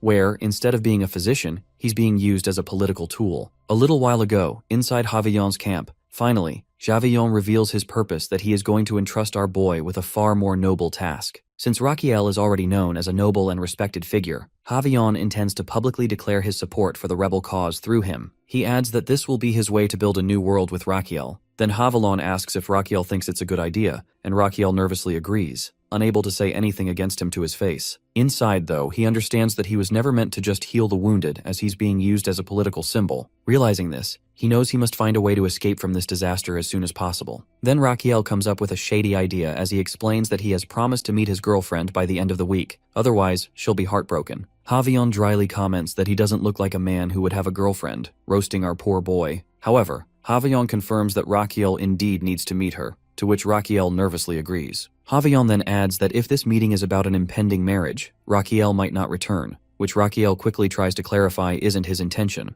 Javion, however, sees right through him and explains that while Raquiel wants to cure the wounded as a physician, he won't be allowed to do that. Instead, he will make a public declaration supporting Javion's cause 10 days from now. Until then, Javion won't give him the duty of tending to the injured. Without that declaration, it wouldn't be favorable for him if people learned that a respected figure like Rion has joined the rebel forces. Raquiel asks if Javion is worried that his presence in the camp before the declaration would weaken its impact. Javion confirms it, revealing that the declaration must be shocking enough to shake the revolutionary army. Raquiel then seriously asks why he has to wait 10 days instead of making the announcement now. Javion explains that this isn't the right timing. He wants Raquiel to feel sincere about the cause, or at least appear genuine. Even a small trace of sincerity will be enough to move people when he makes the declaration, which Javion doesn't sense from him yet. With that, he says Raquiel must first resonate with the people's hearts. He doesn't quite understand his words, so Javion elaborates that during these 10 days, Raquiel will stay close to the people, observe their spirit, and understand their ideals, so that genuine sincerity can take root in his heart for the cause. Then Javion asks whether he feels uneasy about not fulfilling his duty as a military physician. Our boy isn't concerned about that anymore. To show some mercy,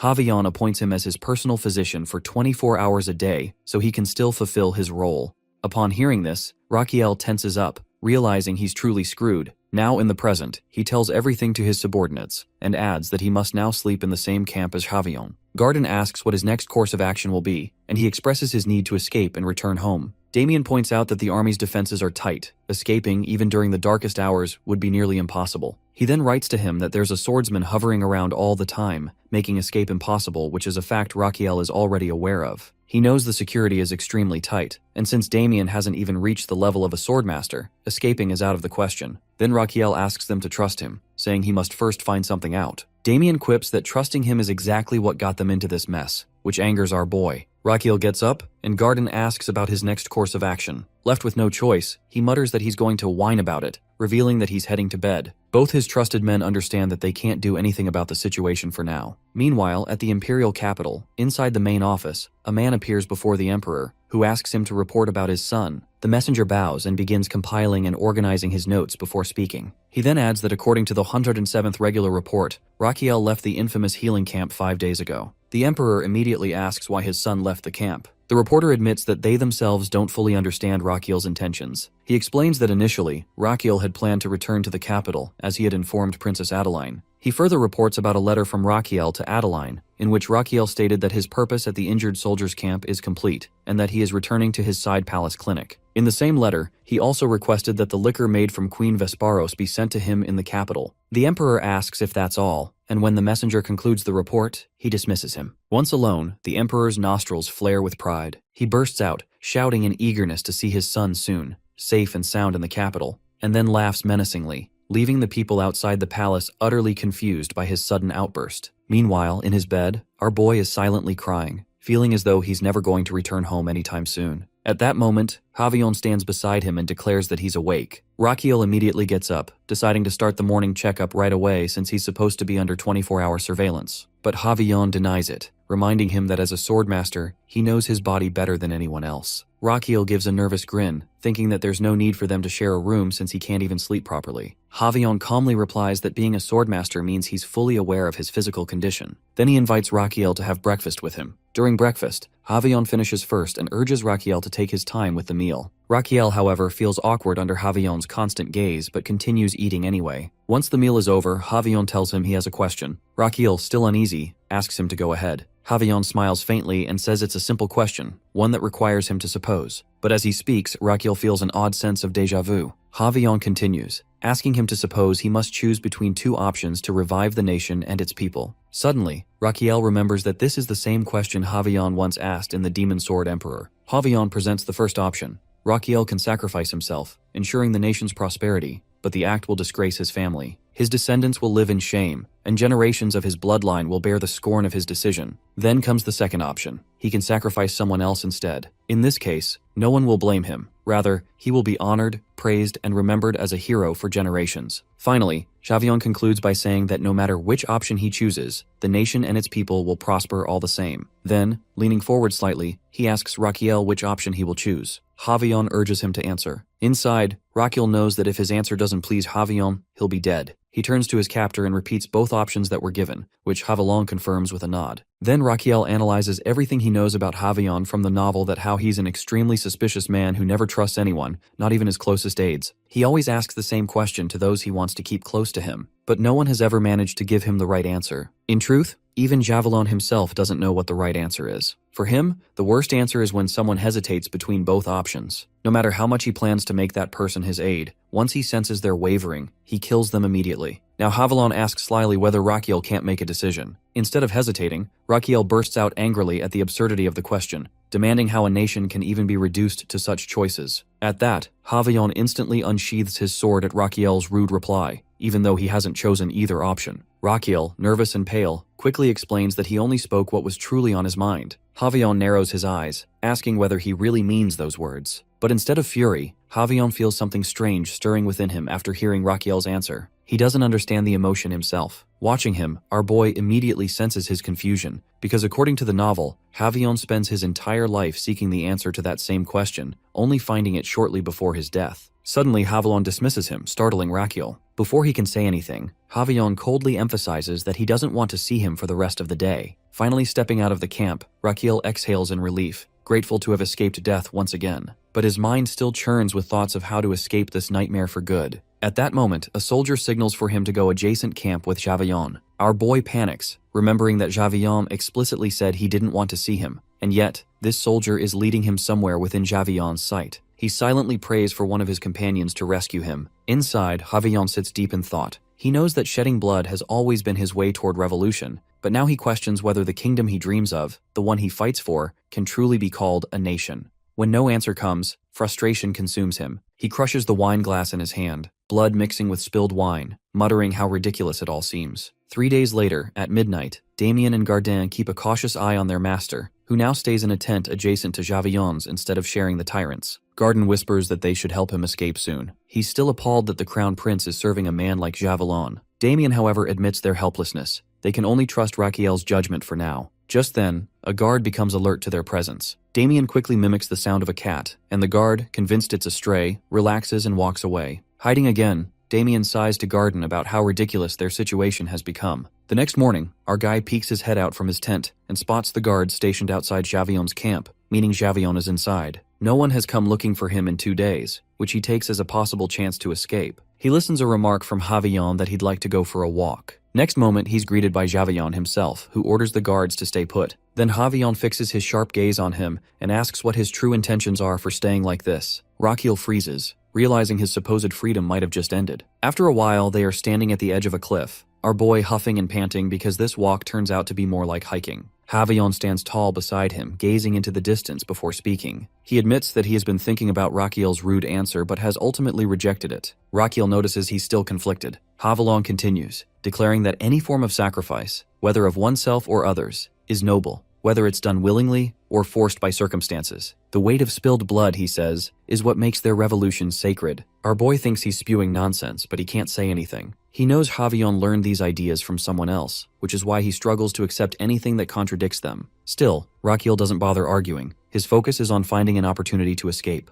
Awkwardly, he changes the topic by asking about Javion's injured hand. Javion lies that it's just a small mistake during training. Rakiel doesn't buy it. A swordmaster like him wouldn't make such a blunder. He insists on checking it, reminding him that he's his personal physician, but Javion is too proud to let anyone tend to such a small wound. Rakiel grumbles under his breath at his patient's stubbornness. To ease the tension, he awkwardly comments about how nice the breeze is. Javion immediately corrects him that there's no breeze around them. So Rakiel tries again, rambling about the dust and the air, trying to sound casual. Javion watches him quietly, realizing how completely opposite Rakiel is from him, and how unlike any of his subordinates. Strangely, he starts to feel at ease around him, even though they've only spent a few days together. He wonders when he last let his guard down like this, or if he ever has. His thoughts drift back to Rakiel's earlier answer, and he wonders if perhaps it was the right one after all, but he's just too proud to admit it. Looking at Rakiel, he begins to question their relationship. Will this man become a close aide, a trusted subordinate, or something else entirely? A strange idea forms in his mind whether it is friendship.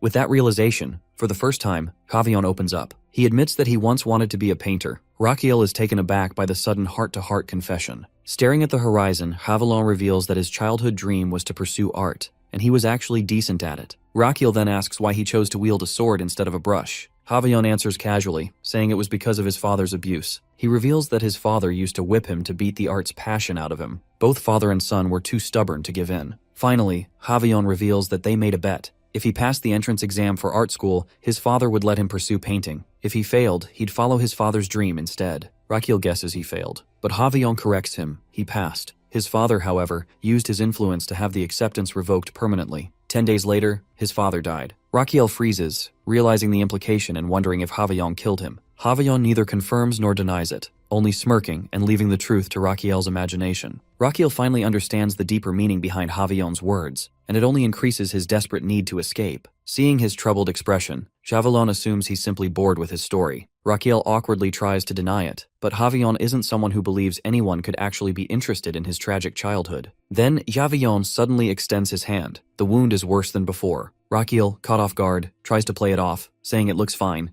but when he examines it closely, his expression changes. The wound shows the early signs of cellulitis. He informs Javion that he'll need to perform a thorough diagnosis. Activating his pulse check skill, he scans Javion's body, reading the detailed medical data. His eyes widen in awe at Javion's insane physique. But then, something else catches his attention in the report. A slow smile forms on his lips. He's found it, an opening to escape. He studies the diagnostic report with quiet focus. The readings reveal a severe case of chronic neurogenic migraines that demand complete rest and reduced emotional stress. Yet what captures his attention most is a serious warning that if the symptoms continue to worsen despite consistent treatment, all current activities must be stopped immediately. The discovery takes him by surprise. In the records of Javion's life in a novel, there is never any mention of such an illness. He can't believe that someone like who is great strategist and a financial prodigy suffers from a long-term neurological disorder, and no one has ever known. Our boy trusts his findings completely, for his medical diagnosis have never failed him. At that moment, our guy's organs glance at Javion's with envy. They admire the perfect rhythm of his lungs and the solid build of his body, wishing they could trade places. But before the thought settles, the brain shouts from behind, scolding the stomach and reminding everyone that if it collapses from a migraine,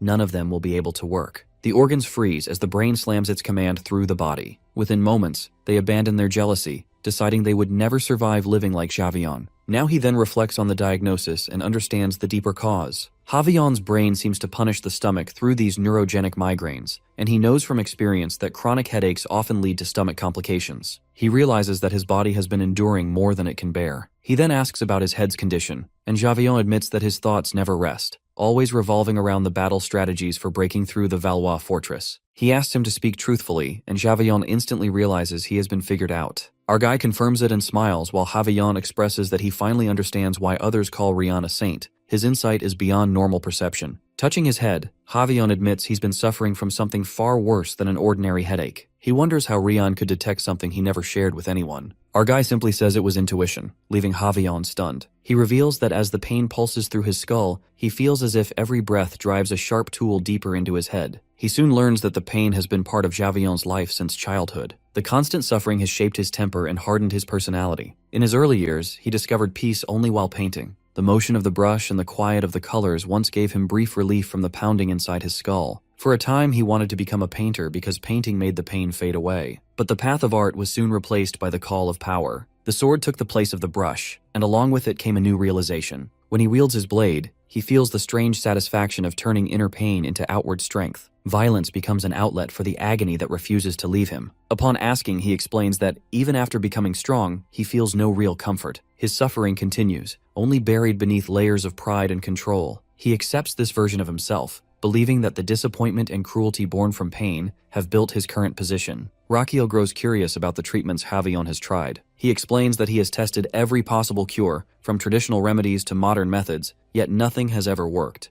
Dozens of physicians have failed to relieve his pain, and many have met fatal consequences for their failure. The thought terrifies our poor guy, though Javion makes it clear that he has no plans to execute him, at least not immediately. Rakiel knows that he must find a way to survive. His mind races and he remembers his own healing skill. He tells himself that if he succeeds, his safety will be ensured. He offers to treat the migraine directly. Javion doubts his words since so many confident doctors have already died trying. To avoid suspicion, he decides not to sound certain at all. He presents the idea as a humble attempt rather than a solid solution. His plea seems genuine enough for Javion to allow him a chance, deciding that failure will only lead to mild embarrassment rather than death. Later that day, the two meet again inside the camp. Javion sits in a chair while he stands behind him, lifting his hands in preparation. He quietly wonders whether Rian can truly relieve pain as he channels his energy, placing his hands gently near Javion's head. As he inquires what is doing, Outguy tells him to be quiet as this step is crucial. A calm rhythm escapes his mouth as if he chants his skill name as he activates My Hands Are Healing Hands skill. Suddenly Javion can't believe that he feels so relaxed unlike ever before, and he's shocked at this skill. He reminds him to keep his focus and asks what it's like to live without the endless pain. Javion hesitates, admitting he isn't sure how it feels. The sudden absence of it seems unfamiliar, almost unsettling. Without knowing why, his eyes fill with tears, and he breaks down, saying he never thought Rian would truly manage to end his headache. However, our dude then informs that it's too early to celebrate, and warns him that the treatment he received will stay only for a single day. Javion looks startled that his headache will be back by tomorrow. He confirms it, but reassures him that the pain can be removed every morning through his treatment. Javion asks if this means he will remain free from pain until morning. He confirms, while warning him only not to oversleep and miss the next session, so he exhales in relief, declaring to rely on him again the next day. Inside him, Rakiel thinks the situation is unfolding just as he wants. The more Javion depends on his healing, the more control he gains. Once that dependence is complete, he plans to slip away unnoticed when the time feels right. Outwardly, he keeps his calm tone, assuring Javion not to worry. Every morning, our dude repeats the same process with his captor. He places his hands over his head, letting a soft current of power ease the pain until it disappears entirely. He observes him with deep respect, believing that such kindness could only come from a saint. When he finishes, he announces that the treatment is done.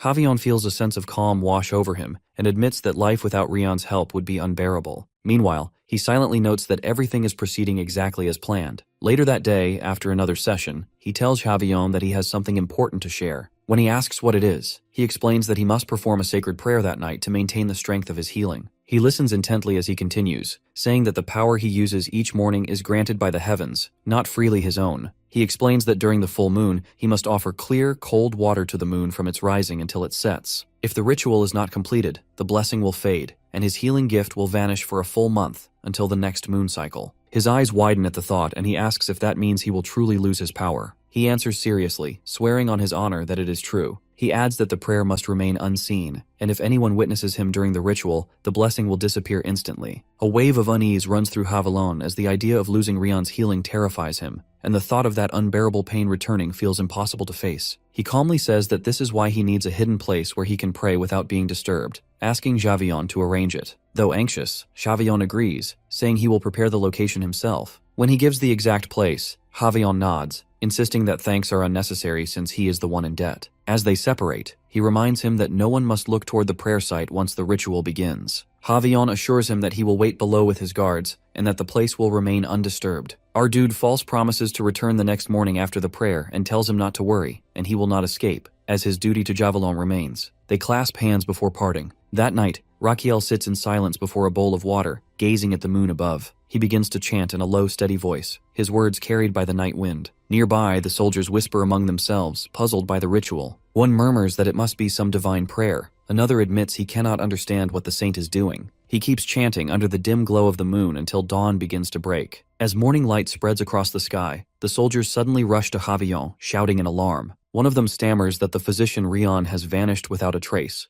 Javillon stands frozen, his mind unable to grasp the sudden disappearance. Last night, our dude chants his so-called ritual verses beneath the pale moonlight, just as he believes his plan is unfolding smoothly, and behind him the soldiers stand guard. He smirks inwardly, certain his escape will succeed, but the ground suddenly gives way beneath his feet. Before he can react, he plunges into a pit, shouting for help as he crashes down into a cage. Garden and Damien rush toward him, calling out in alarm. Garden yells that they arrived exactly as informed. Earlier, in the northern region, Gosium had carried a letter from him to Gardan and Damien while Javillon was away. In the letter, he revealed his escape plan, telling them to meet in the small forest beneath the cliffs before dawn. Although the message had confused them at first, they now understand its purpose. In the present, Damien asks how he even knew about the hidden cave within the hill. He calmly replies that spending so much time near Javillon allowed him to learn the terrain in detail, and even things he never cared to know. Damien is surprised by his memory. Inwardly, our guy knows it is a lie. In the novel's events, Damien had actually discovered this place during the Great War between Javillon and the Empire. He then urges them to move quickly toward the kingdom's army stationed near the central plains. Once behind the cave, Damien questions whether the location is truly safe. He assures him that both the kingdom's forces and the rebels keep this area under watch, which ironically makes it the safest spot.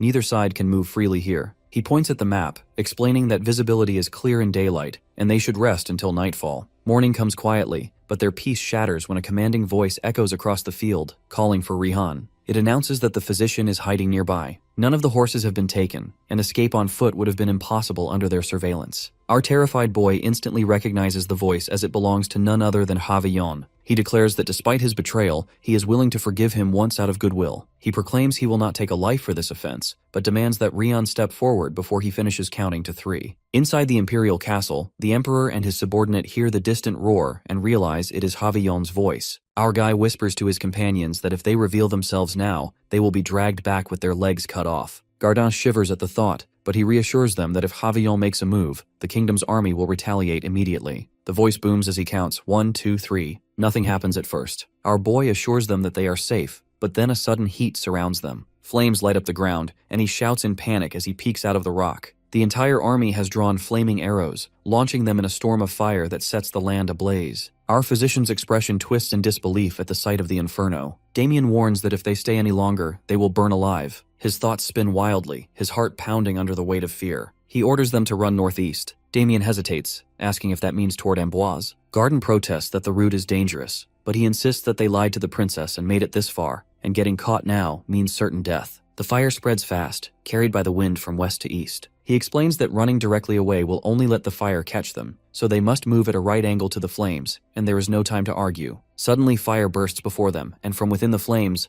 Javillon appears. Rage burns in his eyes as he accuses Rion of betrayal. He raises his blazing sword, ordering his imperial guard to advance. His voice cuts through the chaos as he commands them to sever their legs so they can never flee again. The soldiers surge forward, their weapons gleaming under the burning sky. From the castle window, the emperor watches the distant flames rise and questions what could possibly drive Javillon to such madness, burning his own land and shouting through the air as cavalry charges below. His subordinate squints through the thick smoke, barely making out 3 small figures. He reports that they appear to be ordinary men, nothing more. The emperor ponders this, asking what words Javillon had shouted before the attack began. The subordinate replies that Javion must have manipulated the mana in his voice, concealing the exact words. The Emperor interprets it as a psychological tactic meant to unsettle them. He agrees, saying they must not falter in this battle of wills. He offers to lead a rescue team for their people being chased by the rebels, but the Emperor declines, stating that the subordinate must remain by his side. Instead, he will send Adeline and the Royal Guard. Her leadership will serve as a strong symbol for their people. Soon after, Adeline mounts her horse and orders the Royal Guard to prepare for battle. She unsheathes her sword, her determination burning as she commands them to ride northeast. Her thoughts focus on those she must save. She silently thanks Raquiel for the strength she now carries. Because of him, she has found the courage to stand firm and protect others. No matter where he is, she hopes he is watching her. She vows never to forget the debt she owes him. As she rides through the smoke, her eyes catch a familiar silhouette ahead, a figure with a strong, distinct profile. She recognizes instantly that it is Raquiel. He calls out to his companions, urging them to move together. Adeline calls his name, inquiring why the Crown Prince himself is standing there. Adeline fixes her gaze on our guy, who nervously looks back at her. She demands to know the reason for him being there and orders her guards to keep their positions. He forces out a nervous laugh, masking his tension with a casual remark about their unexpected meeting before turning the question back on her. She confronts him for lying and asks for the reason. He tries to justify his actions, saying there were reasons behind everything he did, but Adeline doesn't let him continue. She reminds him that it has been more than 10 days since his last letter. No word, no farewell, nothing. She had believed he had already been to home, yet now he stands here, hunted by rebels. Her eyes fall on the emblem stitched onto his coat, and a realization rushes through her. That mark can only mean one thing: he has been among the rebels all this time. Her voice hardens as she accuses him of betrayal. He admits that he was indeed with the rebel command and claims the time spent there had its benefits. Still, he insists that his actions were just a sacrifice for a cause greater than himself. She questions his definition of sacrifice, and he explains that he had infiltrated the enemy ranks, risking his life while keeping his instincts sharp, always waiting for the right moment to strike from within. His goal was to serve the kingdom in any way he could. Adeline finds it difficult to grasp the extent of what he has endured. Garden's voice cuts through the air, urging them to stop arguing and points out Javion at the front of the charge, heading straight for them. He then crouches behind Adeline and orders her to mount Damien and Garden on their horses and send them ahead while she stays back to cover their retreat. Garden gives a quick answer, ready to follow orders while others tremble in fear. He urges her that they can settle this later, but right now, escape is their only option. Adeline, however, remains calm and confident. She insists there's no need to fear when their forces double the rebels. In her mind, this battle is a chance to wipe out the enemy and strengthen her army's morale through victory. He shouts in fear, warning her that confronting them now means certain death, because Javelon himself is leading the attack, and he's after him. Confusion flashes across her face as she wonders why Javion would go to such extremes just to catch him. He answers bitterly that he's become the most precious person in Javion's life. Adeline looks out at the battlefield, the fire spreading fast as the enemy forces close in. The delay has brought them too close for comfort. If Javelon truly leads the cavalry, retreat isn't an option anymore. They'll have to fight. She draws her sword and commands her troops to gather behind her. The soldiers obey immediately, forming up in tight ranks. Our guy catches her arm trembling as he begs her to run, but she refuses, declaring they need to buy time for the others to run. She raises her voice and orders the second and third lines to ready their crossbows. At her command, they aim carefully. When she shouts to fire, a storm of arrows cuts through the air. One spear flies straight at Chavion's horse, but it rears up, narrowly avoiding it. More arrows follow, striking down enemy riders. Adeline then commands a full retreat. The soldiers surge forward, guarding her as they pull back. For a moment, she believes the attack has bought them enough time to flee safely. But then a noise makes her turn. Her face goes pale when she sees Javion stepping out of the smoke, with a cold smile on his face. Our dude feels his chest tighten as Javion's grin looks completely deranged. In the next instant, he vanishes from his horse. He yells that Javion disappeared, but before she can react, the ground erupts in front of them. Javion crashes down with explosive force, shaking the earth. Both of them tremble in fear, and Javion's burning eyes lock onto him as he demands to know if tricking him was worth it. Drawing his flaming sword, he vows to make sure Rion never runs again. Then with terrifying speed, he lunges forward. He feels death closing in, his entire body trembling. But before Javion can strike, Damien leaps in front, blocking the attack. Their blades collide with a blinding flash and a burst of power. Javion studies him briefly, realizing this opponent is strong but not enough, perhaps only a mid-level swordsman at best. His sheer force pushes Damien back, but he holds his ground and attacks again.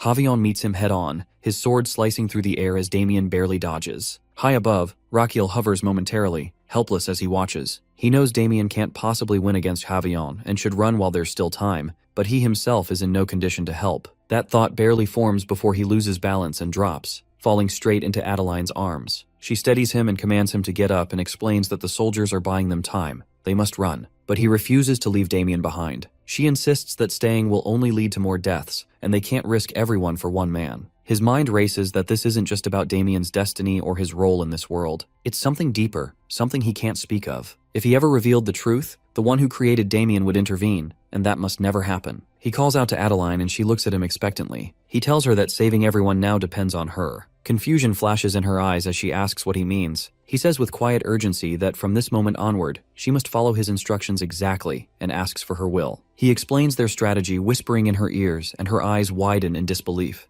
The impossibility of what he suggests hits her all at once. He simply reassures her that it's possible, holding her hands while she finds him completely insane, and he turns back to watch the army. His thought wanders how some events in this world carry consequences that outweigh their benefits. Not every transformation brings improvement. Some things seem like they're creating something better, but they're really just destroying everything. Chaos pretends to be progress, but it's really just making things worse. The Dark Sword Emperor represents both ruin and rebirth, with Damien standing at the very heart of this cycle. Amid the wreckage of a collapsed empire, where order no longer exists, Damien grows stronger. He shatters the world again, reshaping everything from the fragments. This burden becomes his destiny, and he accepts it completely. Rakiel's thoughts drift back to his strategy. He realizes that abandoning Damien's development, trapping him in an inescapable crisis, might trigger his true awakening. Once that being emerges, the entire world faces its end. This understanding drives every decision, creating fake excuses to keep Damien away from the arena, maintaining him close by at all times. He endures countless chaotic situations, but keeping Damien nearby prevents him from facing the same trials described in the novel. Despite all these precautions, the situation still spirals toward disaster. Rakiel forces himself to regain composure as fear serves no purpose now. The chaos in Cremo pales in comparison to what Damien's awakening might unleash. He turns toward the princess, checking her readiness. She hesitates briefly, needing just another moment, then confirms she's prepared. The battlefield erupts around them. Swords clash violently as armies collide. Damien faces Havillon, and Damien is completely enveloped in mana.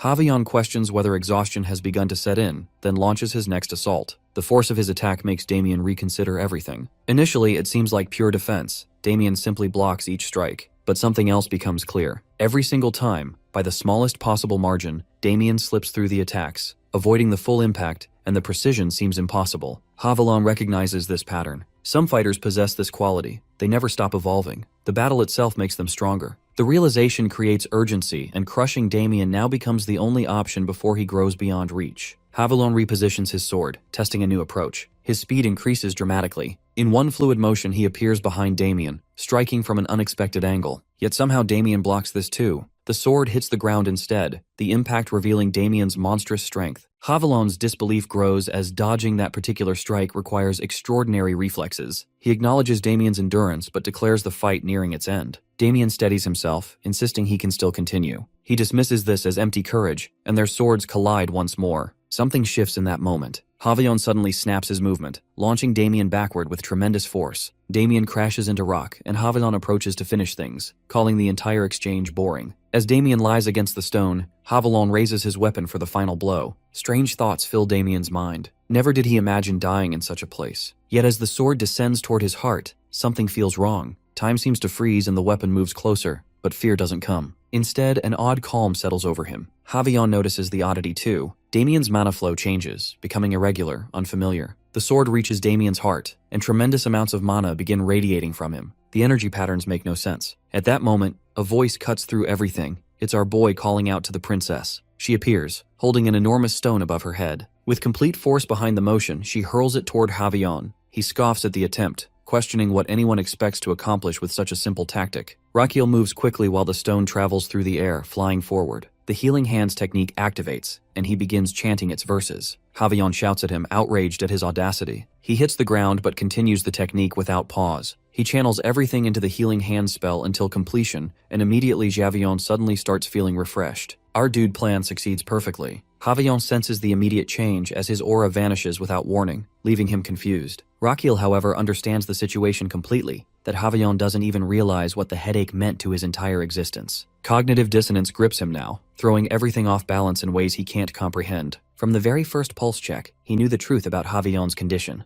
Every single time Havillon swung his weapon throughout his entire life, pain shot through his skull. This agony accompanied him from birth, becoming something he endured through willpower alone. Gritting his teeth through the pain became part of his routine. The suffering never left him, even after he reached Swordmaster level. The headache and his determination to push through it became deeply ingrained in his swordsmanship and mana techniques over the years. They formed part of who he was as a warrior. Now that part suddenly disappears, leaving him in cognitive dissonance. Our dude immediately approaches Damien without a second thought, instructing him to come back to senses. Damien stares at him in disbelief. Rakiel demands to know what just happened. He struggles to describe how, at the instant everything seemed finished, time warped and the world went eerily silent, like the edge of an endless sleep. Then his healing hand's skill voice echoes in his ears. That single sound drags him back. A ridiculous thought follows that he hasn't even claimed his danger compensation. Whatever else occurred in those blank moments, that voice got him his senses back and helped him find himself again. At that moment, our boy realizes that Damien has inched closer to whatever truth sits inside him. The moment barely passes before Haviland's voice slices through the air, asking if the conversation is finished, and he slams his sword down. Sensing a shift, Haviland surges toward Damien, and the duel reignites with brutal intensity. As steel meets steel, Damien yells that he'll buy him time to flee while the chance still exists. He warns that if he hesitates now, there will be no second chance. Sparks fly with every clash. Damien's thought that Rakiel is foolish to linger slips outward as he suddenly voices it, ordering the Crown Prince to run. Damien freezes, stunned that Rakiel has spoken his very thoughts aloud. Just then he comes closer, presses a steadying hand to Damien's shoulder, and taunts him for doubting his employer. Then he exhales and releases the poisonous smoke he has been holding in. He had been inhaling it in tiny measures, he realizes, saving it for a moment like this. The cloud rushes straight toward Chavillon, meant as a surprise strike. Even a small breath of it into Chavillon's lungs could be enough. Rion yells for the princess to enact Plan 119. Adeline answers immediately that Plan 119 means securing the Crown Prince, and she charges with her troops. Our boy informs Damien they may have 5 seconds to form up. Just then, Chavillon appears and scoffing that nobody leaves until the end and strikes, flinging Damien backward and then slamming into him. Both of them lie on the ground, and blood comes from his nose as he looks at him with blurry vision, realizing that he must not faint at this moment, or everything will be over. Scene flashes back to before he left the palace, as the royal mage had come to Rakiel and informed he would cast a disguise. Rakiel had doubted whether it would hold, but Xenakis in a mischievous way reminded him of that lightning he once fired at him, and asked if he truly mistrusted such a simple glamour. Rakiel relented and trusted him. Xenakis, however, added a warning that one condition exists that will shatter the spell. He explained that a physical blow strong enough to render him unconscious will break the charm. His mana will form a protective shell that absorbs the first heavy impact and keeps him from blacking out, but that safeguard works only once, so caution is essential. Back in the present, a brilliant light blooms before Havillon as Rion in front of him shifts back to Rakiel, bathed in radiance. Havillon's face twists with disbelief as the saint is the Crown Prince of Magentano. Troops begin to surge forward, but Havillon draws his sword and warns them to stay back if they want to avoid seeing the Crown Prince being dead. He slams his blade into the ground with a shout, and an explosive shockwave throws everyone, including Adeline, off their feet. Rakiel measures his escape options and wonders whether his title affords him any protection here. He concludes that Javelin could not care less. At worst, he will be taken hostage, the rebellion will claim victory, and the royal family of Magentano will have no leverage. For now, he forces himself to rise and wait for the exact moment to slip away. Then he recognizes something else. He just endured a direct strike imbued with the force of a first swordmaster. The Azrahan heart method, engraved in him, analyzes the blow and adapts. It identifies an ability to observe external impact and lessen physical harm. An HP conversion function unlocks inside him, and Rakiel reels at the implication, and it can turn the stored health in his organs into usable life force. Havillon accuses Rakiel of betraying him and declares that he once considered him a friend, and that he has mocked his kindness. Rakiel answers with scorn. He points out that Havillon is merely a rebel leader from a minor kingdom offering hollow goodwill to a crown prince. He asks whether he still views him as the simple physician Rihan. The old kindness was never friendship. It was possessive, obsessive behavior disguised as care. He tells Havillon to stop humiliating himself and back away while he still can. Havillon responds that he never wanted things to end this way, but warns him that in this city, no one will recognize him as the crown prince. He raises his sword, declaring that if he kills Adeline and her guards, no one will remain to witness it. Rakiel asks about his intention of cutting his legs still, but Havillon insists he can keep him captive forever and bring down the empire. Rakiel calls him insane.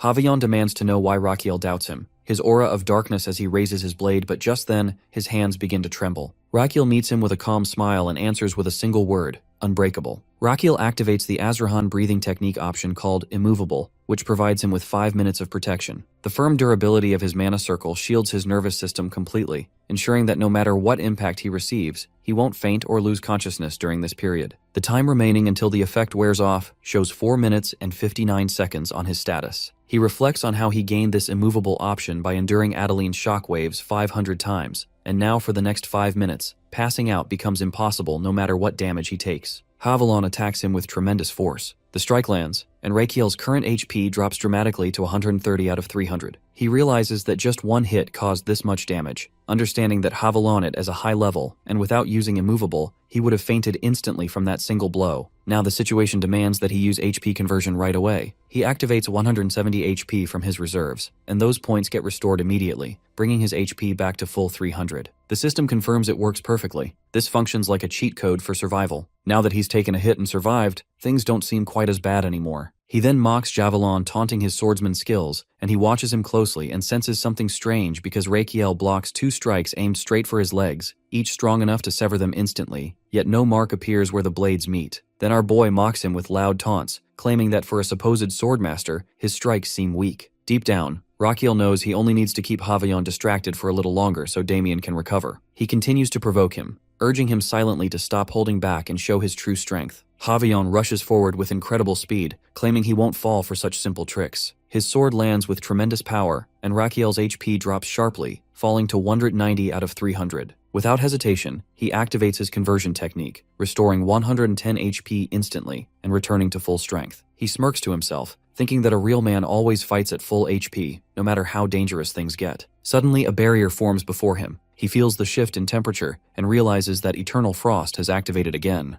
The Azrahan breathing technique automatically generates this barrier when infused with mana. He understands that to control it properly, he must draw in mana from the surroundings and reinforce the ice barrier. He focuses his breathing, letting the mana flow into his body, through his muscles, fascia, and nerves. His senses heighten sharply, and every sound and movement becomes clear as crystal. Haviland comes again, determined to end it with one more strike. Rakiel senses exactly where the attack will land, and as the sword descends, he channels his technique and forms a massive shield. The collision causes a huge explosion, shaking the ground. Smoke fills the air, cutting off his vision completely. He struggles to find Haviland through the dense haze. The system activates his skill, which is meridian scanning, that locks onto Javiland's position automatically. Rakiel tracks him through the smoke and quickly notices the attack pattern. The downward slash serves as a deception, while the real strike comes upward. Haviland swings hard, but Rakiel's barrier holds firm. He laughs faintly, taunting him that for all his talk, Javiland's power isn't that impressive anymore. Every move he makes feels predictable now. At that moment, a system message flashes before him, announcing that during this extreme battle, he has refined the breathing technique to a higher level. The skill evolves into breathing technique, single circle, level 7.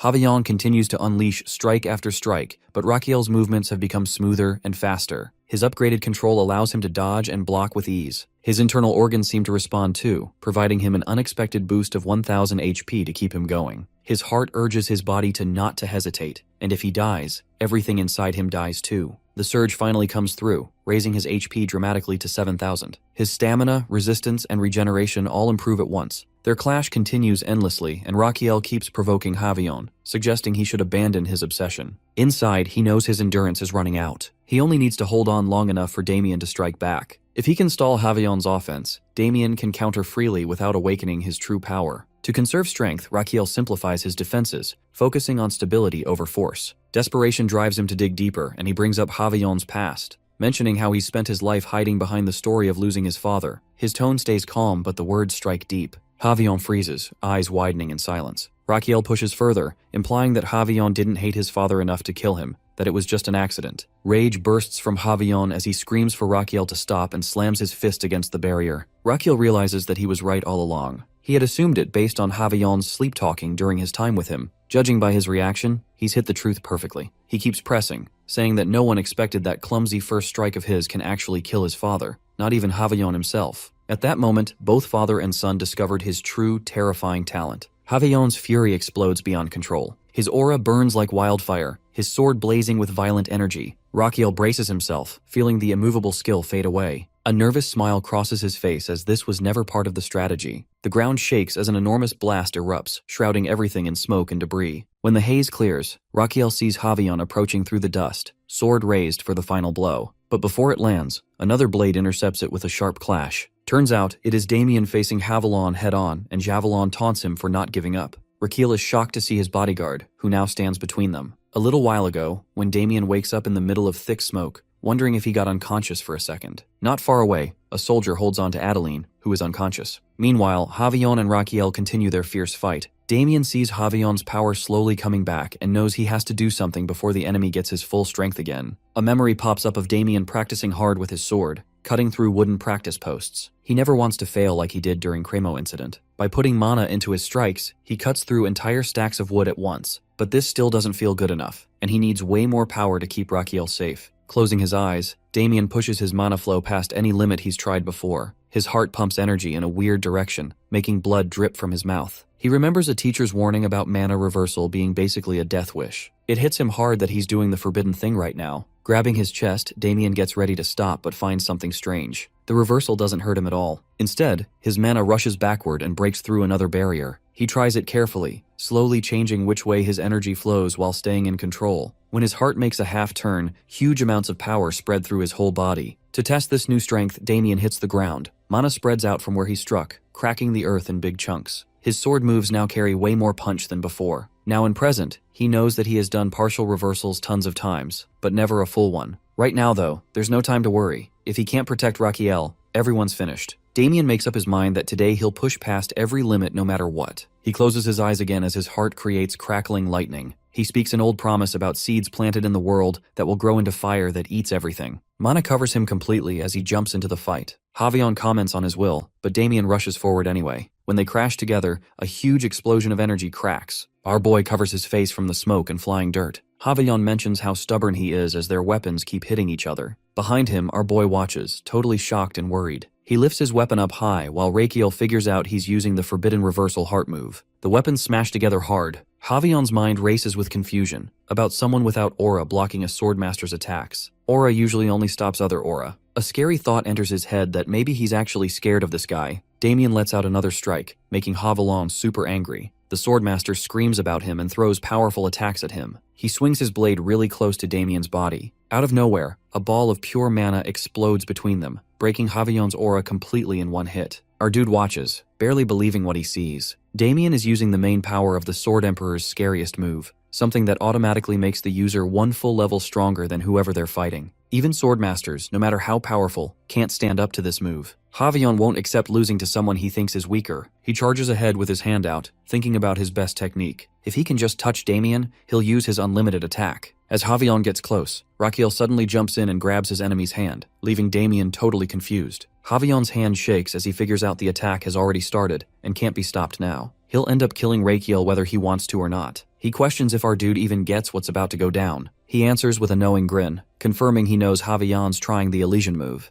But Raquel explains that letting Damien keep going would cause bigger trouble. Elysian is a pretty effective move when fighters channel raw mana through touching, an old-school method that destroys pure inner energy. During these raw power battles, even the reversal heart move can't help. Since Damien has a smaller body than Javion, he'll definitely lose this exchange. Our boy makes fun of him for picking on someone weaker opponent, calling it pretty sad. Javion screams back, then freaks out when he realizes Raquel plans to take Damien's place. Raquel corrects him that no sacrifice happening here, he's going to eliminate Javion instead. The Crown Prince activates a Kuzman skill while eating a sunflower seed. The system right away warns him he's illegally eating something only mythical creatures should have. Since he's human, the giant making effect will only work for 3 minutes. Red sunflower seeds cause bad side effects in humans, and the system says to see a traditional Korean medical doctor right away. Adeline and the guards around them watch in total shock as Raquel grows into a giant. The system warns that when the effect stops, he'll get hit with nasty side effects and pass out for 5 whole days. Far away, the Emperor yells at his helper, wanting to know what the heck they're looking at. The helper admits he has zero clue. Raquel points out he told them about the Korean doctor thing. Now that he's giant-sized, Elysian won't work on him. If he can just last these 3 minutes, he might stop Damien's full awakening. He tells Javelin to give up and end the fight here. Javion can't let go of Raquel's hand. His blood vessels are already messed up, and Raquel's pure mana totally overpowers him. He notices his opponent isn't listening and thinks about his own path. Javelin climbed to the top through tons of competitions, and now wonders if all that work led to this embarrassing moment. Raquel questions why he won't release his grip, and the timer shows only 56 seconds left on being giant. Making a choice, Raquel shakes his hand around wildly in every direction like it's nothing. Javelin screams over and over, begging to be let go, but stays stuck tight in Raquel's grip. Raquel decides on a perfect fix and with a finger snap, throws Javelin far away. The rebel leader rolls across the ground before crashing into rocks in the distance. Rakiel celebrates breaking his own record. The princess comments on how nicely things turned out now that the fighting stopped. Javion's sword sits on the ground, forgotten. The timer hits 0, and Rakiel goes back to normal size, finding timing worked great. He feels relieved, though kind of dizzy. His bigger worry is whether his bodyguard is okay. Before he can check, Rakiel's body starts shaking. Calling out Damien's name, he falls into his arms, barely managing to question if Damien's alright. Damien catches him in shock, right away asking about his health instead. Our boy's eyes flutter open as someone keeps repeating his name. When he looks around, he finds himself dressed fancy with Princess Adeline gripping his arm. Confusion fills his mind about what's happening. The princess informs him it's time to head on stage, which only adds to his bewilderment. As he reaches the stage area, the host announces him as a star and appreciates all for the wait. The crowd erupts in applause, with people everywhere offering congratulations. The screen displays a message about reaching double circle level, which catches Rakiel completely off guard. Even more shocking, the notification shows that Slot 2 has unlocked and Slot Fusion has been added. Garden behind a bar, casually shaking a bottle, explains how Slot Fusion works. The feature lets users combine materials stored in different slots accurately. He demonstrates by creating a glass of wine effortlessly. Our boy's mind races, wondering if this whole thing is some kind of dream.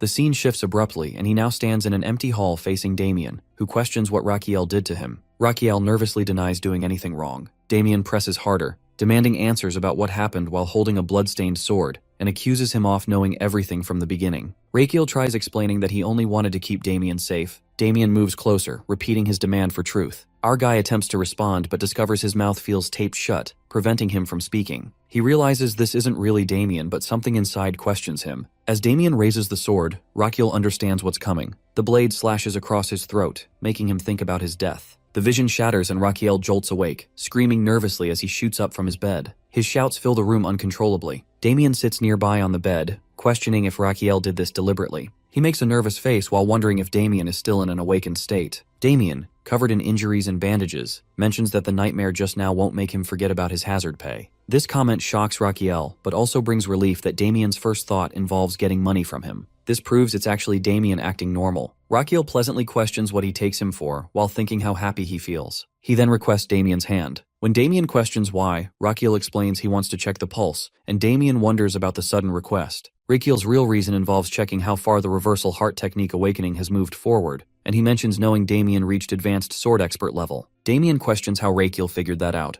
Rakiel reminds him about his skills, and he recognizes the symptoms from their first meeting, and warns him that insomnia increases and nerves become more sensitive at this rate. Damien accepts this and extends his hand. Rakiel begins the pulse diagnosis, and the comprehensive examination report labels Damien as human, which matches his expectations. Something definitely changed since their first encounter, showing the awakening is moving forward. The overall diagnosis reveals exceptional health, physically strong and balanced. However, severe insomnia appears. Leftover damage from the recent reckless mana reversal attempt shows up in the body, requiring medication and rest. Additionally, strange unidentified foreign tissue exists in the bloodstream. This tissue recently experienced rapid growth and multiplication, but for unknown reasons, its expansion has stopped now. Watching these results, Rakiel thinks at least the awakening paused for now. This probably happened because he took the hit from Javion's secret technique instead of Damien. As long as it doesn't move forward anymore, things should stay manageable. He firmly tells Damien never to attempt mana reversal again. Damien protests that he feels perfectly fine, but our dude refuses to accept this excuse, warning him not to be so stubborn. He adds that trying mana reversal one more time will finish Damien for good. He calls it wrong, and Rakiel suggests he should become the crown prince if he dislikes the rules. He then casually yawns and mentions that since the checkup finished, he needs a report covering everything that happened during his unconscious period, including what happened to Javion. Damien starts explaining, but another voice interrupts, offering to handle the explanation instead. Both of them turn and bow down as the Emperor of Amboise enters. He requests to speak with the Crown Prince alone. Now sitting before the Emperor, he listens as the ruler first expresses sincere gratitude for delivering justice against the cruel ruler who hurt the people. On behalf of his family, the Emperor offers thanks and welcomes him. This makes him happy, and a notification pops up mentioning all these things as the royal family expresses official gratitude. He gets lost in thought while the Emperor keeps calling his name. He snaps back and responds that he feels honored to have provided some small assistance to the kingdom. The Emperor acknowledges this and proceeds to share what Rakiel eagerly wants to know. The moment Javelin lost consciousness, the rebels immediately surrendered. Everyone involved will face trial in a military court, and Javelin himself is in custody on treason charges. Rakiel inquires about the future of the rebel soldiers, and the Emperor explains that they won't face special punishment since most of them were just forced into the war. Curious about Javelin, Rakiel asks about his fate next. Calmly sipping his tea, the emperor replies that Chavillon will be used for experiments. A man with such skill doesn't deserve mercy or an honorable death. He adds that there's no reason to pity him, and such a miserable end suits him well. Finally, he checks if that clears Rakiel's doubts. Rakiel forces a polite smile while internally understanding how noble politics work. The emperor returns the smile, and Rakiel gets the uneasy feeling that something more is coming. The emperor then brings up the letter when he called him father-in-law. Rakiel's mind freezes in shock as he remembers what he completely forgot about. He jumps to his feet and bows deeply, apologizing for his disrespectful behavior. He admits he was serious back then, but after spending time with the princess, he realized they were better off as friends. The emperor remarks that sending his daughter to the capital turned out pointless then. Rakiel bows even lower, admitting he has no excuse. The emperor suddenly laughs, saying that being young is a wonderful thing. Rakiel is stunned by the sudden change in tone. The emperor continues, "He was once like this, passionate and losing interest just as quickly." He assures Rakiel that he holds no grudges, then wonders if his daughter ever treated him poorly. Confused, Rakiel thinks about what the emperor means by poor treatment. The emperor says his daughter may be quiet, but she has an angry side, asking if she ever attacked him. Rakiel admits she did, around 500 times with her full strength. Outside the room, the princess overhears everything. Her face turns red with anger when she hears it. Furious, she storms in, pushing past the guards. The loud slam of the door makes both men turn as she shouts Rakiel's name so loudly that nearby birds scatter. 3 days later, Rakiel prepares to leave for Megentano with Damien and Garden. Both bows before the emperor to say farewell. The princess confirms that Rakiel is really leaving this time, and he assures her she reminds him that she overheard his talk with her father and finds his excuses very amusing. Her temper flares again, and she starts arguing endlessly while Garden and Damien quietly watch. Garden smiles at the fiery scene, seeing it as a glimpse of young emotion. Rakiel starts panicking internally and decides to run away, giving his formal goodbye and wishing glory to the empire. But the princess grabs his arm before he can go, pulling him back and demanding to know where he's trying to escape. Moving closer, she tells him that next time he should at least give her a fair chance. Rakiel quickly jumps into the carriage, repeating that he's leaving now. The princess wishes him safe travels as he rides off. Inside, Rakiel exhales in relief, thinking that was too close for comfort. As the carriage rolls toward the imperial palace, his mind fills with worry. He knows his father will make a big deal about everything that happened. The officials must already know it all, and cleaning up his mess must have been a huge task, especially after dealing with Amboise. He expects another round of scolding and accepts it as something he can't escape. But then he freezes in fear, and ahead at the gate, Garden points out that his father himself has come to meet them. Rakiel steps out, convinced that he must be furious to come all this way just to reprimand him. He approaches respectfully, announcing his safe return. Instead of anger, the emperor pulls him into a tight hug. Rakiel stiffens in shock, struggling to breathe. He studies him silently, amazed to sense that Rakiel has already reached double circle. He can't believe someone achieved that level so quickly, as it took him 25 years himself. They exchange greetings, and Rakiel wonders if it's over already. The lack of scolding makes him think maybe he is pleased. But then, the emperor lightly mocks his weakness, saying that if such a small show of affection hurts him, so if he can carry the burden of the throne. Rakiel sighs inwardly, realizing the lecture has arrived after all. However, his father then hands him a scroll, and Rakiel hesitates, wondering what it is. He explains that it's a number of marriage proposals from royal and noble families across the continent. Our dude freezes in complete shock, holding the scroll as if it weighs a ton. In Frontera Square, people stay busy working as the day goes on. A shopkeeper shares gossip with a customer that regarding rumors about the crown prince doing something incredible in Amboise. The customer shows interest and inquires if the rumors are right. The shopkeeper gets excited, confirming the story is real. Based on what folks are saying, the crown prince defeated the rebel group and took down their master using just one finger. The customer points his own finger, finding this claim hard to believe. The shopkeeper insists he's not lying and quickly adds that piles of marriage proposals have started arriving for the crown prince, from princesses all over the continent. The customer remarks, believing the crown prince was too weak to ever marry, so all that worry was for nothing. The shopkeeper snaps back, saying the customer should be more concerned about his own life instead of royal gossip. Offended, the customer grits his teeth and demands an explanation. The shopkeeper calmly points out that he should probably find a work before dreaming about marriage. He turns red with anger, saying he never asked for advice and that he always talks this way, and demands an apology. But he reminds him that he still hasn't paid his rent. Hearing that, the customer's tone changes instantly. He bows and admits he was wrong. That night,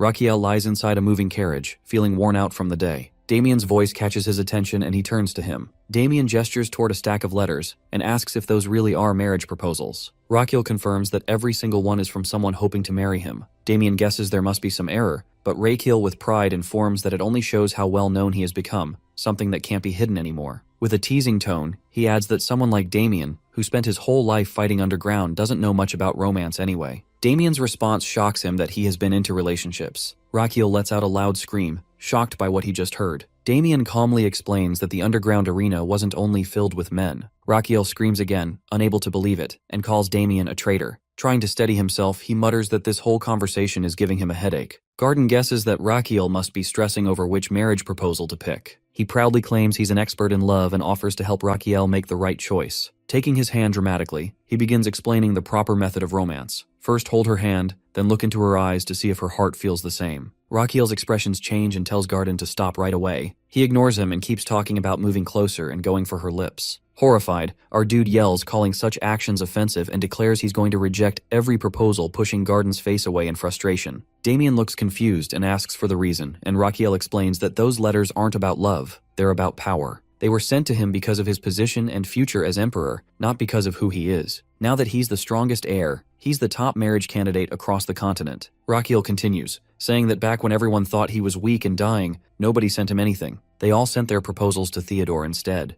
Garden is shocked that he already knew about it. Rakiel answers that he's not surprised as he heard everything himself. He also learned that Theodore refused all those offers, declaring that Rakiel had to come first before him. Reaching into the box, Rakiel picks up one letter and remarks that thanks to Ambroise, he's suddenly become the most sought-after groom. Garden points out that people now finally recognize his abilities and bright future, so rejecting all the proposals seems like a waste, and Rakiel gives no explanation. Inside his mind, the real reason becomes clear. He has no intention of becoming emperor. Staring at his reflection, he smirks and thinks his only goal is to live long and peacefully as royalty. He already knows the emperor is plotting something with these proposals, and if there's a benefit to be taken, he plans to seize it. With sudden energy, Rakiel shouts for the carriage to head to the Theodore's palace. Garden looks shocked, asking if they're really going there this time. Damien jokes about demanding extra pay for a night shift. Our boy yells again to turn around quickly, thinking that this will be his first time seeing Theodore since their duel. Maybe he should have visited while checking on the emperor, but sending letters or flowers just isn't his style. Then a strange thought hits him that he isn't even the real Rakiel, so he wonders what happened to the real soul. His heart answers sarcastically, asking why he's only thinking about that now after all this time. Rakiel freezes, realizing his organs knew the truth. They confirm they did. After all, they managed the body. Rakiel demands to know where the real soul went. They then admit that they have no idea. Rakiel groans in frustration, angry at the buildup leading nowhere. Before he can argue further, his companions inform him they've reached the palace. Stepping out, Rakiel observes the grand residence carefully. A servant rushes over, bowing respectfully and introducing himself as the steward in charge of the second prince's household. Rakiel apologizes for arriving without informing as needs to meet Theodore. The steward understands and offers to take him to the reception room while sending for the prince. Rakiel refuses and insists on going straight to him. Turning to Damien and Garden, he tells them to stay outside since he'll speak with him alone, and they agree. Steward guides him through the halls, and as they walk, our dude notices the smell of food and inquires if Theodore is eating at this time. The steward admits he has been taking his meals slowly lately. He tries again to lead him to a waiting area, but he insists on going directly to him. His mind runs through the plan that he'll dump all the proposal letters on Theodore, then arrange a massive banquet for every princess and noblewoman to attend. Once they see Theodore, they'll fall for him instantly. The second prince is tall, handsome, athletic, and has no bad traits. Rakiel feels proud of his genius plan, imagining how perfectly it will work out. They stop at a large door, and the steward announces their arrival before opening it. Rakiel enters with enthusiasm, greeting Theodore, but the moment he looks up, he freezes. The person eating at the table is a fat guy. Rakiel is convinced he's walked into the wrong room. He starts to step back and close the door when the man speaks, calling him by name. Rakiel stares, refusing to believe it's Theodore. But the man insists he's really him, and Rakiel screams in disbelief. Approaching to take a closer look, Rakiel's mind races in panic. His grand plan to pass off the proposals has completely collapsed. He wonders what on earth happened to Theodore and if he's all right. Theodore casually informs he's fine, adding that people always say a man should have a strong build. Rakiel stares blankly and Theodore keeps eating, then admits that ever since losing their fight, he lost motivation to do anything else, and eating is his only escape now. Our boy's thoughts click together that he is binge eating from stress. He brings up the idea of losing some weight. Theodore asks about it, and Rakiel explains that he's talking about getting slimmer and shows his worry for his health. Theodore replies that he's comfortable the way he is. Rakiel understands but still insists that this isn't good for his body. Theodore admits he knows that, but since he's not harming anyone, he is okay with it. He orders dessert, and the steward immediately obeys. Watching this, Rakiel realizes his brother has lost all motivation or self-control. Getting him to change will take a smarter plan. After thinking for a moment, Rakiel softens his expression and says he spoke too harshly earlier. Theodore brushes it off, saying it's fine, but Rakiel continues that there's something he must tell him. Theodore looks puzzled, and Rakiel leans close, lowering his voice to whisper a lie that he doesn't have even 12 months left to live. Theodore's reaction is instant and explosive. He shouts so loudly that Raquiel falls flat on his back. The overweight prince stares at him in shock, demanding to know if it's really true. Lying there on the floor, Raquiel smirks. Theodore pulls Raquiel up from the floor, desperate to know if the shocking news he heard is really true. Raquiel confirms it without hesitation, and his heart organ jokes that his acting deserves an award, which oddly makes him smile. But Theodore still argues that Raquiel is strong, he won the duel, and he became the hero of the Amboise Civil War. Raquiel admits the situation must be problematic and apologizes for revealing it so suddenly. He says Theodore would have learned the truth sooner or later anyway, so hearing it now might be better. Then he quietly adds that he has less than a year left to live, his voice trembling as he speaks. Worry takes over Theodore's face, but our dude continues calmly. He explains that this short time is the reason he spent his days treating the wounded and caring for people in Amboise. Every act of kindness he did was for Theodore's sake,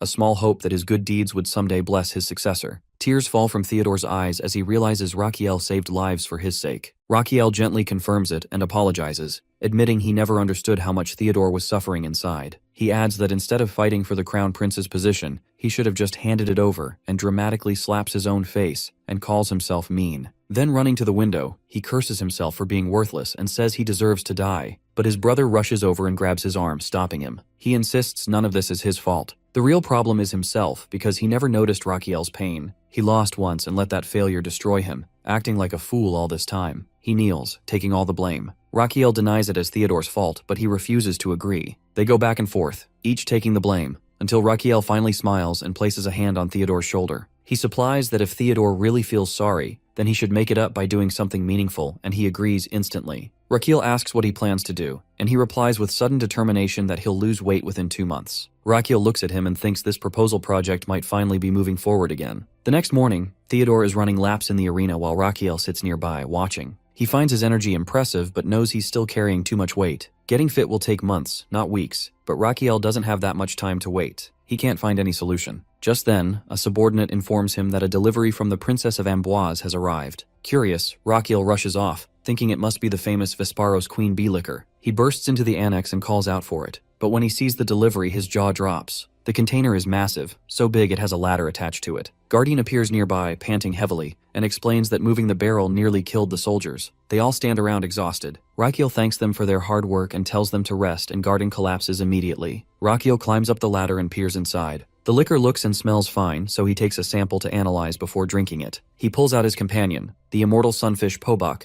telling him he'll be the first taster since he's Raquiel's best friend. Excited, Pobok jumps into the spoon and starts drinking. Moments later, Pobok activates its skill. It then revives, gains a growth stack, and starts writing in his diary. Raquiel stares in disbelief, wondering what just happened. He opens the diary, where Pobok complains that the delicious liquor Raquiel gave him was actually awful. It had too much L-carnitine, making it taste salty, sour, and greasy all at once. It angrily writes that Theodore's fatty acids got activated and its belly fat was stolen, calling it robbery. Raquiel reads further and realizes something. L-carnitine is a strong fat-burning ingredient. Normally, more than 2 grams a day can't be taken safely, but this brew breaks that limit. Unlimited fat burning with no side effects. It's a miracle. Raquiel's eyes widen that if he gives this to Theodore, he could not only help him lose weight, but also turn it into a powerful diet supplement worth a fortune. He shouts for Theodore, announcing that it's time to burn fat. He drinks the liquor and immediately starts exercising, though he complains he can't run anymore. Raquiel pushes him to keep going, and then makes him take tonic afterward. 2 months later,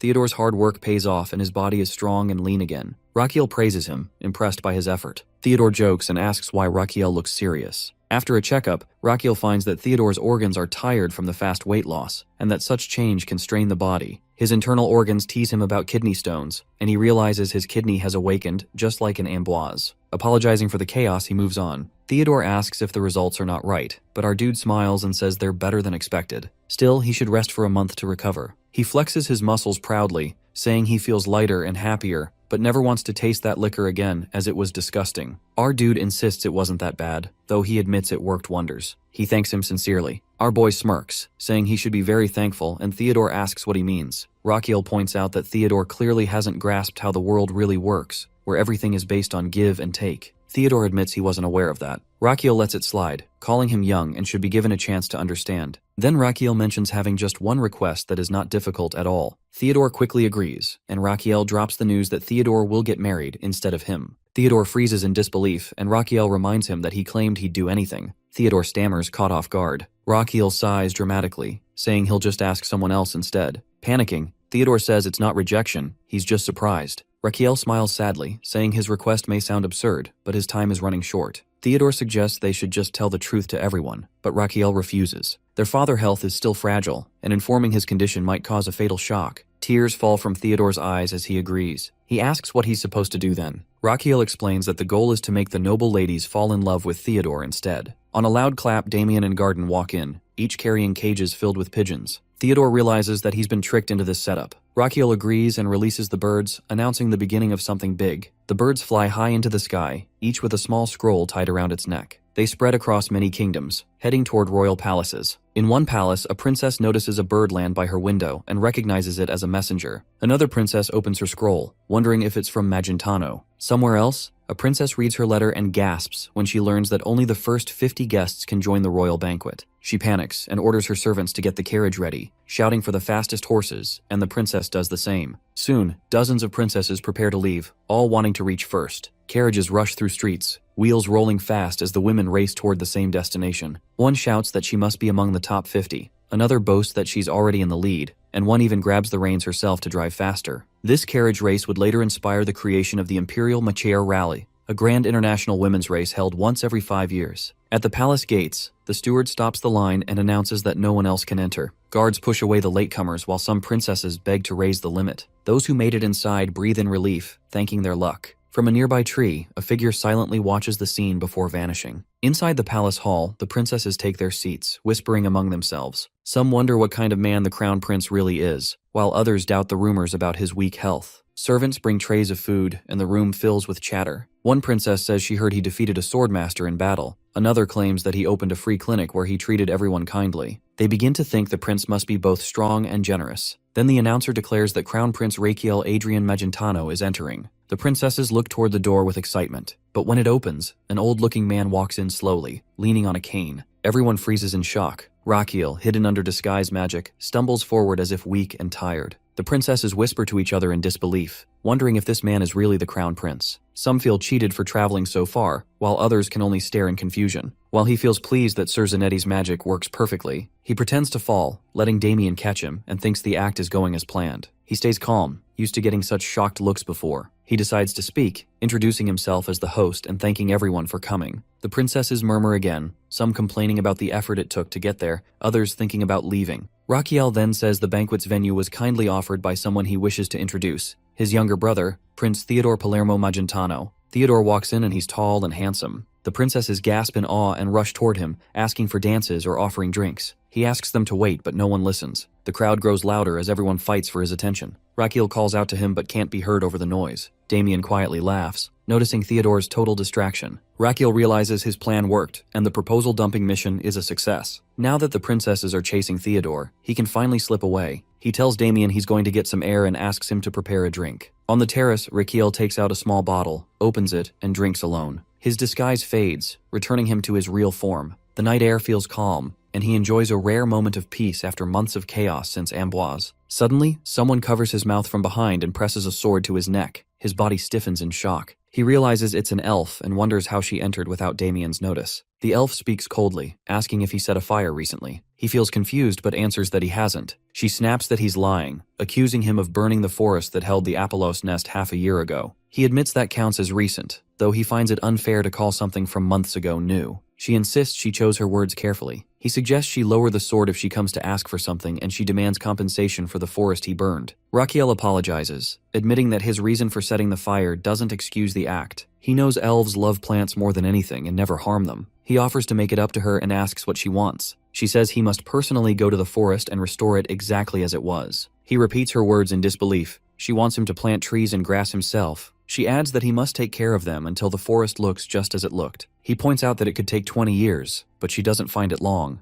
Our boy feels frustrated that for elves, who live over 1,000 years, 20 years is short. But for him, it's a huge part of his life. He tries to reason with her, offering to pay for the restoration instead. She reacts angrily, declaring gold means nothing to elves. He quickly explains that he doesn't mean a small payment. He can offer full chests of gold if needed. She hesitates for a moment, clearly tempted. He notices her reaction and presses the offer, saying hiring experts with enough funds could restore the forest faster and better than if he worked alone. The elf finds his reasoning sneaky but can't deny it makes sense. She decides to think about it. Raquel encourages her to take a short break before deciding. She agrees and informs about her return after thinking it over. He smiles, calling it a good choice, and promises to wait at the annex. When she disappears, Raquiel exhales deeply and mutters that it's time to start his own preparations. The next morning, the steward comes in and calls Theodore. He slowly opens his eyes, drooling at the corner of his mouth. As he sits at the table, the steward tells him it's time to get up. Theodore informs him that had a lot of drink last night. All the princesses are also still drunk and scattered around the hall, some sitting and some lying down. He asks about Raquiel, and the steward informs that he returned to the palace early in the morning and seems surprised. Elsewhere, Raquiel sits on the bench yawning. He feels that the time he's been waiting for is near. Damien, standing beside him, wonders who he's waiting for. Raquiel answers that it's an uninvited guest, and realizes that if an elf managed to sneak past Damien's senses, and even though Damien is a swordmaster, then she must be extremely skilled. A strong wind suddenly blows, and from the fountain, an elf appears gracefully and lands in front of them. Damien gets ready to attack, but Raquiel quickly stops him. Damien assumes this must be the uninvited guest, and our boy silently confirms it, ordering to take the weapon back. Damien senses something strange that he can't figure out how strong she is. The elf speaks first, saying that before starting negotiations, they should at least know each other's names. She introduces herself as Sylvia. Raquiel notes she arrived earlier than expected, but Sylvia says waiting longer wouldn't have changed anything, so she came right away. Raquiel guesses that money alone isn't enough for her and feels that although his offer is nice, something about it feels incomplete. Sylvia clenches her teeth but stays quiet. He can tell she agrees deep down and says he will improve the proposal he made yesterday. Sylvia doesn't understand what he means by it, so he explains that he will let her live. Sylvia is startled and asks what he's implying. Raquiel calmly answers that it isn't a warning, that even if he does nothing she won't have a long life. He had noticed something strange about her the night before,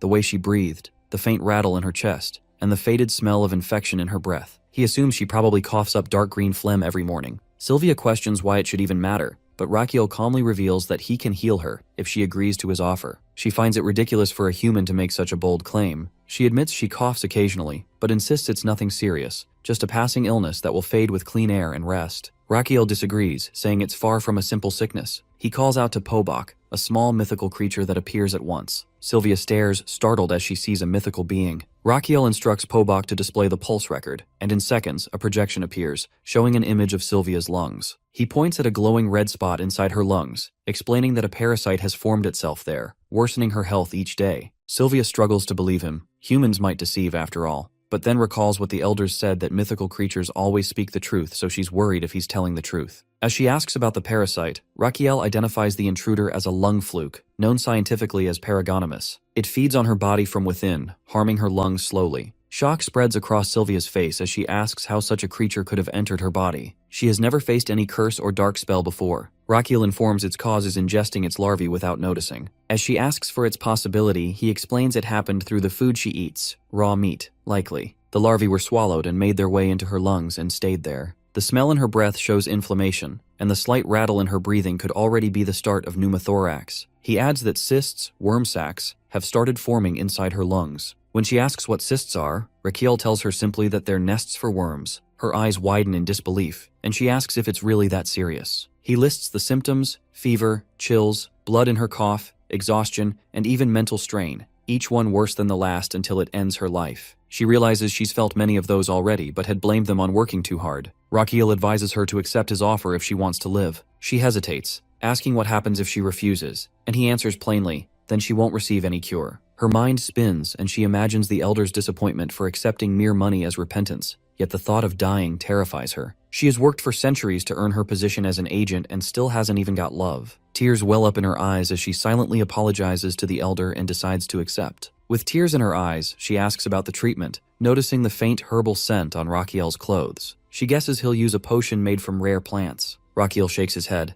saying there won't be a single leaf or root in what she drinks. She brightens at first, until he gestures toward a massive minotaur grazing nearby. He explains that the creature feeds on lacquer trees, and its dung is used to brew a rare drink known as luwak coffee. 1 cup, he says, is all it will take to heal her. Sylvia goes pale, realizing what he means. It's made from cow dung. She covers her mouth, horrified and speechless. Raquiel admits it sounds unbelievable, but it truly works. The dung comes from a beast nourished by powerful medicinal trees. Still, Sylvia looks uncertain, fighting the thought of drinking such a thing. Our boy can't blame her, and even he wouldn't want to try it if he didn't know the proof behind it. He then remembers standing on the terrace last night, when his organs seemed to celebrate in a strange way. His lungs were being praised for their achievement in identifying the parasite. His heart asked who knew the lungs had such skill. The kidneys laughed, wondering who would have thought to negotiate with a lung fluke in the first place. Inside Sylvia's body, her lung fluke enjoys itself while dancing at a party. Our boy's kidneys approach it playfully, pretending they also came to dance. The fluke blushes shyly and joins them. Together they sway, and the kidneys tease her, asking if she likes meat or fish. She agrees to both, and then they lean in closer, asking what she dislikes most. The fluke whispers softly into their ears, revealing her secret. It reveals its dislike for Urushiol, and the visitors acknowledge this and prepare to leave. However,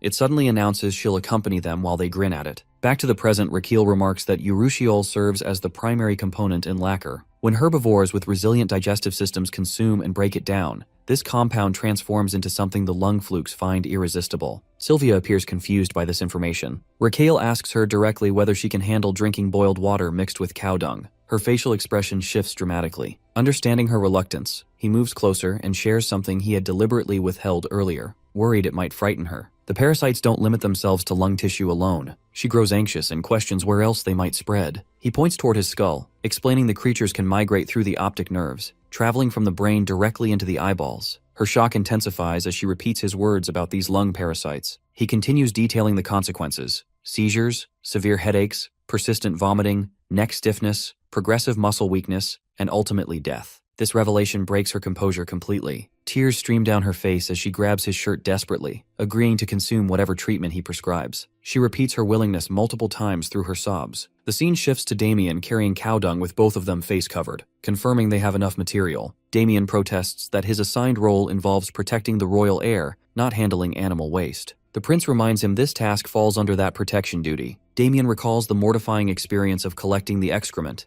questioning how this became part of his responsibilities. Standing before the collected material, Damien continues objecting to grinding dung as part of his protective duties. Our dude counters that Damien still lacks Sylvia's level of capability. He apologizes but argues that creating this medicine also protects him from infection, making it relevant to his guard responsibilities. Raquel orders him to stop complaining and pulverize the material properly. Damien reluctantly agrees, drawing his sword while closing his eyes. He strikes his fist downward, launching all the dung balls into the air. His blade flashes repeatedly, slicing them into progressively smaller pieces until they reach a fine powder consistency. He confirms completion of the task. He examines the powder, satisfied with the results. He prepares the concoction and warns the patient not to let it cool, since the treatment loses effectiveness with temperature. A note mentions this represents the Secondary Palace Clinic's new manual release of Urawak coffee, first brew. She stares at the cup hesitantly before setting it down, expressing her continued discomfort with the entire situation. She pushes it toward him and she slides it back. She nervously pushes again, refusing. He lifts the cup and reminds her of her earlier promise to do anything necessary for recovery. She accepts it reluctantly, mentally repeating that this isn't actually dung while attempting to take a sip.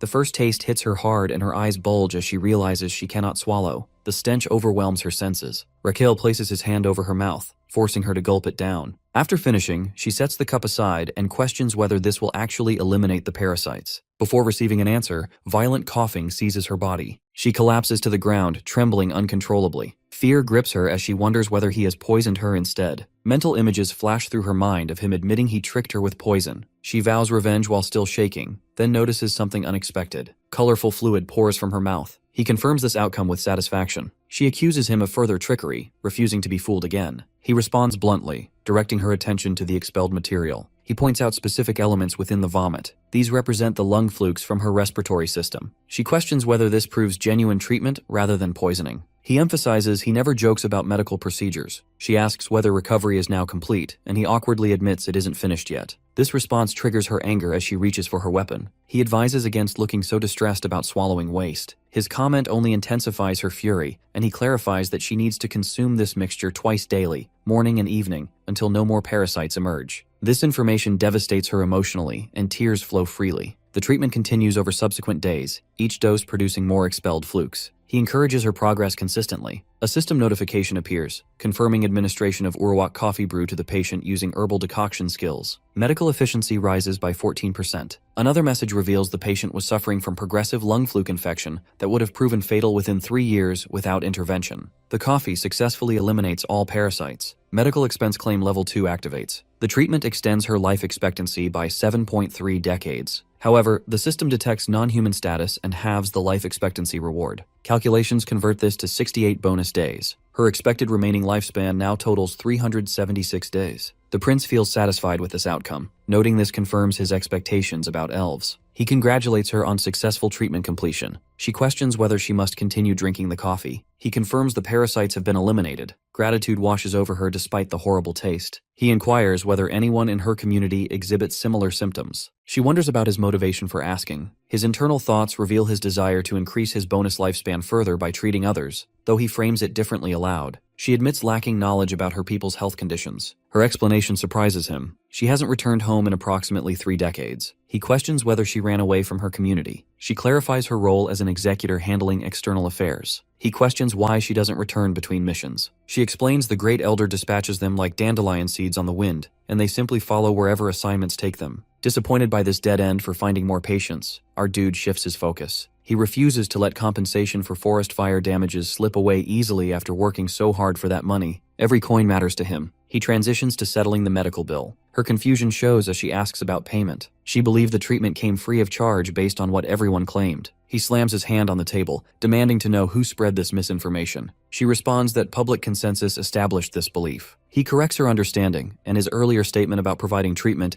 never included making it free. He produces a letter, explaining that anyone completing a medical registration slip receives free care. Since she never filled out this registration form, standard charges apply. She questions whether such a registration slip actually exists. He confirms its existence and demands payment immediately. His subordinates rush into the room as he accuses her of planning to leave without settling her account. He expresses disappointment that an elf would behave dishonorably, especially after he paid her forest fire compensation without complaint and treated her properly. She asks about the total cost. He states 100,000 magens. This astronomical figure shocks her completely. She requests installment payment options. He questions whether she has any money whatsoever. She admits she carries no funds at all. He emphasizes this creates a serious problem. Growing a rushiol containing lacquer trees costs enormous amounts. The equipment and tools for brewing the coffee also required substantial investment. A subordinate interrupts with information that they're operating at a loss, warning they might need to pawn the prince's belongings again. She suggests the imperial family could cover the expenses. He explains she doesn't understand the emperor's approach. His Majesty provides no financial support, claiming this restriction fosters independence. She asks whether alternative payment methods exist beyond monetary compensation. He confirms another option remains available. She can settle the debt through physical labor. Raquel sits confidently among chests overflowing with gold coins. He shares his amazement with Damien about everything selling out within a single night. Suddenly, Sylvia bursts through the door, her face twisted with rage. She storms toward them, accusing him of deception. Her fury centers on broken promises as the agreement only required her to stand still as a model, yet somehow she ended up participating in an elaborate scam. She declares him a fraud rather than legitimate royalty. He defends himself against these accusations, rejecting the label of scammer. He prefers identifying as the prince who specializes in selling medicine. Meanwhile, at the second prince's residence, music fills the air. Several princesses gather around him, urging him to continue drinking with them. He protests that days of continuous drinking have already passed. He worries further indulgence will cause muscle deterioration. One princess dismisses his concerns, insisting the celebration has barely begun. Another questions why he refuses when things are going so well. The second prince responds with confusion. A princess claims ownership over him using possessive language. He challenges this assumption, suggesting her reasoning has become clouded by excessive luxury. She fires back that his own thinking seems impaired. Both princesses simultaneously accuse each other of weight gain. The argument escalates as one defends herself, claiming she's merely bloated rather than fat. The exchange continues with bickering about vineyard survival if drinking continues at the current pace. One princess announces her intention to marry the second prince. Her rival immediately counters with the same declaration,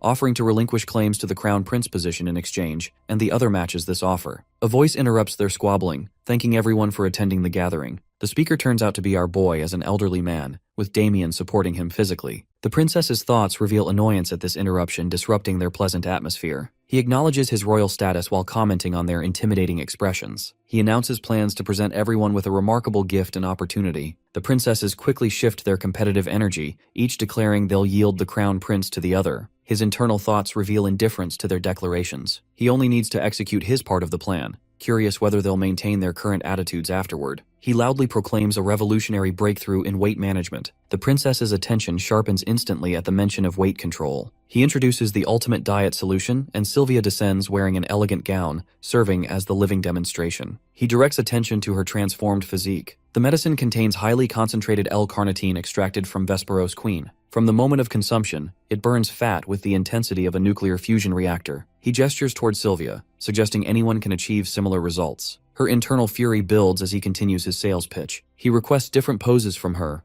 whispering reminders about her outstanding debt. His confidence shatters when she strikes an unexpected pose, flexing prominent muscles instead. The princesses react with amazement at the muscular display. Theodore stares in shock. One princess questions whether the pill produces such dramatic results. Sylvia admits she's been overexerting herself since arriving. Another princess acknowledges her face has definitely become fuller lately. The princesses immediately request the medicine. One asks her companion's opinion about purchasing it. Her friend responds that she spent her entire life attempting weight loss and will buy it regardless of cost. The other matches this commitment. He announces limited availability of the special unlimited showcase package. He reveals a table full of products. The princesses surge forward in a chaotic rush, each claiming first purchase rights. He instructs them to form an orderly line. His internal organs celebrate his successful sales tactics. One organ observes he's not merely selling medicine, but extracting maximum profit from everyone. Another questions the ethics of an elf promoting diet pills, suggesting false advertising. But his internal response dismisses these concerns, prioritizing profit generation. His organs acknowledge his cunning methods with approval. Back in the moment, he admits to Sylvia that his methods might resemble those of a charlatan. However, the medicine's effectiveness remains genuine. He tested it thoroughly on the second prince, who experienced dramatic weight loss. She processes this information, questioning whether the male human among the ladies was indeed the test subject. He confirms this detail. He clarifies that pills alone won't produce results, and the package includes comprehensive instructions and necessary precautions. A specific clause guarantees full refunds if customers follow the diet plan without success. She questions how anyone proves adherence to the program. He points out that the burden of proof falls on those making claims. He advises her to stop worrying excessively. Her compensation will be handled appropriately. The previous night's sales generated substantial wealth. The wealthy customers purchased special packages at premium prices. After covering damage payments, remaining funds will finance his next venture. Her internal thoughts rage about how all this money should constitute her medical fees. She forces a laugh despite her anger. He invites her to rest at the palace for as long as needed, mentioning he must now meet with the emperor. She questions this meeting. He confirms the emperor summoned him that morning and expects to receive a scolding. She observes his lack of concern despite anticipating reprimand. As he departs wearing his jacket, he explains that today's scolding serves as a necessary component for his next plan's smooth execution. The emperor confronts him upon arrival, demanding explanations for treating arranged marriage proposals like trivial games. The emperor labels this behavior pathetic and questions whether the prince thought his recent activities went unnoticed. His internal thoughts confirm his expectations about this test-obsessed ruler. Passing this test will result in granted requests, so he must endure the criticism. The emperor expresses disappointment at the prince's choices. Important marriages with powerful families were treated as jokes, pawned off to his younger brother. The previous night's medicine sales at the banquet hall, complete with contract signings,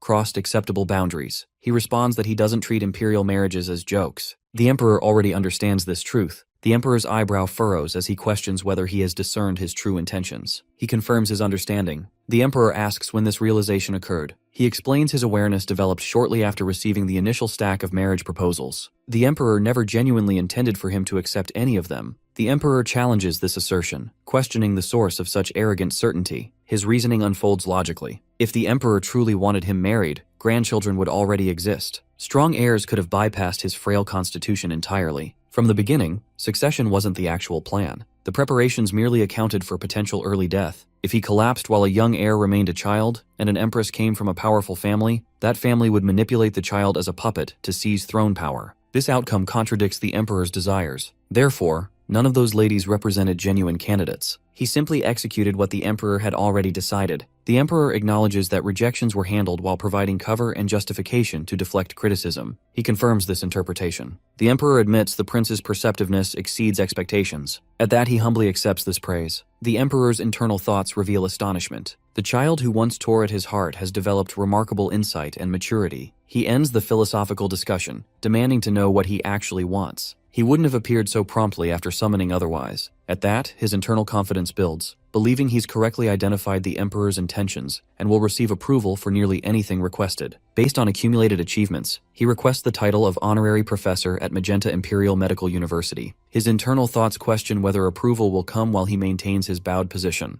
The emperor delivers a single-word response: no. This rejection shocks our boy completely. Our guy thinks through his plans while asking for the title. His clinic's growing popularity will create serious problems. He and Garden can only treat a number of patients daily. They need more doctors, but there's a huge problem that he doesn't have a medical license. This makes his clinic illegal according to imperial law. Illegal clinics can't hire licensed doctors, and real doctors won't work at illegal places. Two options exist. get a medical license, or receive honorary professor status that works like a license. Either way, he can then hire doctors in different fields. Building a full hospital would help him collect bonus lifespan more easily. These happy thoughts vanish when the emperor says no. Raquel protests, listing all his achievements, and someone with his success surely deserves the title. The emperor agrees but wants to see more effort. Walking away, he realizes this won't work. He needs a better approach. He turns around and kneels before the emperor, and he speaks about wanting to save more lives. This changes the emperor's expression. The emperor gives his command that instead of honorary professor, the crown prince will join the medical university's final year and take their graduation exam. Our boy looks completely shocked. The emperor asks if this bothers him, and he smiles for real and accepts, thinking his father always does this, creating tests. Later, as he sits in the medical institute, frustration sets in over what could have been quick now taking months. Like it or not, he must do this to build his hospital. The extra money would be nice too. A man approaches, introducing himself as Belvedere, dean of the medical university. He greets the crown prince formally, apologizing for not providing proper reception due to an urgent patient requiring attention. Raquel responds that physicians must prioritize patients above all else. The dean expresses gratitude for this understanding. His internal observations reveal the dean's cold reaction. The dean likely assumes royal power will manipulate the system. The medical university probably believes Raquel practices questionable, unorthodox medicine. Proving competence through skill becomes the only viable strategy. He requests being shown around the facility. The dean offers a university tour, but he declines, preferring information about the graduation examination he'll be taking. The dean agrees to this arrangement. Damien receives instructions to return elsewhere. The prince's confidence builds regarding graduation exams. His previous achievement as second in class at Seoul National University Medicine provides a substantial foundation. Approaching a laboratory filled with various instruments and skeletal diagrams, numerous students occupy the space. These represent the graduating class. The dean announces the crown prince's presence formally. All students become attentive, though their reactions mirror the dean's icy demeanor. The atmosphere feels decidedly frosty despite forced smiles. The dean introduces His Imperial Highness Raquel Magentano, Crown Prince of the Empire, who will join the graduation program. Students should provide assistance as needed. The students respond with disinterested acknowledgement. Not a single genuine welcome occurs despite his royal status. One student raises his hand with a question about the Crown Prince taking the examination without attending coursework everyone else completed. The dean responds that the Crown Prince might find coursework unfamiliar, suggesting mutual assistance during graduation would prove meaningful. The student, Kellod, objects that this contradicts founding principles they've learned and practiced. Qualification must precede responsibility. Earning qualifications first demonstrates proper responsibility. Our boy observes this dynamic with interest. During his introduction, no mention of the secondary palace clinic occurred, yet they challenge him directly to his face. This approach actually pleases him. Medical professionals should possess such conviction and stubbornness. The dean announces this year's graduation exam assignment. Teams of 6 will receive one assigned patient. The goal involves curing the assigned patient through cooperative treatment. Lot drawing will now form teams. The dean explains a box contains balls of 5 different colors. Drawing occurs in turn, with matching colors forming teams. The crown prince must draw first before everyone else. A student whispers to Kellod about avoiding the prince's team at all costs. Ending up on his team might prevent graduation. If Raquel fails, everyone on his team fails too. Raquel draws a green ball. Kellod watches, internally repeating he must pull anything except green. He reaches into the box. The outcome reveals many students crying, including Kellod, as they all draw green balls. The shaggy-haired student from earlier joins this group. With teams established, patient assignments begin. Starting with Team 1, Raquel's team, they approach a patient. The dean opens the curtain, asking Mr. Miguel about his condition. The patient responds that his legs refuse movement. The dean acknowledges this information and closes the curtain, instructing continued rest. He explains the case to the students. Everyone knows this patient, but explanation occurs again for the crown prince's benefit. The patient experiences lower limb paralysis without any accident or injury involved. Sudden inability to move both legs developed unexpectedly. Before paralysis onset, he showed enteritis with persistent diarrhea lasting several days. Tingling sensations and pins and needles feelings affected his feet. 6 days prior, toe movement ceased completely. Paralysis gradually ascended from that point. Currently, neither leg responds to movement commands. Students grow extremely nervous, whispering concerns about this being their examination. Everyone wears expressions suggesting doom. The dean emphasizes the patient's future rests in their hands. Finding the cause, process, and appropriate treatment becomes their responsibility. He takes his leave after addressing Raquel directly. Kellod addresses the prince, requesting permission to speak freely. Raquel grants this permission. Kellod asks Raquel to avoid using royal power to carry the team through the examination. Raquel questions this statement's meaning. Kellod explains that within 3 days, they'll likely fail to identify the paralysis cause. Even the dean hasn't identified it. Before facing an impossible task and failing the graduation exam, the team refuses relying on tricks. Raquel confirms they're asking him not to abuse authority, so every graduate receives fair evaluation. They confirm this accurately represents their concerns. Raquel finds himself increasingly impressed by their integrity, acknowledges understanding their position, then questions what should happen now. He already knows the cause of the paralysis. Kellod responds with shock, questioning whether this claim holds truth. Raquel confirms that hearing the dean's explanation triggered immediate recognition. He begins explaining the stem of lower limb paralysis, then stops abruptly and declares that information won't be shared freely with a smirk. He refuses to share information without compensation, and Kellod questions whether they are being played with, wondering if he will withhold critical information. Raquel counters by questioning why he should provide valuable knowledge without rewards. Kellod steps forward, emphasizing that a patient's future hangs in the balance. Raquel observes these students carefully before posing his own question, that if he identifies and treats the paralysis cause, would he get all the honor of that? They couldn't even determine what caused the paralysis in the first place. Nervous tension fills the students, and Raquel points out the consequence that they all fail without graduating. Kellod's anger builds internally, and he views this as Raquel using authority to force his way into their group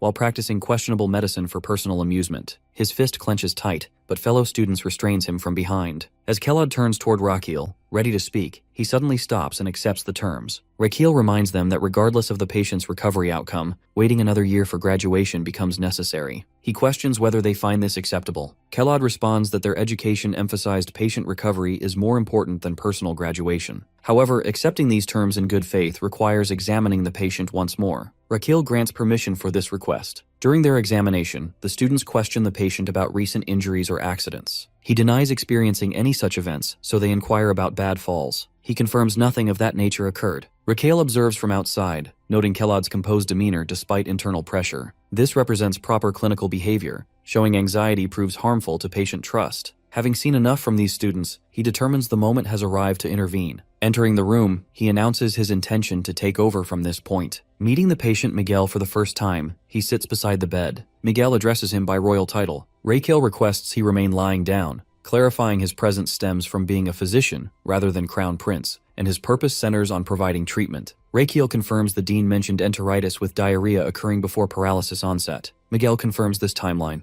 The toes experienced prickly and numb sensations before paralysis started there. Raquel verifies no severe blows occurred to the head, neck, back, or waist. Miguel agrees, tears forming as he expresses confusion about why this happened, despite initially thinking tiredness caused everything. Raquel asks precisely about the start of the paralysis, and Miguel places it around 6 days prior. He acknowledges this information and requests permission to check his pulse by holding his wrist. Pulse reading reveals a fundamentally healthy body. However, demyelination of motor neurons due to focal inflammation shows up clearly. This pattern matches acute inflammatory demyelinating polyneuropathy, AIDP, perfectly. His suspicions receive confirmation, and he concludes the examination for now. Stepping outside, he addresses the students in the next room. They immediately request information about the paralysis cause. Raquel identifies it as Guillain-Barré syndrome, an autoimmune disease affecting the peripheral nervous system. Students repeat these terms with confusion: autoimmune and Guillain-Barré. Kellod questions why this condition develops. Raquel admits the true cause remains unknown to everyone. Leading theories point toward viral infections and immune disorders. The condition can even occur after vaccination. Shock registers among all students at the mention of vaccinations. Their confusion deepens as he explains common links to Campylobacter, Mycoplasma pneumonia, Epstein virus, influenza, HIV, and COVID. These infections throw the immune system into disarray. A confused immune system mistakes the neuron's myelin sheath for a pathogen and launches friendly fire against it. His mind visualizes neurons approaching the immune system, asking about their myelin. Immune cells respond by questioning what myelin is, mistaking it for bacteria, and attacking immediately. The explanation continues with damaged neurons leading to paralysis. He emphasizes this represents a strong hypothesis rather than settled doctrine. Kellod points out that even Raquel doesn't truly know the cause. Raquel brushes aside this concern, confirming he knows the treatment method. Kellod argues that lacking knowledge of the exact cause constitutes deception. Our boy questions accuses Kellod of thinking he's failing. Kellod challenges where this information originated, and Raquel reveals he read it in the Imperial Archives, which contain knowledge from a vanished ancient super-civilization and medical arts. Students panic internally, knowing access to those archives is restricted. Raquel redirects focus to something more urgent than whether they believe him. The patient's breathing is about to deteriorate. Kellod questions what breathing problems mean. He explains some patients with this condition develop acute respiratory failure from diaphragmatic nerve paralysis. His internal consultation with his organs revealed the lungs, mentioning the diaphragm felt tingly. This serves as a warning sign of respiratory paralysis. Deterioration could worsen rapidly, requiring ventilation. He instructs Kellod to monitor the patient while he retrieves a ventilator. Students whisper among themselves, confused about why a ventilator becomes necessary. Raquel demands to know why they're waiting instead of checking the patient, and they immediately agree and rush off. Standing alone, Raquel begins searching under the bed, then sits on it looking around the room and checking the window. Confirming no one is nearby, he announces it's time to meet a new companion. He produces something from his belongings. Outside the window, behind a tree, a man hides. He nearly got spotted moments earlier. He belongs to the Magenta Imperial Special Intelligence Bureau as Agent Number 3. Observing him again, he notes the pattern of talking to himself and staring at windows. Raquel appears to be communicating with mythical species. The agent reflects on how Raquel spent 10 years restricted to bed rest and now never seems to rest. He wishes he would take things easier so he could clock out from surveillance duty. Questions arise in his mind about whether Raquel genuinely talks to ghosts. Suddenly, bright light erupts from the window, leaving the agent shocked by its unexpected appearance. Looking closer, other mythical species materialize among them. He wonders where they all came from so suddenly. Inside, Raquel lies on the bed holding a new mythical creature. As it looks at it carefully, his new let utters the word Komong. Raquel lies on the bed with Komong resting close against him, his health points having dropped to 2,700. The small creature's face is filled with sadness as it watches him silently. He wonders if something is wrong, but before he can think further, he notices blood dripping from both his nostrils. Confusion turns into panic as he wonders if what he's seeing is real. Komong hovers above him, while Raquel is holding his nose to stop the bleeding. But just then, the blood spirals upward in midair and flows straight toward Komong as if pulled by it. Within seconds, the bleeding stops completely. Raquel stares in disbelief, realizing the creature just drew his blood from a distance without even touching him. Komong then drifts closer and releases a gentle puff of air from its nose into Raquel's mouth. A refreshing sensation floods through him at once. His nose is clear and he feels as refreshed as in a forest. The purity of it makes his lungs feel light and alive again. A smile spreads across his face as he repeats the creature's name, Komong, and it reacts cheerfully in return. He stretches his hand forward, still amazed by what happened. The little being not only stopped his nosebleed but also filled his lungs with fresh air. He begins to wonder if this ability is a mix of suction and ventilation. Curiosity sparks excitement inside him, and he decides to find out what powers Komong truly holds. He asks the creature for its manual, and Komong tosses a tiny booklet toward him. It is covered in saliva, and it lightly hits his face before falling into his hands. He opens the manual and scans through it, discovering detailed descriptions of Komong's features. Its large ears, he learns, constantly monitor a patient's breathing patterns and overall health condition in real time. The manual explains a passive ability called hardy suction that allows Komong to extract mucus or blockages from airways and the nose without any contact. Another skill, fresh breath, enables it to release pure oxygen-rich air into a patient's lungs while matching their natural breathing rhythm. It even adjusts its power automatically based on the patient's needs. Raquel can't hide his amazement, feeling as if he has just found a priceless treasure. Meanwhile, in another room of the medical ward, Kellod walks in to check on a patient named Miguel, who lies motionless on the bed struggling to breathe. As Kellod examines him, he realizes the man's respiratory system is failing fast. Miguel opens his eyes weakly, attempting to speak, but his voice fades to a whisper. Kellod urges him to stay still, refusing to leave his side. Miguel's chest rises shallowly, and his trembling hands show how serious his condition has become. Kellod immediately recognizes the signs of acute respiratory failure. He orders the nurses to lift the patient's upper body to ease his breathing. They follow without delay, yet Miguel still gasps for air. Some of the staff suggest trying a herbal formula, while others warn that it could make things worse. They argue over calling the dean for help. Amid their confusion, Kellod feels his mind go blank, realizing how powerless his knowledge feels at this moment. The tense atmosphere breaks when our boy enters the room, and he tells everyone to stop being loud near the patient. Kellod quickly explains Miguel's worsening condition. Without hesitation, Raquel steps forward and asks them all to stay away. He assesses the situation instantly before he calls for Komong. The small creature appears and lands gently on Miguel's chest. With a soft hum, it activates its ability and releases a stream of clean air into Miguel's mouth. Within moments, Miguel's breathing stabilizes. The medical team watches in stunned silence. One doctor whispers that the creature must be mythical, while another recalls old tales about beings that could heal through air. Kellod feels deeply humbled. He had doubted Raquel's skills before, dismissing them as nonsense, but now he understands how wrong he was. Watching him stay calm under pressure while he himself panicked fills him with shame. When the situation settles, Kellod asks about their next plan. Raquel senses the sincerity in his tone and feels impressed by his humility. He encourages him to think carefully, and Kellod admits he isn't sure what to do as he considers a herbal mix, but fears it might harm the patient. Raquel praises his honesty and reminds him that true doctors rely on accurate judgment, steady decision-making, and the courage to take responsibility. Kellod agreed with newfound respect, declaring his complete faith in his skills. He assures him that there are still options left, even without advanced tools like IVIG or plasmapheresis. He decides to use a nerve bypass acupuncture technique he once applied on a werewolf case. But before proceeding, he takes a short break, explaining that they should observe Miguel's natural recovery for now. The team agrees, and Raquiel instructs them to monitor Kamong and alert him of any changes. Back in his private room, Raquiel exhales heavily, feeling drained. Every time he tries to rest, another crisis seems to appear. He turns to Gosium, requesting to borrow a thorn for the acupuncture. His body aches with exhaustion, so he decides to perform the procedure himself instead of delegating it. He notices Gosum